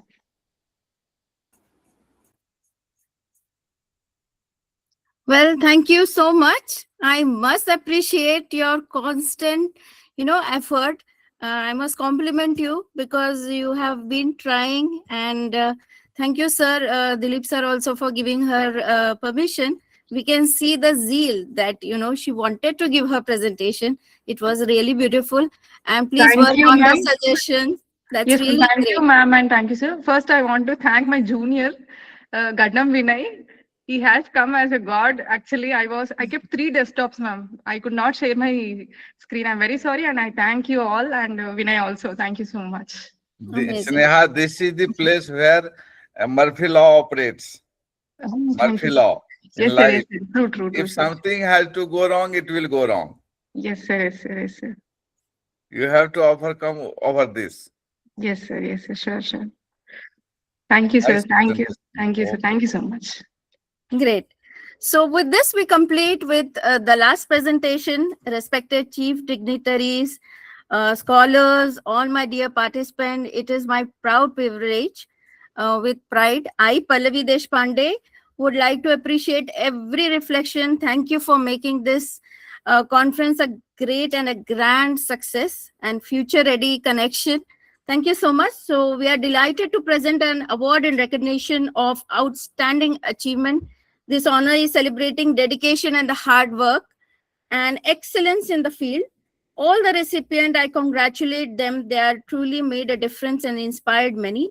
Please join me in congratulating all the deserved award winners. Let's welcome. If we have Sudhanshu sir, we would like to present all the award, a small video clip.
Well, congratulations to all as we draw this memorable event to a close. I request Conference Chair Dr. Dilip Kumar Verma, Sir, Principal Scientist, ICAR, Indian Agriculture Research Institute, Regional Station, Indore. Sir, thank you. A heartfelt gratitude to you for your constant mentorship throughout the conference, for all your support throughout the conference. I, Pallavi Deshpande, would like to definitely thank you from 360 Degrees Research Foundation as a member, and kindly give us a little bit of insight, or can we have a precious words from you to all of us who are present here in the conference. Over to you, sir. Dear and respected all, including Bivakar and Pallavi, both of you had made a tremendous effort in organizing this type of event. And moreover, the thing is that we are becoming very shy in presentation. It is whole of the Indian business about Indian researcher and Indian scholars. Neither they get the platform nor they get the opportunity. Where to speak? How to speak? Until unless you does not come on the dash, fear psychosis will prevail throughout your career. Henceforth, this is the platform which is giving the opportunity, whoever may be, whatever may be. And if I have time, definitely I had devoted some time for you people, so that at least, suppose presentation is being made about women hardship. If he or she is not knowing about National Institute of Women in Agriculture, what is fun of that? Secondly, like Anubhav, we are giving the talk on biofortification of leafy vegetables. If not more than 10 leafy vegetables are available in India, you must know the scientific name, chromosome number. Otherwise, the quality of education will not be up to mark. In the same way, each and every slide I had seen, as much as I can, there are ample scope of doing the best. You might be hearing, even our Prime Minister is saying, we are moving towards 3 million economy, 3 trillion economy, like that. And what about our agriculture education? We are moving backwards. First, PhD scholar, we are being supposed to be vibrating a scholar in terms of knowledge. Then, if someone is less than that, then he or she may be MSc scholar or research scholar. If he or she is not able to perform up to master degree, then he is graduate. In the BSc, MSc itself, one must know the basic rule of education of agriculture. Crop name, botanical name, scientific name, chromosome number. Just one, there was one lecture, and I will be happy to share, because among all were engineers, and I was the only person who was plant scientist. So how one can present himself before them? I told that a human being has 3000 MB genome. Genome size in a human being is 3000. Rice is 5000. Maize is 7,000. And wheat, 37,000 MB. If a person is eating bread and 37,000 MB of genome size, wheat is superior than the human being itself. You have to prove your importance. Since then, the dean and others, whoever are engineering, doctor साहब क्या कहते हो, हम लोग तो आज तक जानते ही नहीं है कितना एमबी के आप लोग. आज का सारे इंफॉर्मेशन अवेलेबल है आपको वेबसाइट पर, गूगल डॉक में, हर जगह। लेकिन हम अपना बात ही नहीं जान पाते हैं कि एग्रीकल्चर में व्हीट क्रॉप है जिसका 37,000 MB जीनोम साइज है। जीनोम साइज है तो और कुछ नहीं रिफ्लेक्ट होता है। हमारा इम्पोर्टेंस, गेहूं का इम्पोर्टेंस, या ये सब चीज मालूम होनी चाहिए बच्चों को हो या आगे आने वाले जनरेशन को। कहीं इंटरव्यू में भी कभी हो तो कहेंगे हम 37,000 MB की तो रोटी खाते हैं भाई, क्या बात करते हो। Then you can have your own importance. दूसरी बात है, एक बार मैं श्रीनगर में था।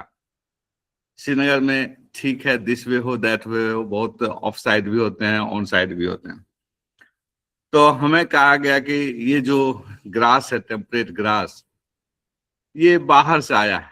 कहाँ से आया है वो सब बात नहीं बोलूंगा। तो हमने कहा कि नहीं, ये तो हमारे फील्ड में भी है। 256 जर्म प्लाज्म ग्रास का, उसको मैंने रजिस्ट्रेशन करा दिया गवर्नमेंट ऑफ इंडिया कि हल्दी वाली कहानी नहीं हो। अब जैसे इन्होंने, एक बच्चे ने अभी बताया कि शुगर एप्पल के बारे में, मैं चाहता था उनसे पूछूं, फिर मैंने सोचा कि नहीं, अब everyone is want to live and कहेगा कि बूढ़े होकर के ये सबको खिंचाई कर रहे हैं, इसलिए उस बच्चे से मैंने नहीं पूछा। What about Ramphal, what about सीताफल, व्हाट अबाउट अदर लक्ष्मण फल? They are wild relatives of these plants are available in India. If you are not noticing today, tomorrow will be time gone. Henceforth, one must understand the things. In agriculture, documentation is very, very, very poor. You can't say, you can imagine, जैसे part पर million में होते हैं ना nutrients, part पर million में vitamin है, किसी को B12 या कुछ भी तो 10 से 12 ppm ही बॉडी में पहुंचता है। उसी तरह से एग्रीकल्चर एजुकेशन है। एग्रीकल्चर इतना ज्यादा रिसोर्सफुल सब्जेक्ट है कि हम, अब तो गूगल बहुत ज्यादा सबके सहायता के लिए आया है, तो डेफिनेटली सभी को डॉक्यूमेंट करना, आगे बढ़ना, नॉलेज को इन्हांस करना, तभी तो आप सब जगह जानेंगे। अब व्हीट कह देंगे किसी को, व्हीट का क्या खाते हो, तो रोटी खाते हैं। कितने स्पेसीज हैं, कहे अक्सर नहीं जानता हूं। राइस के कितने स्पेसीज हैं, नहीं जानता हूं। भाई, this is not the solution. As a country as a whole और स्टूडेंट एज ए होल, दोनों तरफों से चाहिए कि आपके नॉलेज का स्पेक्ट्रम बढ़े। और with these good words, I want to keep silent. Wish you all happy Holi well in advance. Thank you all. Very good. I want to first clap for you. And thank you so much from 360 Degrees Research Foundation. It was a great, grand success because of your mentoring, all because of the great speakers who are coming in front. ये आपने बहुत अच्छी और सुंदर बात बताई है कि आपका गाइडेंस जरूरी है और कुछ प्रोत्साहन जरूरी है, लेकिन हमें कोई होना चाहिए जो बता पाए कि कहाँ हम चूक रहे हैं. It's not that somebody is wrong. We are not judging a person, but people like you or guides like you who are there in the conference, they try to make us improve. Nobody is perfect 100%, but because of your suggestion, I'm sure the next time they have a little bit of here and there the mistakes by chance, by technical errors. Next time they will be ready for that. Thank you for all your suggestions. Okay, welcome. National Conference Agriculture Innovation, Sustainability and Leadership for Future India comes to an end. And I would like to thank each and everyone.